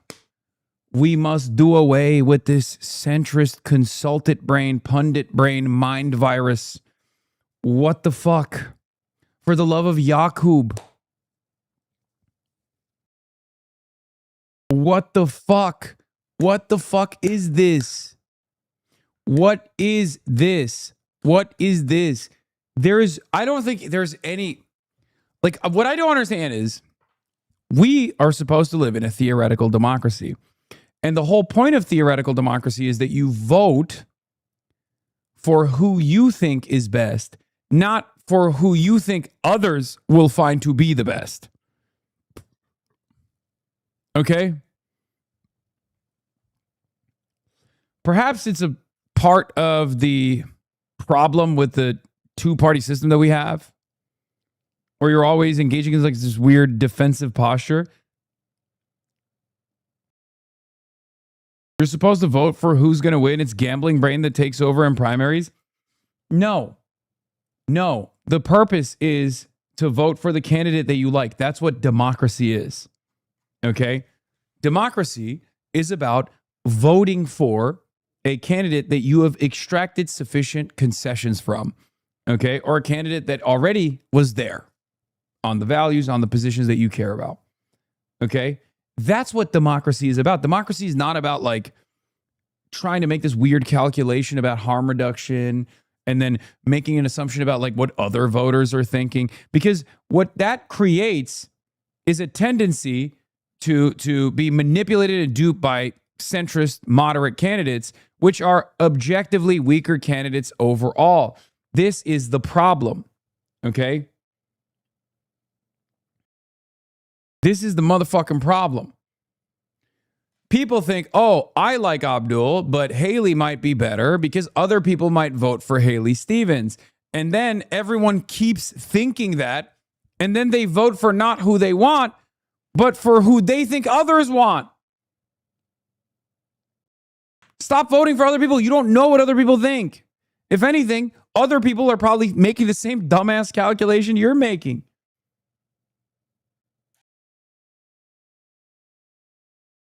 To beat him. Does that impact how you're going to decide to vote? Yes, for sure. When it comes to being against Mark Rogers, I want to hear how you can get your message out to people when you are facing these odds of people spending millions and millions of dollars that... Well, good thing he's already done that and he's surging in the polls.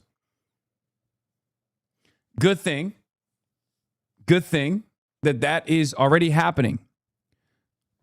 That's what's ironic about it is he's gone through the fucking ringer in this primary in a way that no Democratic primary ever should have this much outside expenditure. He's literally overcome such tremendous motherfucking odds, dude. That you don't necessarily have.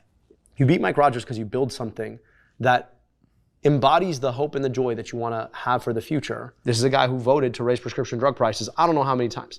Then he helped to architect the opioid epidemic. He took $700,000 from the pharma industry.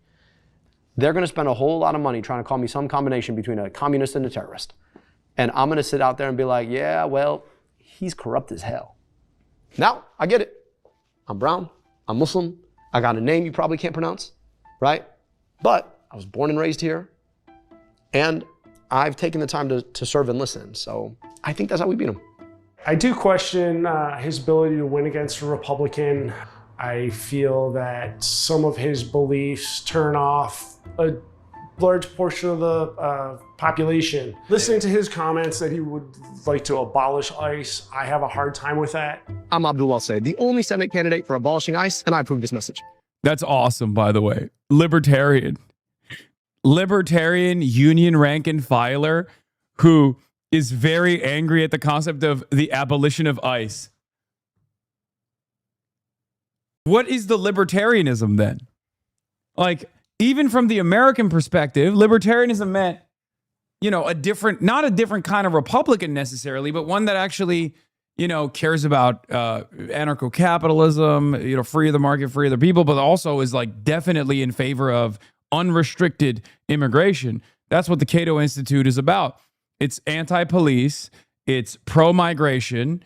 It's definitely anti-ICE.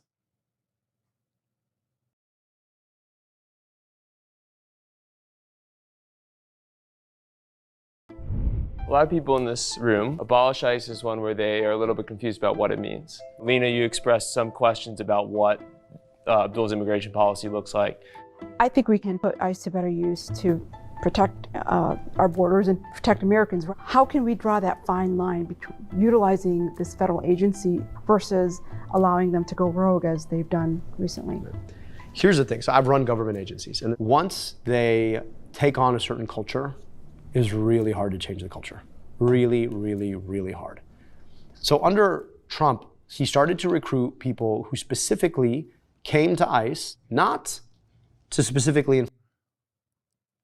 Sister, you are hijabi. The same surveillance and mass detention apparatus that ICE is deploying in Michigan neighborhoods was deployed against your family members for the last 25 years. What are you saying? Like, this is beyond this isn't even empathy at that point. I'm not requiring empathy here. I'm expecting, self-preservation.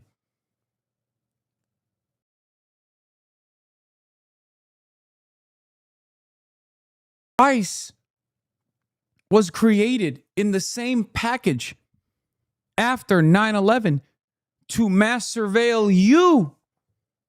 If you're from Dearborn, you already lived it for the last 25 years.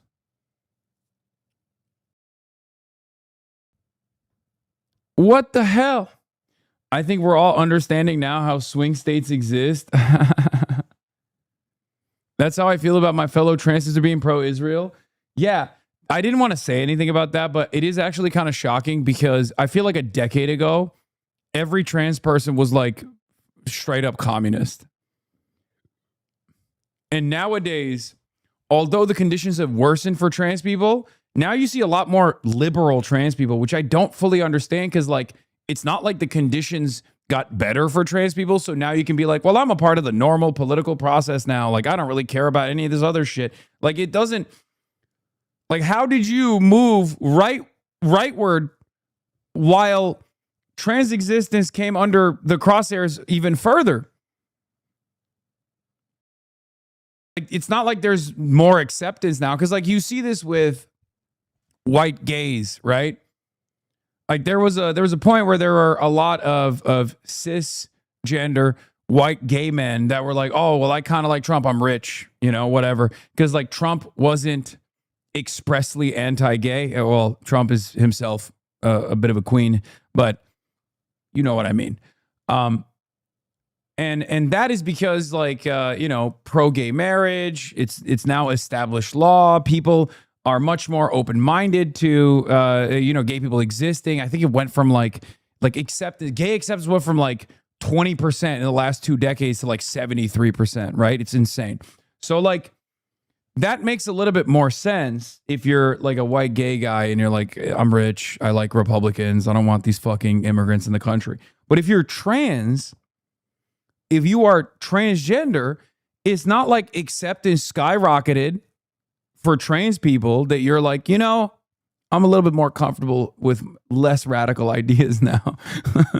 Like you're kind of outside the confines of the you know, civility, fetishist, respectability, politics inducing liberal democracy.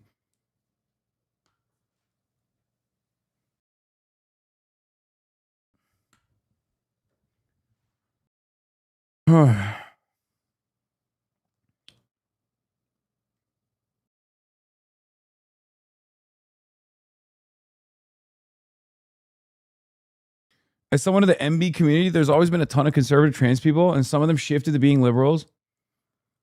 Yeah, that I fucking fully do not understand. Like, dude, how are you going to be transgender and conservative? Like, what the fuck? That's a real chickens for KFC moment right there. That makes no damn sense.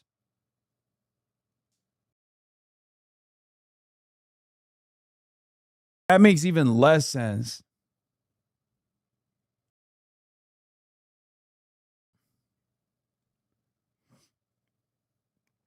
We got one centrist trans person in Congress, so a bunch of trans folks might have felt we arrived. Yeah. There's also the former Media Matters lady. That's like a huge pro-Israel person too. And then there's that other one. There's a couple like super libbed up trans folk on Twitter, and they all hate me. Oh my God, I wasn't even factoring in Brianna Wu, obviously. I mean, Brianna Wu is just fucking insane. Yeah, what the hell is going on? Yeah.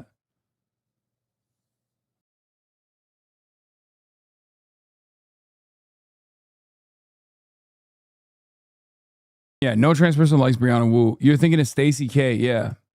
And then Ari is the other one. And I guess Contra points too. Hasbara points. I guess the one factor usually is just like level of wealth and comfort, right? That's got to be it, right? That's what usually turns like, that is the one thing. Like class politics is far more determinative of like where you will arrive at with your politics than anything else. Even if you're transgender, which is literally universally under every crosshair pretty much.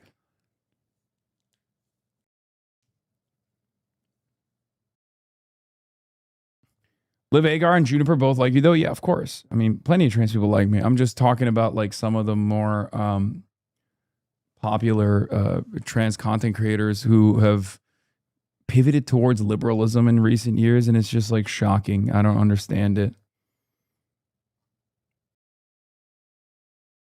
Forced immigration policy, but they're Whiteness. against immigration. Oh yeah, whiteness too. Dude, why am I losing my voice? Whiteness. Whiteness. The whole subtext of this is that Donald Trump sold this fallacy to people where he understood that people were in pain. You're out of a job. You're out of a home. You can't afford your health care. And his answer was a simple one. Well, if you're out of a job, it's because the immigrant took a job. Out of a home, immigrants living in your home. Out of health care, immigrant took a health care. And so he turned immigrants into the answer to everybody's problems. And then he built out ICE as a way of demonizing immigration itself. ICE itself has become a rogue agency based on a premise that is inconsistent with both the Constitution and the ideals of our country. We don't need it. In fact, we didn't have it before 2002. America's a lot older than 2002. So the notion that we can't protect our southern border or we can't enforce immigration policy without ICE is just not true. You get rid of the agency, you fire all the people in it, and then you ask yourself, what would you want to build that actually achieved the goals that we have? To keep a safe and secure southern border, to create a very clear pathway to citizenship for people, right? And in the cases where you have people who should not be here and do bad things, that you are very targeted in your enforcement, rather than making a show out of enforcing to tell all immigrants that they don't belong here. That's very, very enlightening. Thank you. Because I think this goes to like ICE and other things that like are Dog, they're slandering you. They're calling you the spaghetti Rizzler on Twitter. Sloppy spaghetti kid for real. That's fucked up because it's true. I love spaghetti.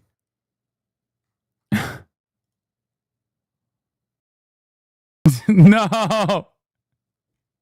Stop, dude. What the fuck?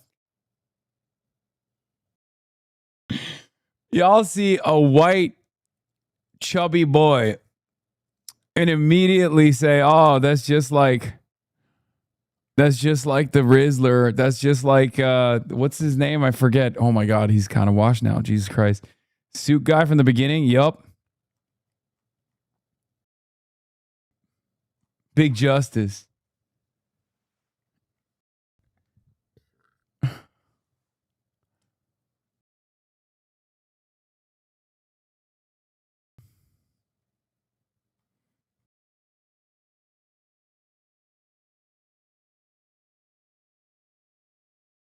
Inescapably New Jersey. I mean, that's literally in Turkey. That's when I used to live in Turkey. This is a very Turkish household. This is my grandfather's home. The one I'm named after, Hasan. Hasan Dede. Pretty sure. I mean, look at the curtains, dude.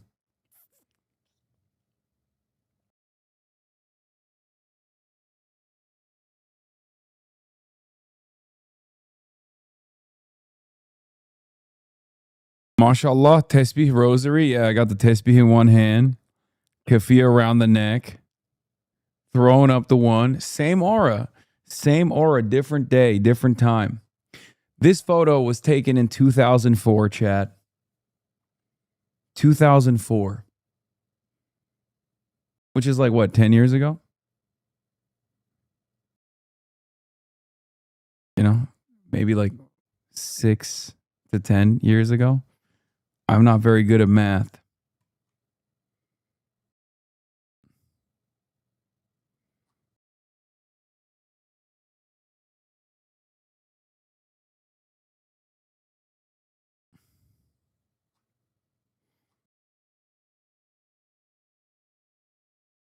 Bro, I wasn't even born yet. Stop.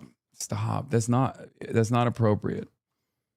It's not appropriate to think about that people were born after 2004. That's insane to me. politics are so black and white. How do you change that narrative? Because we need to recognize each other as like people. Yes, it's a shamag, not kafia. It's true. The problem, but Americans don't know that. The Democrats is it's too easy to point and say, I'm against Trump. You should vote for me. And you're like, well, from a policy standpoint, are you really for me? Yeah. You're taking money from all the worst people. So what would happen if we actually built a movement about what could be good? When we can start talking to folks who might have voted for Trump for a whole bunch of different reasons, to be like, all right, is your life better now? Do you have better health care? Do you have better access to a job? Can you afford a home? If no, here's an opportunity. Let's focus on that, right? So I just really appreciate you guys having this conversation that's like the lifeblood of what we do in our civics, and it's really enlightening. Thank you guys. Appreciate you all. Did Abdul change your mind on any issues? Yeah, definitely on the ICE issue. I think the way that Abdul spoke about Medicare for all, as far as it being a plausible and a tangible goal, was pretty enlightening, and I plan to vote for Abdul. I think my goat, my UAW libertarian goat. He's like, yeah, I fucking hate ICE now. Abdul taught me. that Abdul did change my mind about what I feel like I can expect from a politician. Look, I live in a very Jewish neighborhood. For those of you who don't know, West Hollywood. Okay, I actually live fairly close to like a relatively large Orthodox population as well, and I talk to a lot of Jewish normies, specifically older Jewish normies. And the only time, like the people that know me, obviously, they know I'm not anti-Semitic, even though they see a lot of the reporting. They're just like, oh, you're radical, so they're just getting mad. It's fine, right? The only time, don't tell people where you live, dog. I live in West Hollywood. What are you talking about? It's very, I've openly discussed this many times. So I thought you said it was a Persian neighborhood. What religion do you think the Persians are?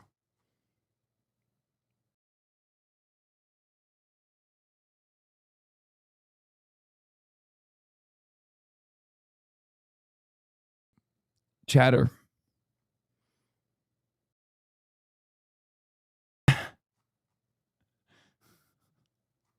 Anyway, oh shit, yeah. So, not Jews like you're implying? Wait, what?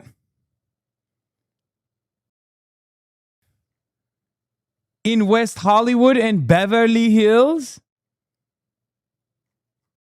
In Beverly Hills and West Hollywood.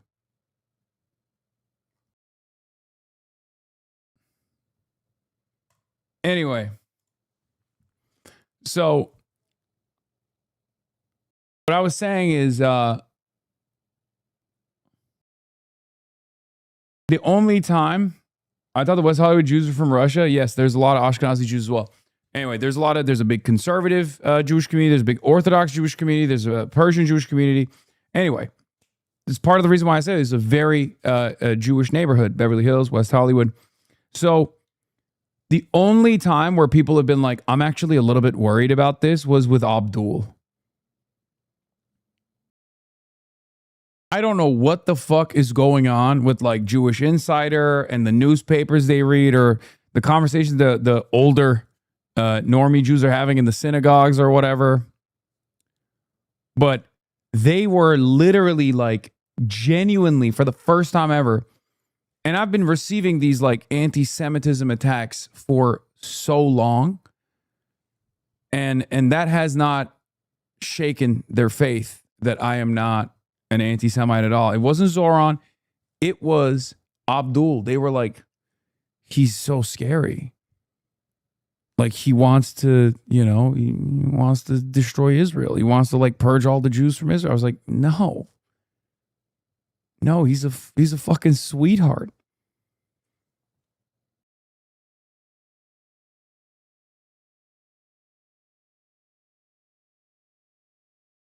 Racism, he's very Muslim looking compared to you or Zoran. I mean, but I don't get it.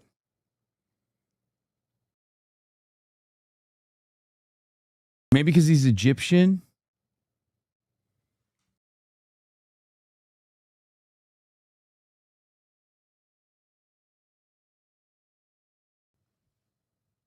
He's built not a twink like Zoran. I don't know.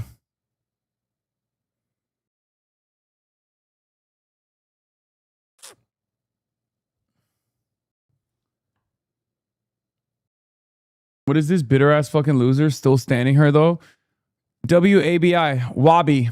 Maine Governor Janet Mills stopped short of endorsing Troy Jackson for the U.S. Senate in Maine. Governor Janet Mills says she has not spoken with the newly nominated Democratic candidate for Senate, Troy Jackson, and declined to endorse him, but believes the Republican Senator Susan Collins should be defeated. Yeah. I don't know if you guys remember this, but Troy Jackson talked about this. Troy Jackson was the most vetoed Democrat in the state Senate in Maine by the Governor Janet Mills. He had more bills vetoed by the governor than any other state senator. Just so you understand, when you know, Janet Mills is like, oh, I haven't spoken to him. No, they used to speak all the time. She's the governor. He was the president of the state Senate. So she's very familiar with Troy Jackson. Troy Jackson has been in the state legislature for 26 years, 6 years as the state Senate president. So it's pretty crazy.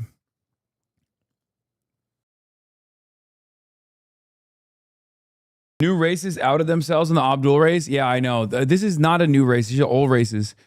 Hillary Scholten was asked whether she plans to support Abdul El-Sayed if he wins the Michigan Democratic Senate primary.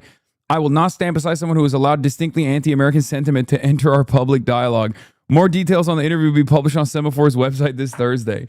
I love that these like Israel firsters are so funny, where they just straight up are like, yeah, we're doing the reverse uncommitted. But this time, actually, for good candidates that abide by the Democratic majority opinion, you know, it's very cool.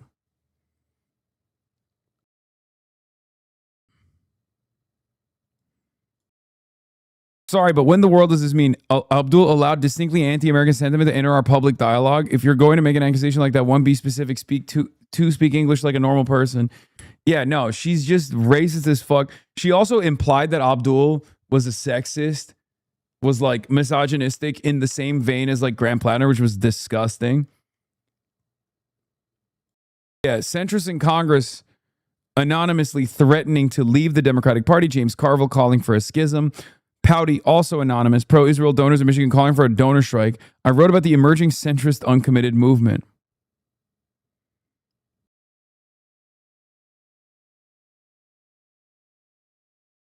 Fuck. The fuck is going on? Jesus Christ, man. Not today. No.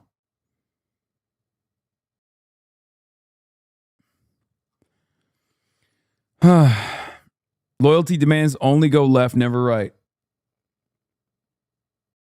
What is Egghead yapping about?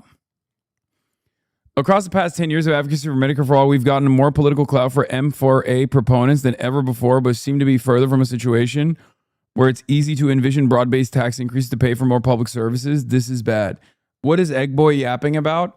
He's just fucking doing the same exact line of attack against Medicare for All, that it would increase people's taxes when it would unironically decrease the overall expenditure on healthcare that comes out of your pockets because you no longer have to fucking pay for premiums. So you wouldn't be paying for premiums. You'd be paying for a modest tax increase instead of those premiums. And the modest tax increase would be far, far cheaper than the premiums that you have to pay, which is, you know, the classic idiotic centrist neoliberal argument against fucking socialized medicine. And it's so stupid. It's been discussed endlessly, but Matt Iglesias, of course, being the centrist neoliberal stooge that he is, you know, making that same dumbass argument. Isn't Hillary Scholten the lady getting her fuck on with a Republican governor candidate? Yes, that's what I've heard. That's what is being alleged about her. Yeah. The rumor is Hillary Sholton and John James had or are currently engaged in a romantic affair. This rumor circulated among anti-John James Republicans in the Michigan GOP months ago, and Perry Johnson's campaign had been promoting it. Multiple people with connections to Michigan politics in both parties have been aware of the rumor for a while. Yeah, she cheated on her husband, I think, with a Republican, John James.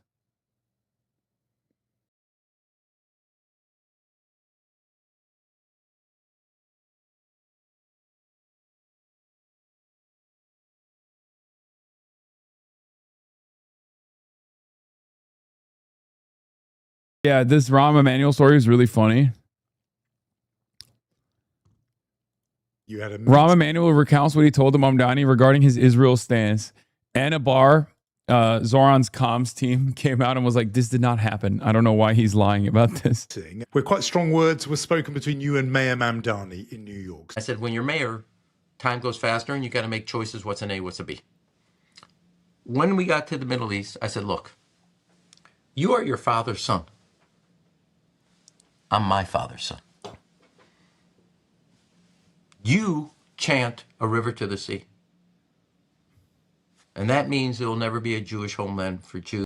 Yeah. Zoran Mamdani's dad, his name is Mahmoud Mamdani, is a post-colonial academic. Your dad was a terrorist in the Irgun militia. Just saying, like, what the fuck are you saying, Ram? What are you saying? That is an insane thing to say to Zoran Mamdani, who is not Palestinian. It would be even more insane if he was. But it's pretty funny, yeah. Ram's dad was in Etzel, a.k.a. the Irgun, a terrorist organization that perpetrated many atrocities, including the Deir Yassin massacre, the bombing of the King David Hotel, and the murder of hundreds of women and children. Zoran's dad was a college professor at Columbia. The Irgun's tactics were so abhorrent that they were declared illegal by the Israeli government in 1948 and condemned as terrorists who shed innocent blood by the WZC, World Zionist Congress, Conference in 1946. This is an organization that Alan Dershowitz compared to Hamas at one time. This is also the same, like his dad is the reason why Albert Einstein wrote that letter. Albert Einstein wrote that letter saying, we are becoming the thing that we oppose. We are becoming like Nazis. This kind of like ethnic and religious chauvinism is going to turn us into Nazis. This was right after the Holocaust.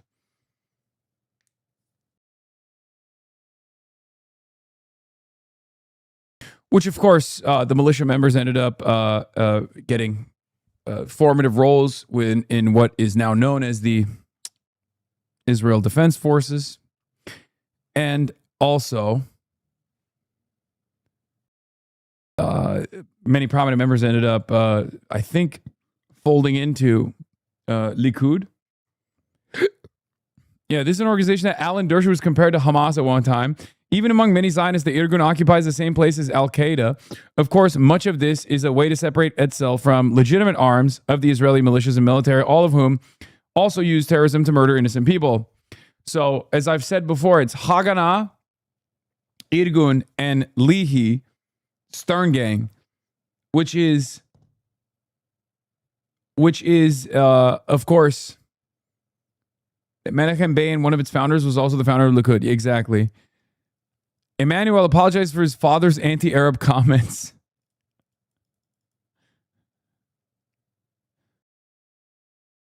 Haganah was the largest one and also the most, I guess, the most moderate, even though they also did a shit ton of violence too.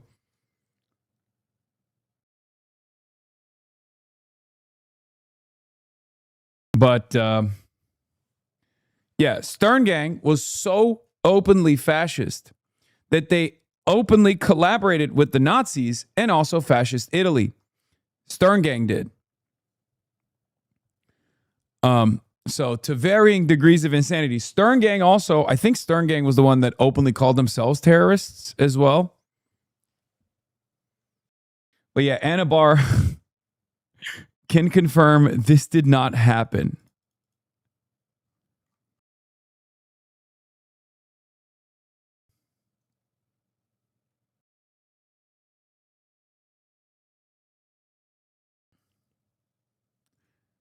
So yeah, very funny thing to lie about. Also reminding people like who your dad is for no reason in 2026. Who had faced the Holocaust. And I said, I want you to hear this over my dead body. You had a meeting with quite strong words. It's also really funny that Rahm Emanuel thinks he's like hard body in any way, shape, or form. Come on, Rahm. Dog. Fuck you mean? Like there's no generational terrorism genes that carried over from your dad to you. You know what I mean? Just because he was a terrorist doesn't mean that you have any of those skills that carried over. Well, actually, Rahm might have served. Did Rahm serve in the IDF? He might have.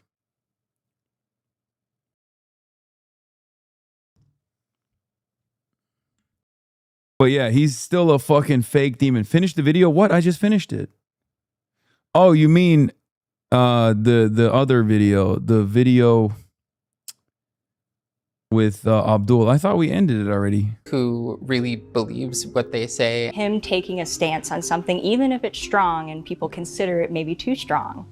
I think taking a stance means something. It's an election. Anybody could lose. Haley Stevens could lose. And I'd rather, vote for somebody who I agree with on their policy points rather than somebody who I just think is against Trump. I've got my mail-in ballot at home. I'm gonna go home and fill it out and mail it in for Abdul al-Said. Let's go. Let's go. That's what I'm talking about. And he's gonna win. Okay, that's good. The narrative in the media is that al-Sayed's policies are too radical to win. But with these voters, who largely distrust both parties, his ideas broke through. Al-Sayed won't be able to sit down with every skeptical voter in the state, though. So I asked him what he thinks his path to victory in November actually looks like. You talked to a bunch of voters who had voted for Trump, many who identified as Republican for a long time, and they all left the conversation yesterday saying that they're going to vote for you. Are there issues beyond sort of Medicare for all, which is your core, that you think have the potential to win over disaffected Trump voters in the general election? Corporate monopoly, the corruption of our food system, the role of AI in society, the onslaught of data centers. You think about who's taking money from these corporations. Unfortunately, it's Democrats and Republicans. I always wonder why there's so much opposition to this in the Democratic Party. Yeah. And I keep coming back to the same answer, which is it's just laziness. It's laziness, and it's this sort of elitism. The laziness part is, well, if we can't get money from corporations, then we're actually going to have a message and go talk about our message anywhere and everywhere. I've done 450 public events. I challenge my opponent in this race to say how many events she's done, where she's actually taking questions. You got to do the work, it turns out. And then the elitism part is, well, the corporations are rich and they throw the fanciest parties. And if I don't take their money, I'm not going to be invited to the party. I'm like, fuck your party. Who cares? You got the best room on the Titanic and don't realize that the whole Titanic's about to go down. I don't know, man. I just, I really struggle to understand the psychology of it. Yeah. It seems to me that you are interested in something deeper than just winning this election, that it is actually fighting for some sort of change. Losing this primary is not the worst outcome for me. The worst outcome is that I get the job and I fail to deliver. That's the worst outcome. Beast mode. So I don't want to fight for the job and in the process hamstring myself from doing the work. I don't want to have been one of those senators that, you had this power and then you sold out and then you can't even account for why you were there. So right now, you've got the choice between three candidates, two of us in this primary and then one in the general. There's only one of us who's never taken money from Blue Cross Blue Shield. Only one of us who doesn't want to send your money abroad to drop bombs on other people and wants to keep it here to invest in your kids. There's only one of us. So, which do you pick? Thanks for watching. Don't forget. Beast mode. God, I love More Perfect Union so much. What is this? The fact that DC Dems can't uniformly speak out against this is dragging the entire party's brown down into the ditch, is totally corrupt and obscene. It makes all the Dem grandstanding about democracy seem completely hollow. You cannot tolerate this and convince anyone that you actually care about democracy or the rigged political economy. Yeah, they don't. They don't because they like it. Let's be real. But we're going to keep defeating them until they can no longer hide. Until they can no longer take money from AIPAC. Post October 7 in 2023, people would destroy you if you said anything even remotely pro-Palestine. 2026, they destroy you if you say something pro-Israel. Things change. Attitudes shift. People arrive at the correct conclusions. Okay? So all we got to do is keep pushing. Be steadfast in your advocacy and continue. That's it.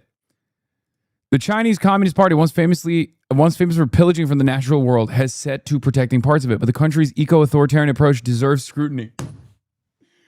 Brother, yes. China is one of the few industrialized countries that's turning the clock on anthropogenic climate change, but at what cost? That is fucking awesome.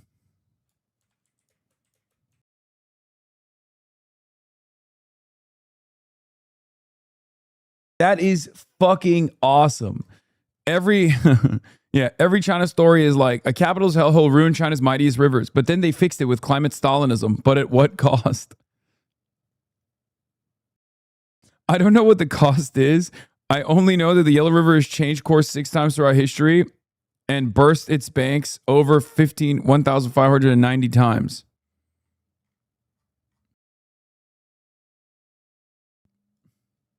Oh, also, consumers, rejoice.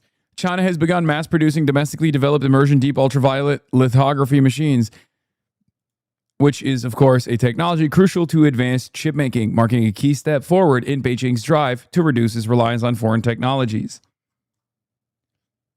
So yeah, consumers rejoice. China number 1, not number 2, but number 1. Okay? Let commerce flow.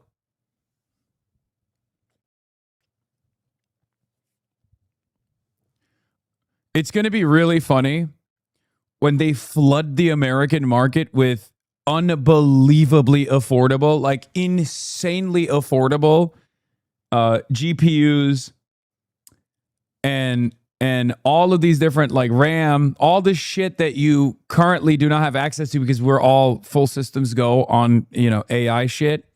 It's all being spent on AI. And what's really funny about it is I'm letting you know right now, I haven't been wrong so far. The American government is going to ban it. The American government is going to ban it. Okay? There will be a black market for Chinese RAM and Chinese GPUs that will still be endlessly cheaper. But the American government will abso-fucking-lutely ban this, and this will then cause even more backlash. This will create an environment where people are even more pro-China than they ever have been in the Western world. Mark my fucking words.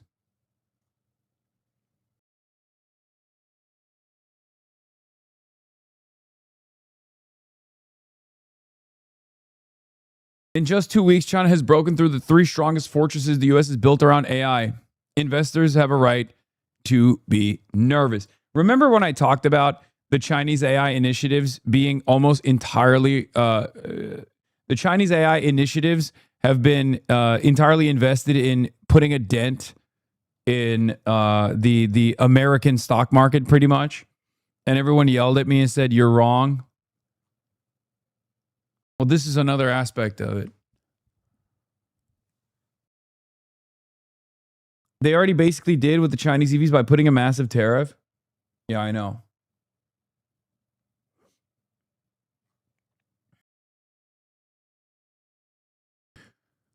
There was also this fucking insane thing. China has fired up the world's biggest superconducting magnet for nuclear fusion project. They are... China just finished a magnet that weighs 582 tons, heavier than a fully loaded Boeing 747. This is the toroidal field coil for the country's artificial sun machine in Hefei, built to recreate here on Earth the reaction that powers the actual sun. It stands 21 meters long, 12 meters wide, and weighs 582 tons, heavier than 4 adult blue whales packed into one magnet. Its job is to hold plasma at 100 million degrees so it never touches the wall. Engineers call it an invisible magnetic cage. 16 of them will form a ring, 100 kiloamps, each 6.5 Tesla at the center. Operating temperature, minus 269 Celsius. Design life, 60 years. A second magnet, the central solenoid, was rated for 46.5 kiloamps. They pushed it to 60. Every critical part was designed and built at home with no reliance on foreign technology. A working fusion power plant is still years away, but clearing this hurdle pulls the dream of near limitless clean energy one serious step closer. I'm going to keep it $1.50 with you. There is 0% chance with the current way that the oil and gas lobby works in this country, with the fossil fuel industry works in this country, that such a revolutionary technology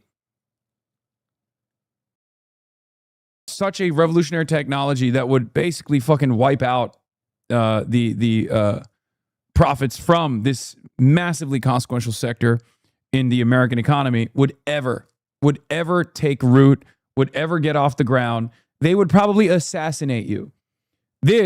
Remember how we talked about the other thing about, the Chinese lithography machines that are going to be mass producing super cheap GPUs that you won't be able to get because they're going to call it, they're going to be cheating. They're going to be cheating in international trade. Yeah, this is going to be considered a weapon, a super weapon. Metal Gear.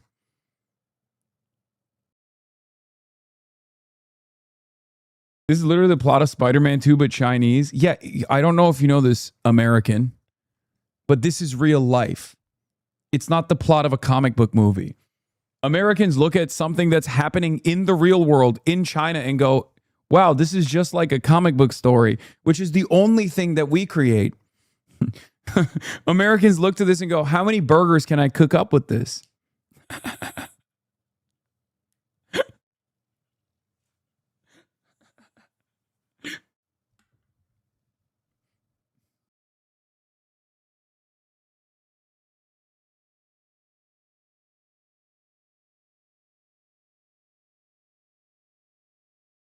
Yeah.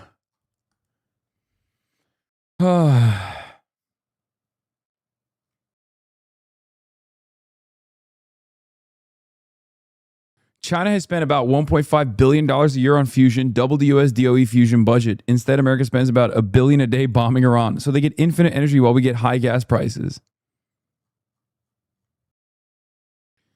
You're a big Bernie Sanders supporter. What are your thoughts on him staunchly opposed to nuclear energy for his entire career? Regulations have strangled our nuclear energy industry for decades, and those regulations have been largely imposed and surrounded by the political left. Yeah, I'm more. I used to be scared of nuclear technology as well, but nowadays I'm in a more fuck it, we ball kind of attitude. 1 Chinese year is the equivalent to 7 European years. 1 year and a half ago versus today. ASML CEO says China is 10 to 15 years behind in chip making capabilities. ASML drops after news of Chinese chip tool rival.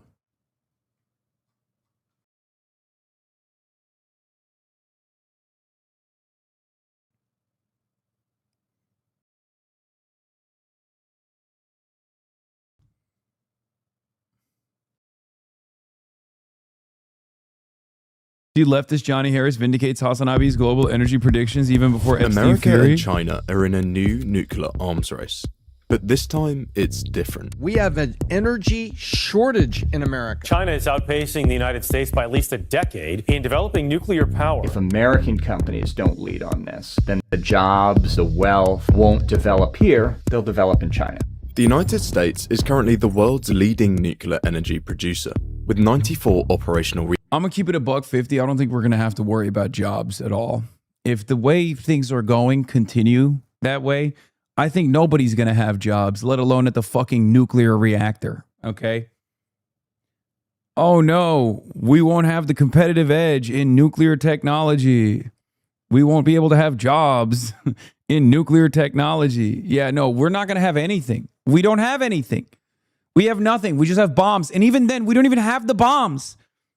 We don't even have the bombs. The one thing that this stupid fucking country, the one industry that this goddamn country holds on to beyond making baby murder machines, F-350 pickup trucks that are 17 sizes too large, okay, is weapons. That's all we do. We build fucking bombs. That's what this country has been doing. That's the only domestic manufacturing that remains on U.S. soil. And we don't even make them efficient enough. Our procurement strategies are inefficient. We're getting our shit pushed in by a fucking middle power that is outproducing us in the one sector that we're supposed to be the top dog in. And even then, we can't even fucking make them without Chinese magnets.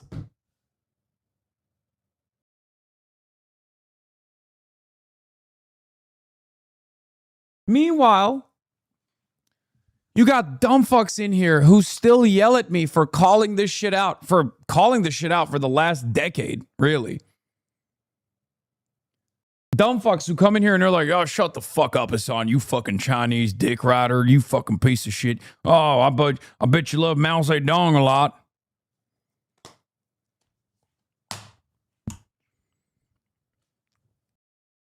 Bro, we are cooked. What utility is there to just close your ears, shut off your eyes, and go, la, la, la, la, la, I can't hear you, as China is rising every damn day? These motherfuckers don't even want to study their adversary. I don't believe China is an adversary. I don't want to treat China like an adversary. I want to treat it like a partner. But it's going to come to a point where we're going to have to beg them. We're going to have to beg them that they treat us like an even partner. Okay? At least right now we have some level of leverage, or we did for the last like 2 decades, where we could have foreseen this rise of China and maybe managed it so that we could have been like, hey, we're reliable partners to one another. Let's not wage war. There's going to come a point where we have to beg. Okay? We're getting there. Yeah, Tofu Dreg fusion nuclear reactor, Tofu Dreg ASML chip manufacturing. Dude, that Tofu Dreg construction shit still, like, I went to China. I stayed in the hotels. I saw the buildings. I saw the high-speed rail. I was inside of the trains. Okay? I came back here to the United States of America, and in 2026, there's still motherfuckers in my community that go, oh, dude, those buildings are Tofu Dreg buildings. Oh, dude, they still do what is it? They do sewer oil. Chinese food is made with sewer oil. It's dookie oil. It's like, brother, you are running on like propaganda from 30 years ago at this point. Like, update the fucking talking points. Update the talking points, man. What do you mean Tofu Dreg? Gutter oil. That's what it's called. Yeah.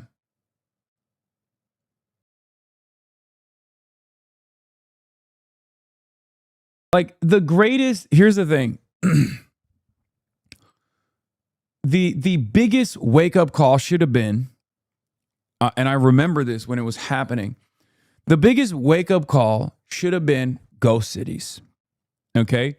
Because the Western mind, the Western Anglosphere mind, cannot comprehend building homes with serving the purpose of shelter in mind.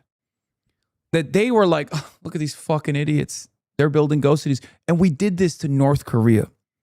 Like, maybe 5 years ago too. We didn't even learn our lesson from China. We did the ghost city shit in North Korea too.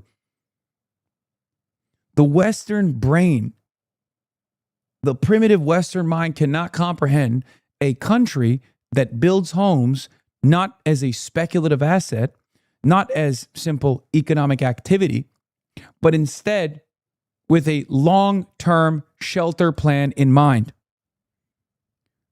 But that should have been the point.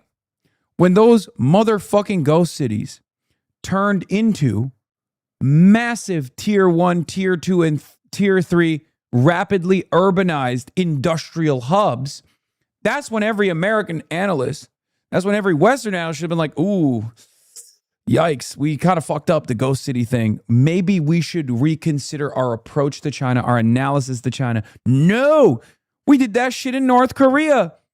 North Korea, for like the past half decade, has seen a tremendous economic boom. Okay? It's so vast and so rapidly urbanizing that even the Wall Street Journal covered it like last month. A big part of that is because of China, and another big part of that is because of Russia. Okay?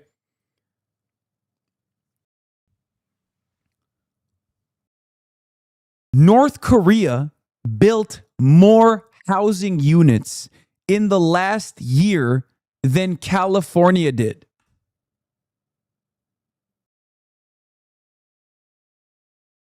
I am going to repeat that one more time. The Hermit Kingdom, the Democratic People's Republic of Korea, built more housing units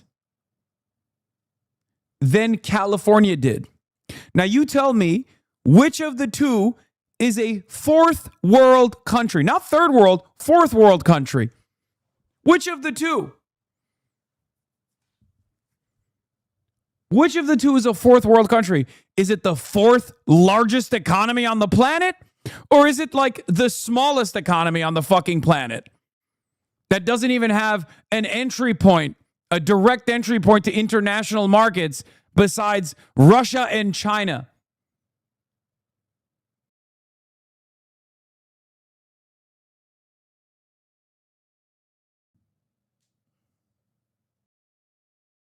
I think you've overcorrected this point because, well, yes, a lot of those ghost cities now have residents in China is still plagued by oversupply from years of constant real estate speculation. The non-commodity approach is a 2020 thing. And even that was temporary. If you want to criticize housing speculation, I would never point to China as a model. Brother, at the end of the day, motherfuckers got housing. And they did actually plan ahead of time.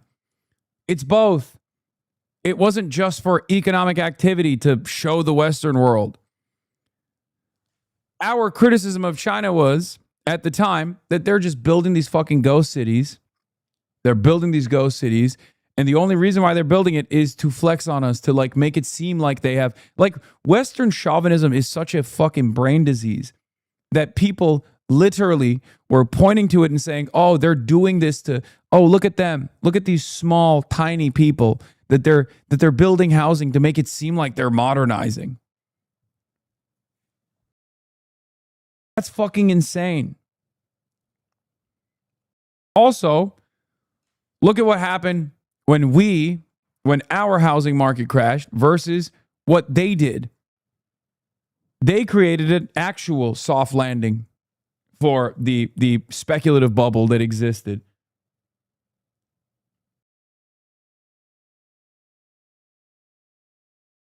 Chowder, they literally executed those pyramid scheme housing people, and then the government bailed out the citizens who invested. They literally nationalized the bank that was helping with the fraud.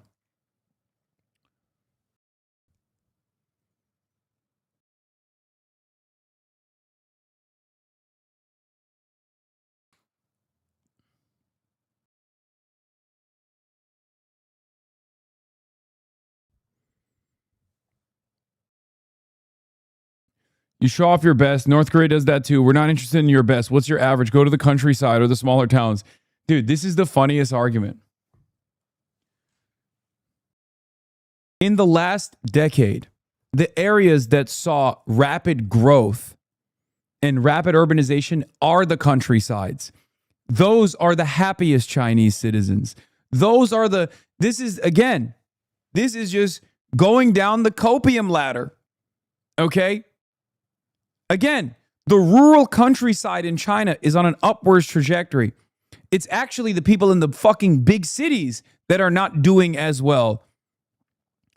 The job market is not as great in big cities. There is obviously now a youth unemployment crisis that's beginning to become a problem. It's the countryside that's actually doing better overall. Popping the real estate bubble was the right move, and the CPC is making the right choices right now, but decades of government policy is what created the bubble in the first place. This is a direct consequence of central and provincial government policy. Now we turn around and act like this was always the plan. It wasn't. I give them a lot of credit for actually letting it pop. I mean, the Chinese system is highly competitive and designed around making sure that different provinces compete with one another. And, and in the short term, if one of the provinces is actually yielding promising results, they lean into it. And if it fails, they then turn around and restructure their entire system. It is what it is. It happens. It is clearly the far superior system to what we have, because we have a system that is designed around housing being treated like a speculative asset exclusively.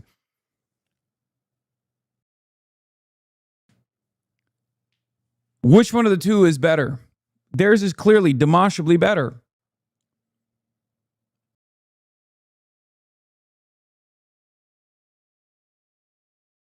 This is not to say China has the best possible system. It's just the better system in comparison to ours.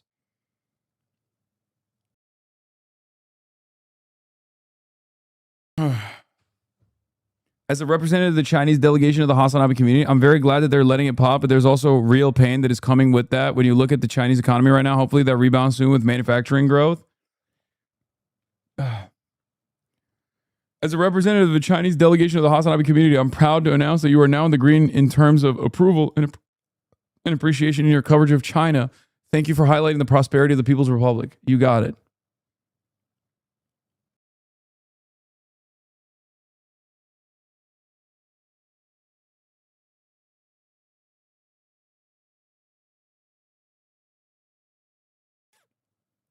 Please read my previous message. They just built a strategic stockpile of housing. We just don't understand because we're stupid Westoids. Oh no, the government bought too much oil. Good thing it doesn't spoil and we can release it when the price is too high. Too bad housing spoils. Oh wait. I mean, that's not the whole story. There is truth to some of the there is truth to housing becoming an issue in China. This is Xiamen, China, the 31st most populated city. America's 31st most populated city is Baltimore.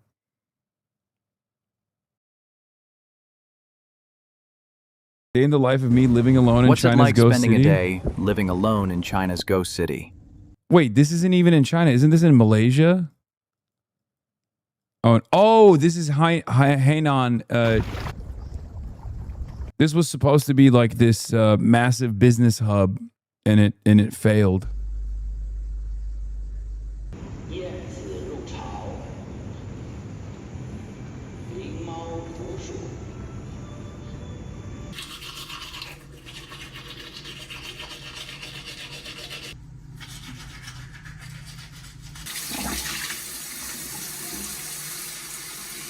I never watched this. This is a video from 11 days ago.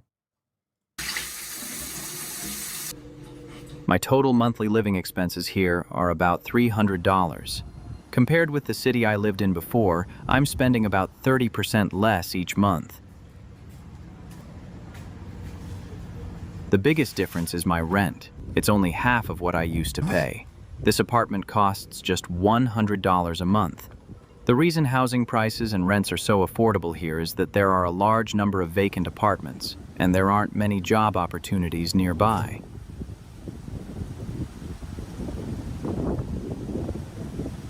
Bro, let the Americans in, dude. Let the Americans in, China. Let us in.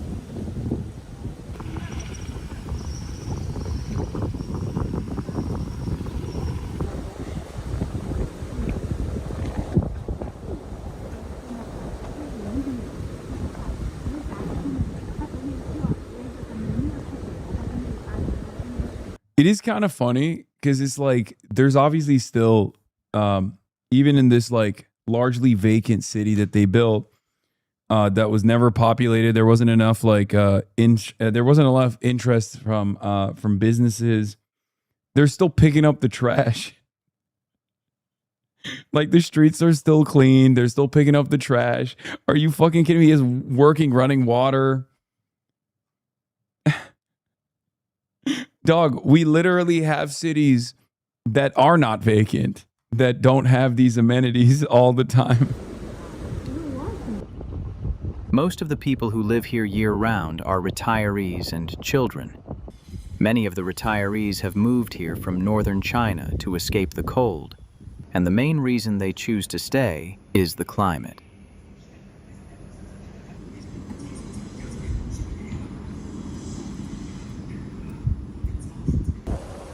Hainan has a tropical monsoon climate with an average annual temperature of 23 to 27 degrees Celsius. Even in winter, temperatures rarely fall below 16 degrees Celsius, which makes it an attractive place to live year-round.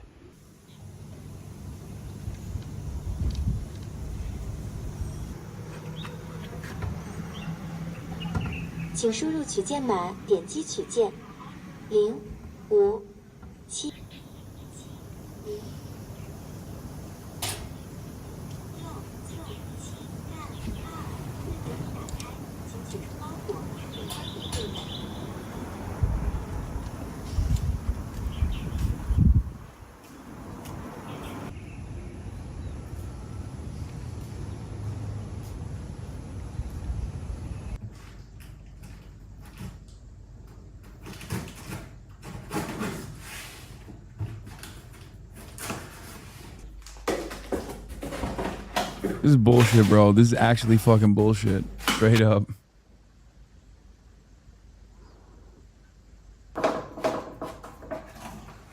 These apartments were built during China's real estate boom. Around 2020, China's housing market was at its peak. Yeah, at this is one Gary, point, Indiana. apartments here were selling for as much as $3,800 per square meter. Today, similar... Dude, nothing has bricked boomer brains like that fucking like side by side will be like, this is your city ravaged by socialism. This is your city under capitalism. And then both of the cities are usually cities under capitalism. But I mean, you could unironically do that. This is a communist city that failed. It's not even a successful one. It's a failed city. This is an American city.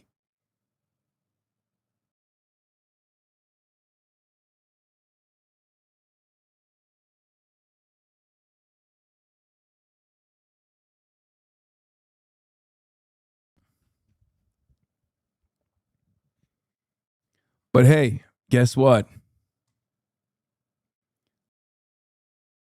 How much money are they sending to Israel? Because if we're judging by the most important metric, we're still number one, baby. And then the number two metric is how many trillions have they wasted waging war in different regions around the planet? Still number one, baby. America number one, China not even fucking number two, honestly. So who cares? Sometimes you got to ask yourself, what truly matters? What truly matters in life? For me, and hopefully for the rest of the American patriots that are tuning in, what matters most is waging wars overseas and giving money to Israel. And on that front, we're number one. That's it. Similar properties sell for only around $900 per square meter.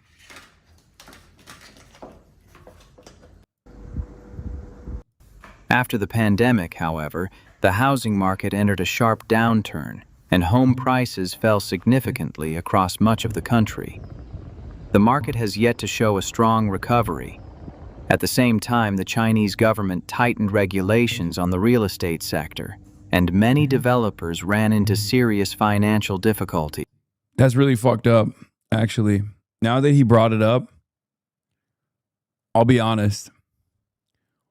Yeah, I mean, obviously there's a downside to all of this, right? Like real estate speculators and real estate developers falling on hard times. I mean, that's definitely...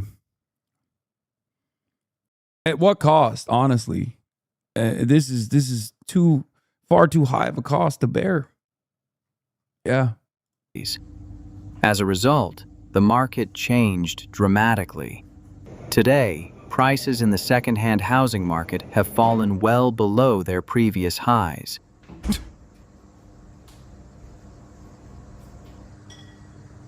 What have we done recently? News: the Trump administration plans to end a Medicare subsidy program that has helped keep prescription drug plan premiums down for seniors, according to the Wall Street Journal. The program will expire after 2026, potentially leaving millions of seniors facing higher Part D premiums in 2027. Roughly 25 million Americans have Medicare Part D plans and will learn their 2027 rates this fall. Here's Trump pictured saying, "Suck on that, boomers." Not me, though. I'll be fine. I'm the president. It is pretty funny that Trump is so disgusting to his closest fans.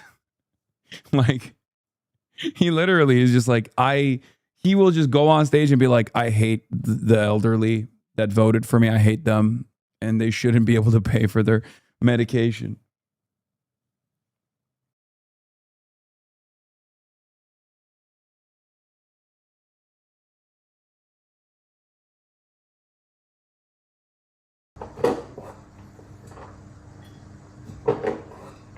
Down payments gone, building projects unfinished. People lost so much in these cities that were not livable or never finished.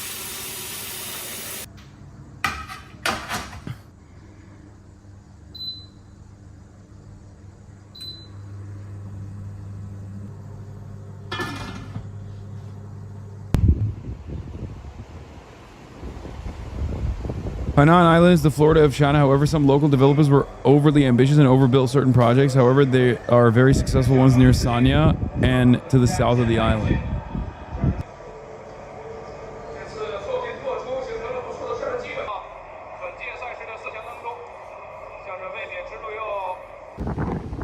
Many homeowners have found it difficult to sell their apartments, so they've chosen to rent them out instead, often at relatively low prices. Because of the current market, I was able to rent a spacious and comfortable apartment for a very affordable price. On the other hand, many people who bought property here as an investment have suffered significant financial losses.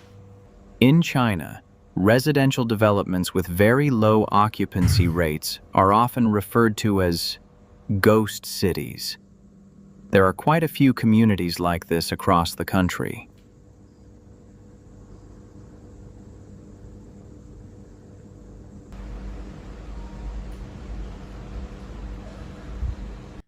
The question is this. This is a nest egg for a lot of Chinese people, right? But the question is this. What's the fucking home ownership rate? So yes, speculators got the short end of the stick. China has China has the reverse problem that we do. We have a lot of debt. They have too much savings.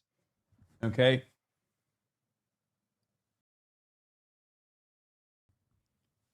But the question remains, is it better to be able to own a home and then lose your financial investment, but still be able to own a home, or never to be able to own a home at all?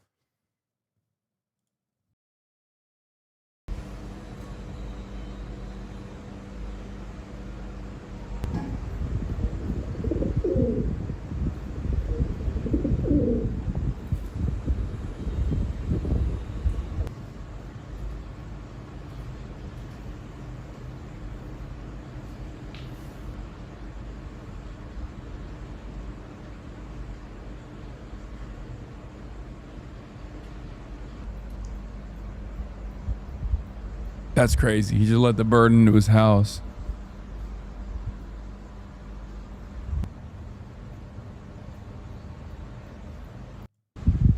This guy has the perfect attitude for living in this fucking ghost city, dude. What the hell? Income, my main source right now, is a part-time online job editing videos for other people. The pay isn't very high, but the hours are flexible.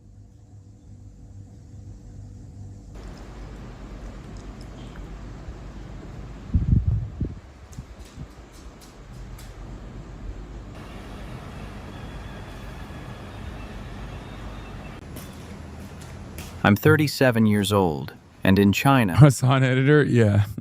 Yeah. I pay him unsalted peanuts so that he could feed the birds. All right, I gotta go. Unfortunately, this is too much. I can't finish this video. The government directly encouraged investment in homes by average citizens. China's stock market is virtually irrelevant, so the average person put everything in real estate. Capital controls are very strong, and there aren't really other investment vehicles. I hope people realize it's not just big landlords like normal salary workers. No, I know. I'm saying that for the average worker, again, the average worker with a shit ton of savings, they wanted to make their savings work for them. They wanted to engage in market speculation. And market speculation is not real market speculation in China, because in China, there is no real stock market.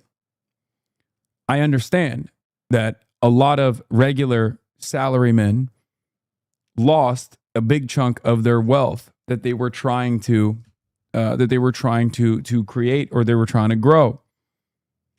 This also led to more people just holding on to their money regardless, which is a different issue for China overall. But my question remains. I would still prefer a situation.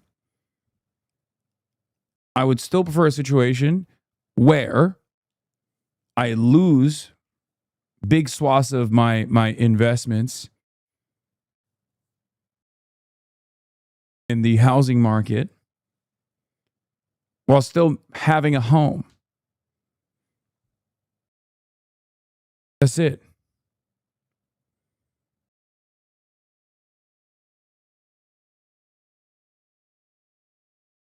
Because, like, what do you think would happen if we actually exploded? If we had, like, not even tight market controls or anything. If we just, like, started actually building a shit ton of housing, started upzoning, what do you think happens to all the fucking boomers? Their savings would melt. Their entire, like, the large majority of homeowners in this country, their entire net worth is baked into their housing, their property value constantly growing. What happens when the property values diminish because there's readily available housing all of a sudden? You know what I mean? Yeah, they would get fucked. But guess what? That's the future I want to live in the United States of America, where people have housing. Sure, there will be a little bit of growing pain in the process, but far better future than the one we currently are looking at right now. Anyway, love you guys. See you tomorrow. Norm Finkelstein on the broadcast tomorrow. Live and alive, in person, in the flesh. All the chatter's trickling in. I'll sell people hay. Sunny Los Angeles, California, says Hasan. Stun luck to the stun luck to the topic's just begun. 'Cause there he is again. Hasan is streaming. Hasan is streaming. There is again. Hasan is streaming. Hasan is streaming. Reviewing a Chinese train, telling Kaya place. Sun and Asmin chatter loves, giving Greening's grace.